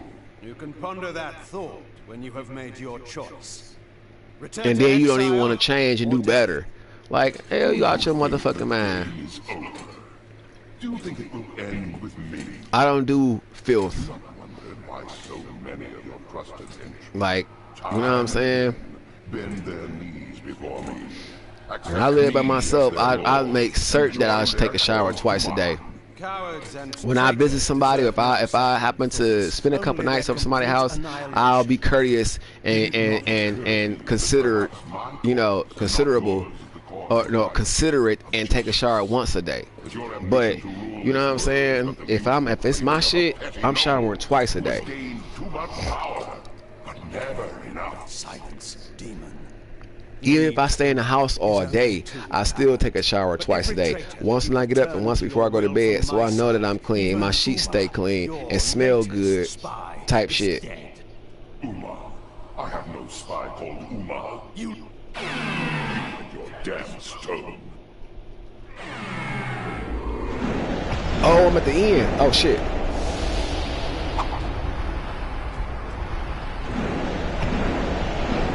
He fucking me up with that Soul Reaver. I forgot how to beat him. Okay.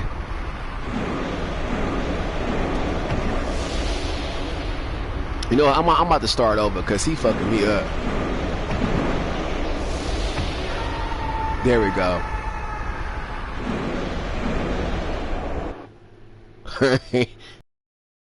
Gave me the business. But alright, let me say this is the end of the game. Sweet. I didn't even know I thought I had like 2 more chapters, honestly. I guess I overestimated how long the game was. I'm gonna post this on my video archive too. After I finish putting up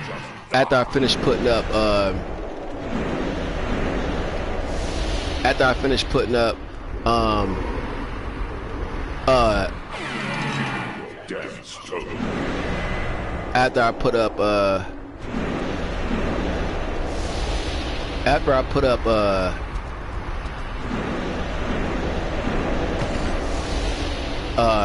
Tales of Arise first, because I got like 21 chapters. I didn't know the game was gonna be that long. I just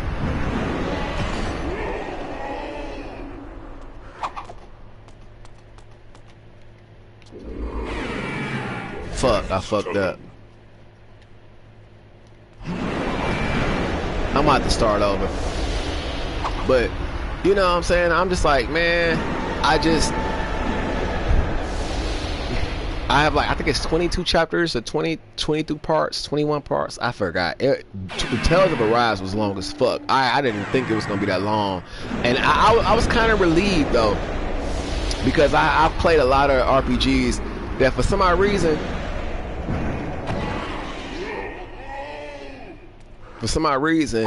they, you know, turned out to be a lot shorter than I thought they were going to be.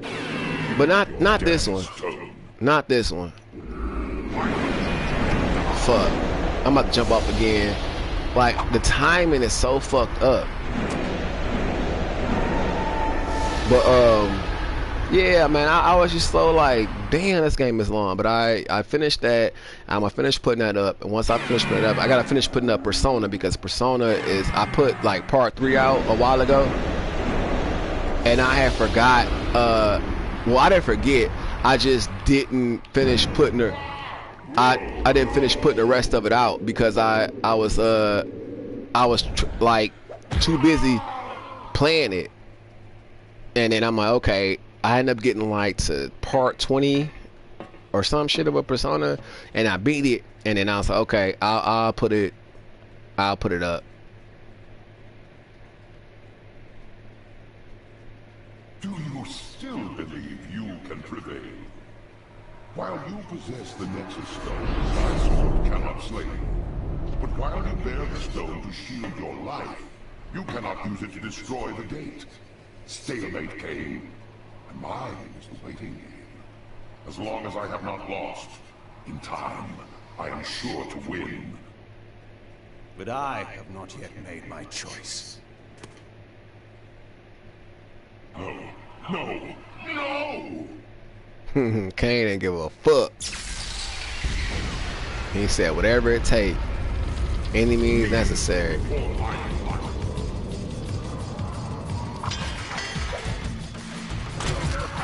Damn!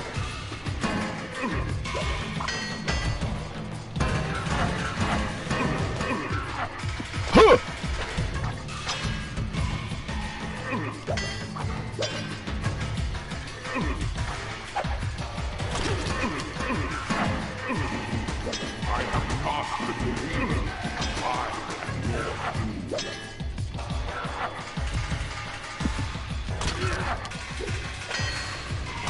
Oh, damn, I can't grab this motherfucker. Oh, nope, I can't grab. Alright. I got something for you, though.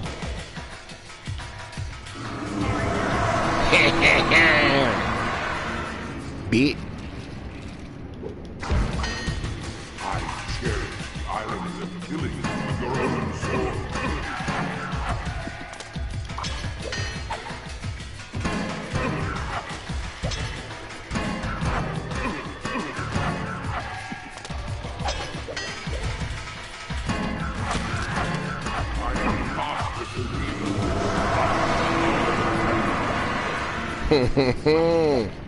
Fuck about you mastering that Reaver.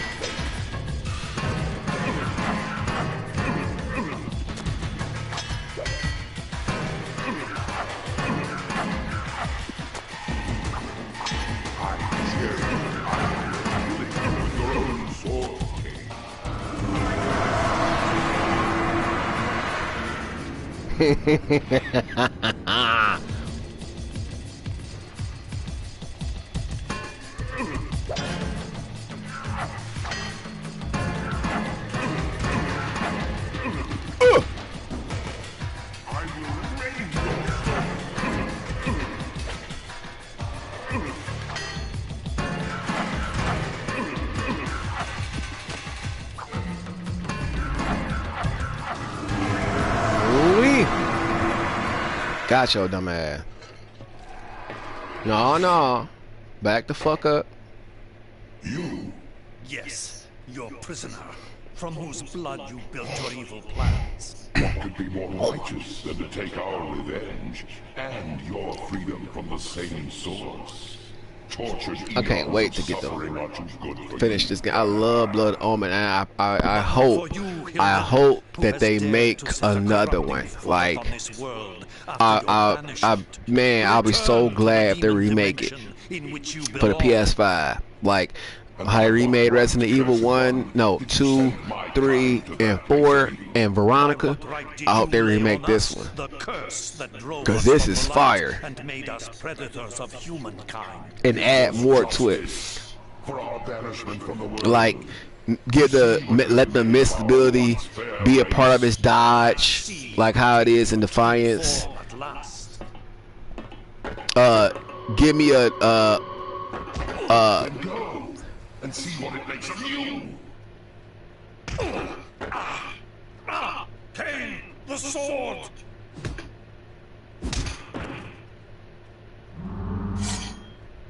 I sentence you to the hell of your own making. But Giannis Ordrin didn't die here though. He actually comes back in Soul Reaver 2. So that means he's like, Now, it is your turn. that means he's like alive. After this, cause Soul Reaver 2 is like millennia, 2 millennia after this.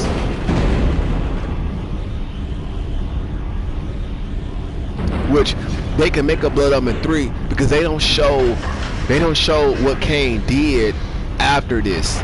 Like, Cain goes to slay the Seraphim. Wait, I'm confused. Because when you play with Raziel, oh nigga, oh he fucked me up.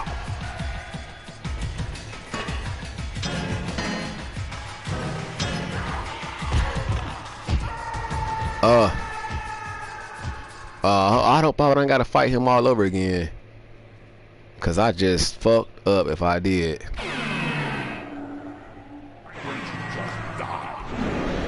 Oh wow. Wow. I'm a man. I'm gonna beat it tonight. But I am gonna start over though. I need as much help as possible.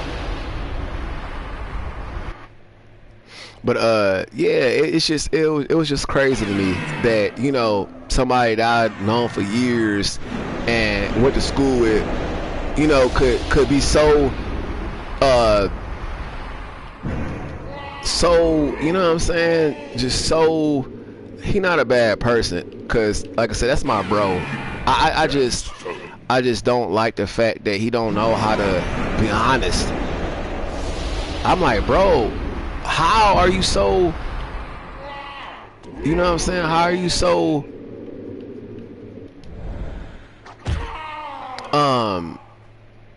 you know, just passive aggressive, dude? It's like you got two other brothers, which should have strengthened you to be more honest and courageous about how you feel about things. But he just, you know, wasn't on that page. So I just couldn't. I'm like, nah, bro. You know what I'm saying? I gotta get away from you for a minute.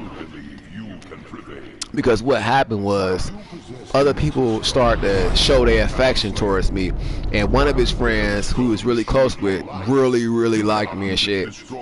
And he was making moves, and I'm like, bro, like, I never met nobody like this before. And you know, it was funny because he was a redhead, and he was, you know, younger than me. And, you know, he like, what you doing? You know what I'm saying? I want you to, you know, man. And I'm like, wow. And I'm just like, damn, bro. That's shocking. You know what I'm saying? Because, you know, I wasn't expecting that. I just wasn't. And I was like, okay, I'm flattered. Because he was an ugly person. You know what I'm saying? It's different when an ugly motherfucker like you. It's like, damn, I can't get better than this.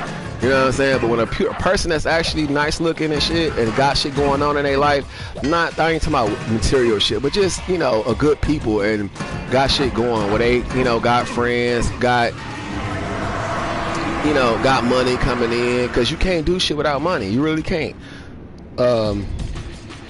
You know, it's like, oh, okay. You know what I'm saying? I'm flattered.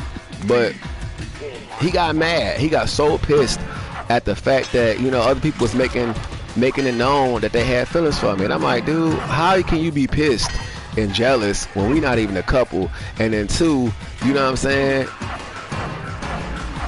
you have no right to be mad.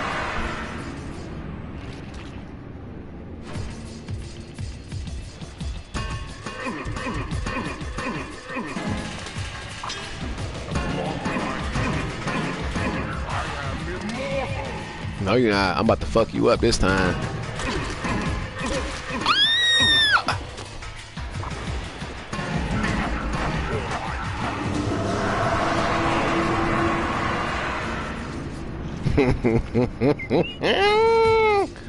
I love that spell or that move. That would have killed me.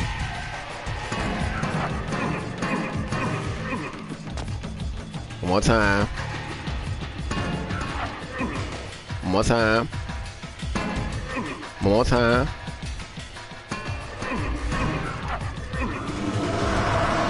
Alright, let me save it right here.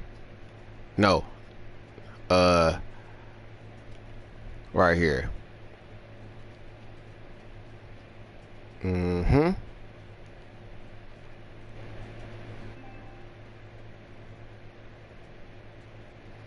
So what it look like when I, yeah, that's it. Now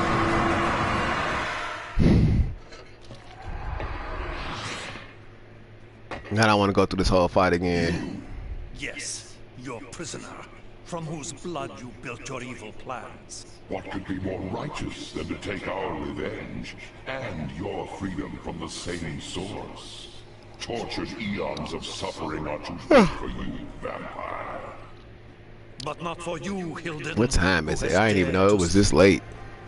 Damn, it's 1:40. Oh foot upon fuck. this world Blood after Ominous. your Every time I play this game, it Return always to the demon it just dimension in which eats you up my belong. time. But I'm it's almost over with. What right The next one I'm gonna play is Shenmue 1 and 2 and 3, but that's gonna be sometime later. I'm gonna take a break from this game shit and just see what else is going on in the world, It was justice. and then work out, because I've been slacking on my exercise. Like, I'm not fat, thank God, but I do need to tone up a little bit, and I plan on doing that before the summer is over with, or at least before it get cold. And see what it makes of you. Cain, the sword!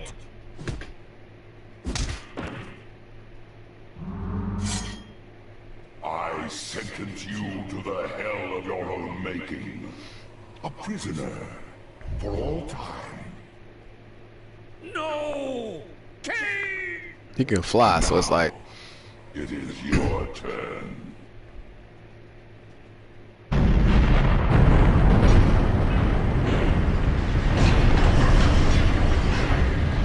and it's crazy because when Cain evolves, he could turn the bats. Like, he can't do it here.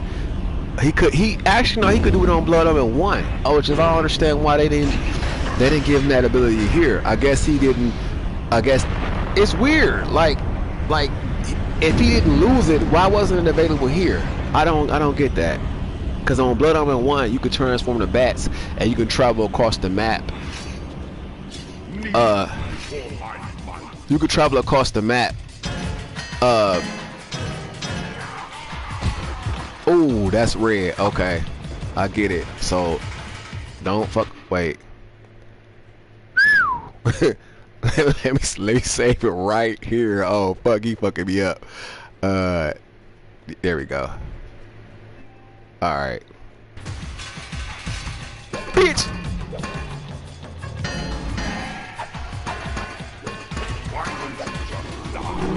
Oh my god. Damn.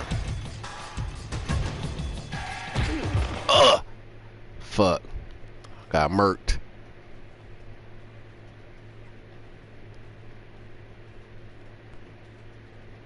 Wait, no. Okay, here we go. Woo. Damn. Oh, what the fuck? Oh my god. That was nasty. Alright, cool. Can I? Damn, I thought I could choke this motherfucker.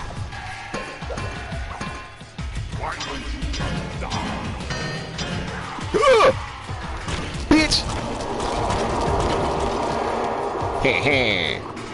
How you like that?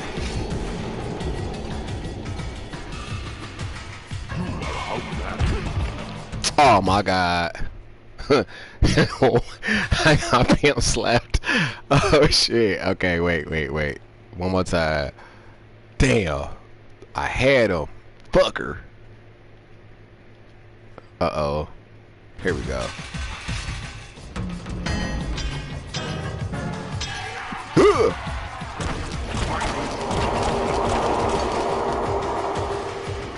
Alright, motherfucker. Let me bag the fuck up. Need some space. Come on, dude. Fuck. Ah! Bitch. Finally. Fuck this motherfucker. You have won the battle, but the war between your kind and mine will never end. Stab this motherfucker. Banishment in the demon dimension also ensures our immortality. One day, we shall return. Should your kind reach that place of banishment again, I will be waiting. You will not live that long. I have lived long enough to dispose of you.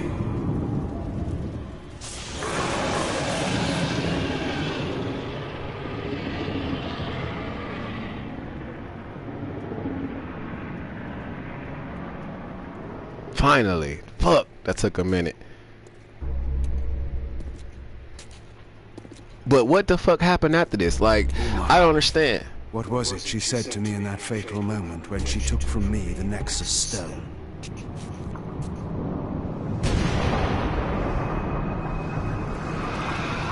How would my rule differ from that of the Sarafan Lord? If you had lived, Uma, you would have learned the difference. You should have trusted me. The war was over, and yet there was another battle to be fought. The cruel masters of Nosgoth, the Sarafan, now leaderless, still had to be put down. And where's Blood Omen 3 at? To be rebuilt, and order to be restored, and a new rule. My rule would then begin. To the victor go the spoils. At last, Nosgoth would be mine. Fire, love this game. But what the fuck? Nah, it's like, damn, they had all this time. They could have made Blood Omen 3, where he went and handed down the rest of the Seraphim, and the remaining of the Hilden. They could have did that. They didn't do that yet. They could have put out a game with Raziel before he became the Soul Reaver in his vampiric form. There's just so much shit they could have done, and they got the room to still do so, but they just, I don't know, man. Eidos was like, oh, fuck it. we gonna live in the wind and shit. But they got so much room to do other shit. Like, man, so much room to do other shit. I hope they make a Blood Omen 3. I love this game. This was so much fucking fun. Like, man. Uma, she's so fine, but damn, man, you could have been his main B. But she did do that whole ass shit that was still an Nexus Stone. I don't blame her for fucking her up. That's why I love Kane. Like, bitch, you cross me, you gotta die. You don't get no second chance. It's a wrap. It's one and done. I don't blame him though, cause once a motherfucker cross you, it's over with. You can't even trust him anyway, even if you wanted to, especially like that. And she was out cold too, but how come they made her with no arms? Like, she had an arm, and she was a seer. She had telekinesis and shit. That bitch was out cold, but they gave her no arms. That's crazy. And those guys didn't even look like that. They made them look like robots, but in the game, they just humans with big ass muscles and shit. They got him looking like a motherfucking zombie or possessed, but those are humans. It's crazy. The illustrations look very different from the actual in-game version of them.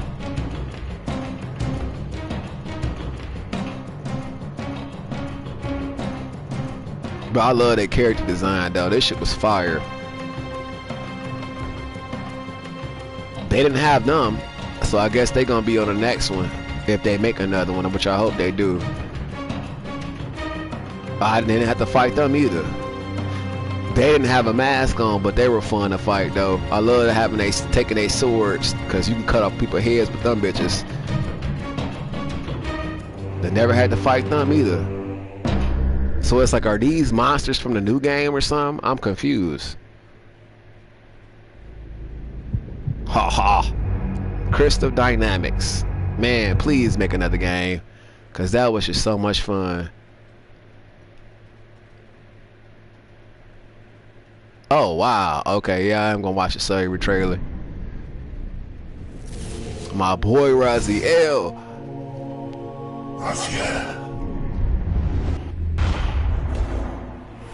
Eidos, man, please come back. I know Square Enix owns Eidos now, so they could make another game if they wanted to. They got millions, motherfucking probably billions, so they could do it. So it's like, what y'all waiting on? His friends close, Raziel, and his enemies even closer. Kane looks so fucked up now. He was a stud, and now he look like, damn, bro, what the fuck? Your skin looking thirsty. You need some water in this bitch. For real. Kill you where you stand. Kane's very existence is a cancer upon this world. As long as I can't wait to get this, the remastered version, because it looks so much better. I intend to discover the truth behind all this. We both want Kane, Dad. I can help you do it. Fucking Morbius. seek Kane out and destroy him. The one who betrayed and destroyed you. This was such a great platforming game. Like, it was so fucking fun. Indeed deserves to die. The Reaver is the key. What's happening?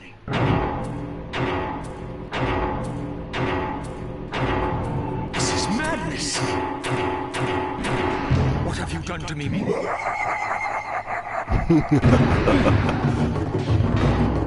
Yeah, this game was the shit. Bitch. I love that. When your Reaver get aroused, when you cut them up, they explode like that. Bitch. Bro, Isaiah, they getting fucked up, bro. Come on now. Yeah, I'm getting this. I got to. I gotta have my collection back.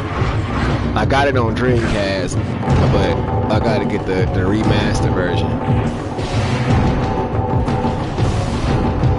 Now this is a good ass trailer. They don't make trailers this good no more. And that doesn't even show the whole game. Like, the game is long as fuck. Like, it's got so much. What other trailers they got? Oh shit. Okay, that's it. That's it. All right.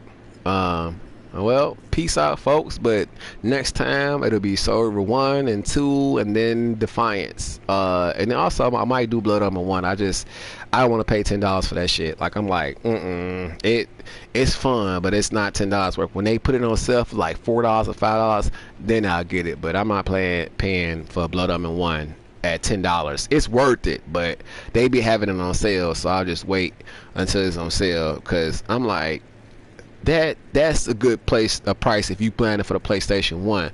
But if I'm buying it on my PS4, nah, I'm not. I mean, I could wait for it's on sale. But then again, $10 is not that bad, because the game is huge. Like, you do get a lot of shit, like, as you play through it. There's so many powers you can get. There's so much land to cover. The story is like, literally, trust me, and it's magnifique, it's bellissimo, you know what I'm saying? It's amazing, and it's worth it. But I'm like, I'll just wait till it's like $5. But I am going to get Soul River 1 and 2 literally soon. I just checked it online, and it is $14. I got $4 already on my account that I got. Well, it was remaining from when I bought Persona 3 Reload, which is so fucking fun. And I finished that. I just haven't put it on my channel yet, because like, the videos are so long. But I'm gonna update them. I mean, I'm gonna upload them. I'm doing Tales of Arise right now. Like, I'm uploading 2 a day. I'll probably put 2 on after this. I stopped at 3. Part 3, so I put 4 and 5 out, and they're like 2 or 3 hours long and shit. The game is extremely long. I did not expect that. I thought I was gonna run through it and be, over with it quickly, but it was long as fuck, which was great, because I like games that have a nice body of gameplay to it, like this one. This game was long as hell too. And Kane so cold, man. This is a fire ass trailer.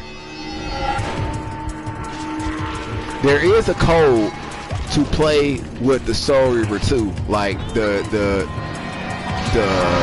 his original outfit and the server, but I don't know the code to put it in. I don't know. I'm gonna learn it though, and I'll probably do another playthrough with the code.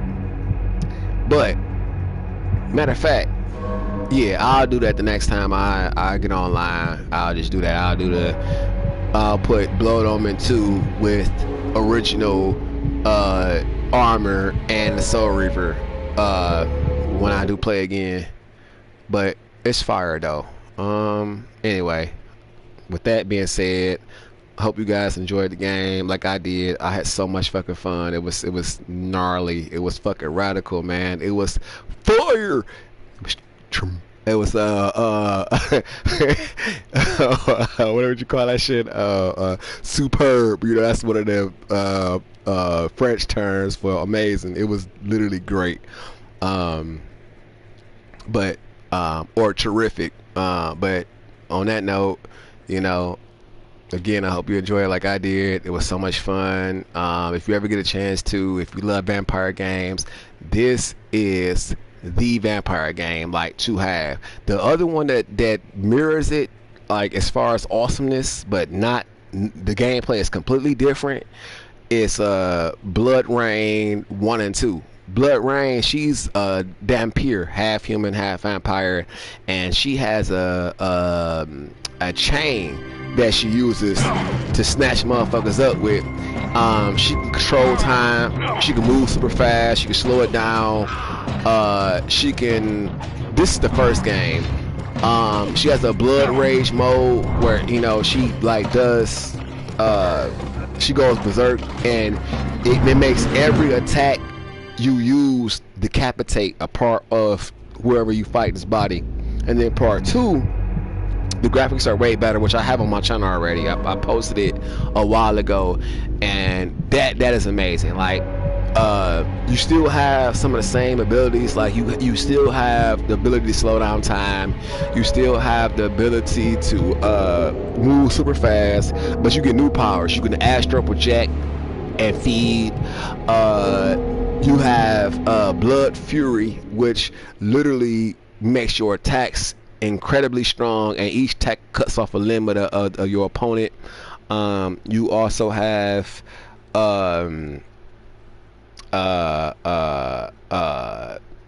mind control, but not the same. Like on here, when you use mind control, Kane will put his hands up to his head, and then you transfer your, like, you know, off of Naruto, how they do the mind transfer jutsu. It's like that, and you take control of the human. But on Blood Rain, she's so out cold to when she uses her power of mind control, she sends an astral projection of herself into whoever it is she's trying to control their mind, and they'll go and fight for you, and you can just sit back and watch them fight. And then whoever's the victor, you know what I'm saying, you just, if it's the person that you control their mind, that person will follow you until it wears off. But she fire, and I love Blood Rain. But you know, again, you can check it out on my channel. Or her name is Rain, but the title of the game is Blood Rain. But you know, you can check that out if you want to, or you can buy it and play it for yourself. It was cheap. It was I caught it on sale. Like, I only buy my retro games when they on sale, and ironically, Sony be having shit on sale every month. Like, they had shit for 75% off with this current sale, which ends on the 28th of this month, so, or the 24th. So you got time. And I've seen some stuff that's on sale, but not stuff that I want to buy, besides Soul Reaver 1 and 2, the remastered version for $15. 2 games for $15. That's a steal, because regular price, that shit is $30. But anyway, I'm out.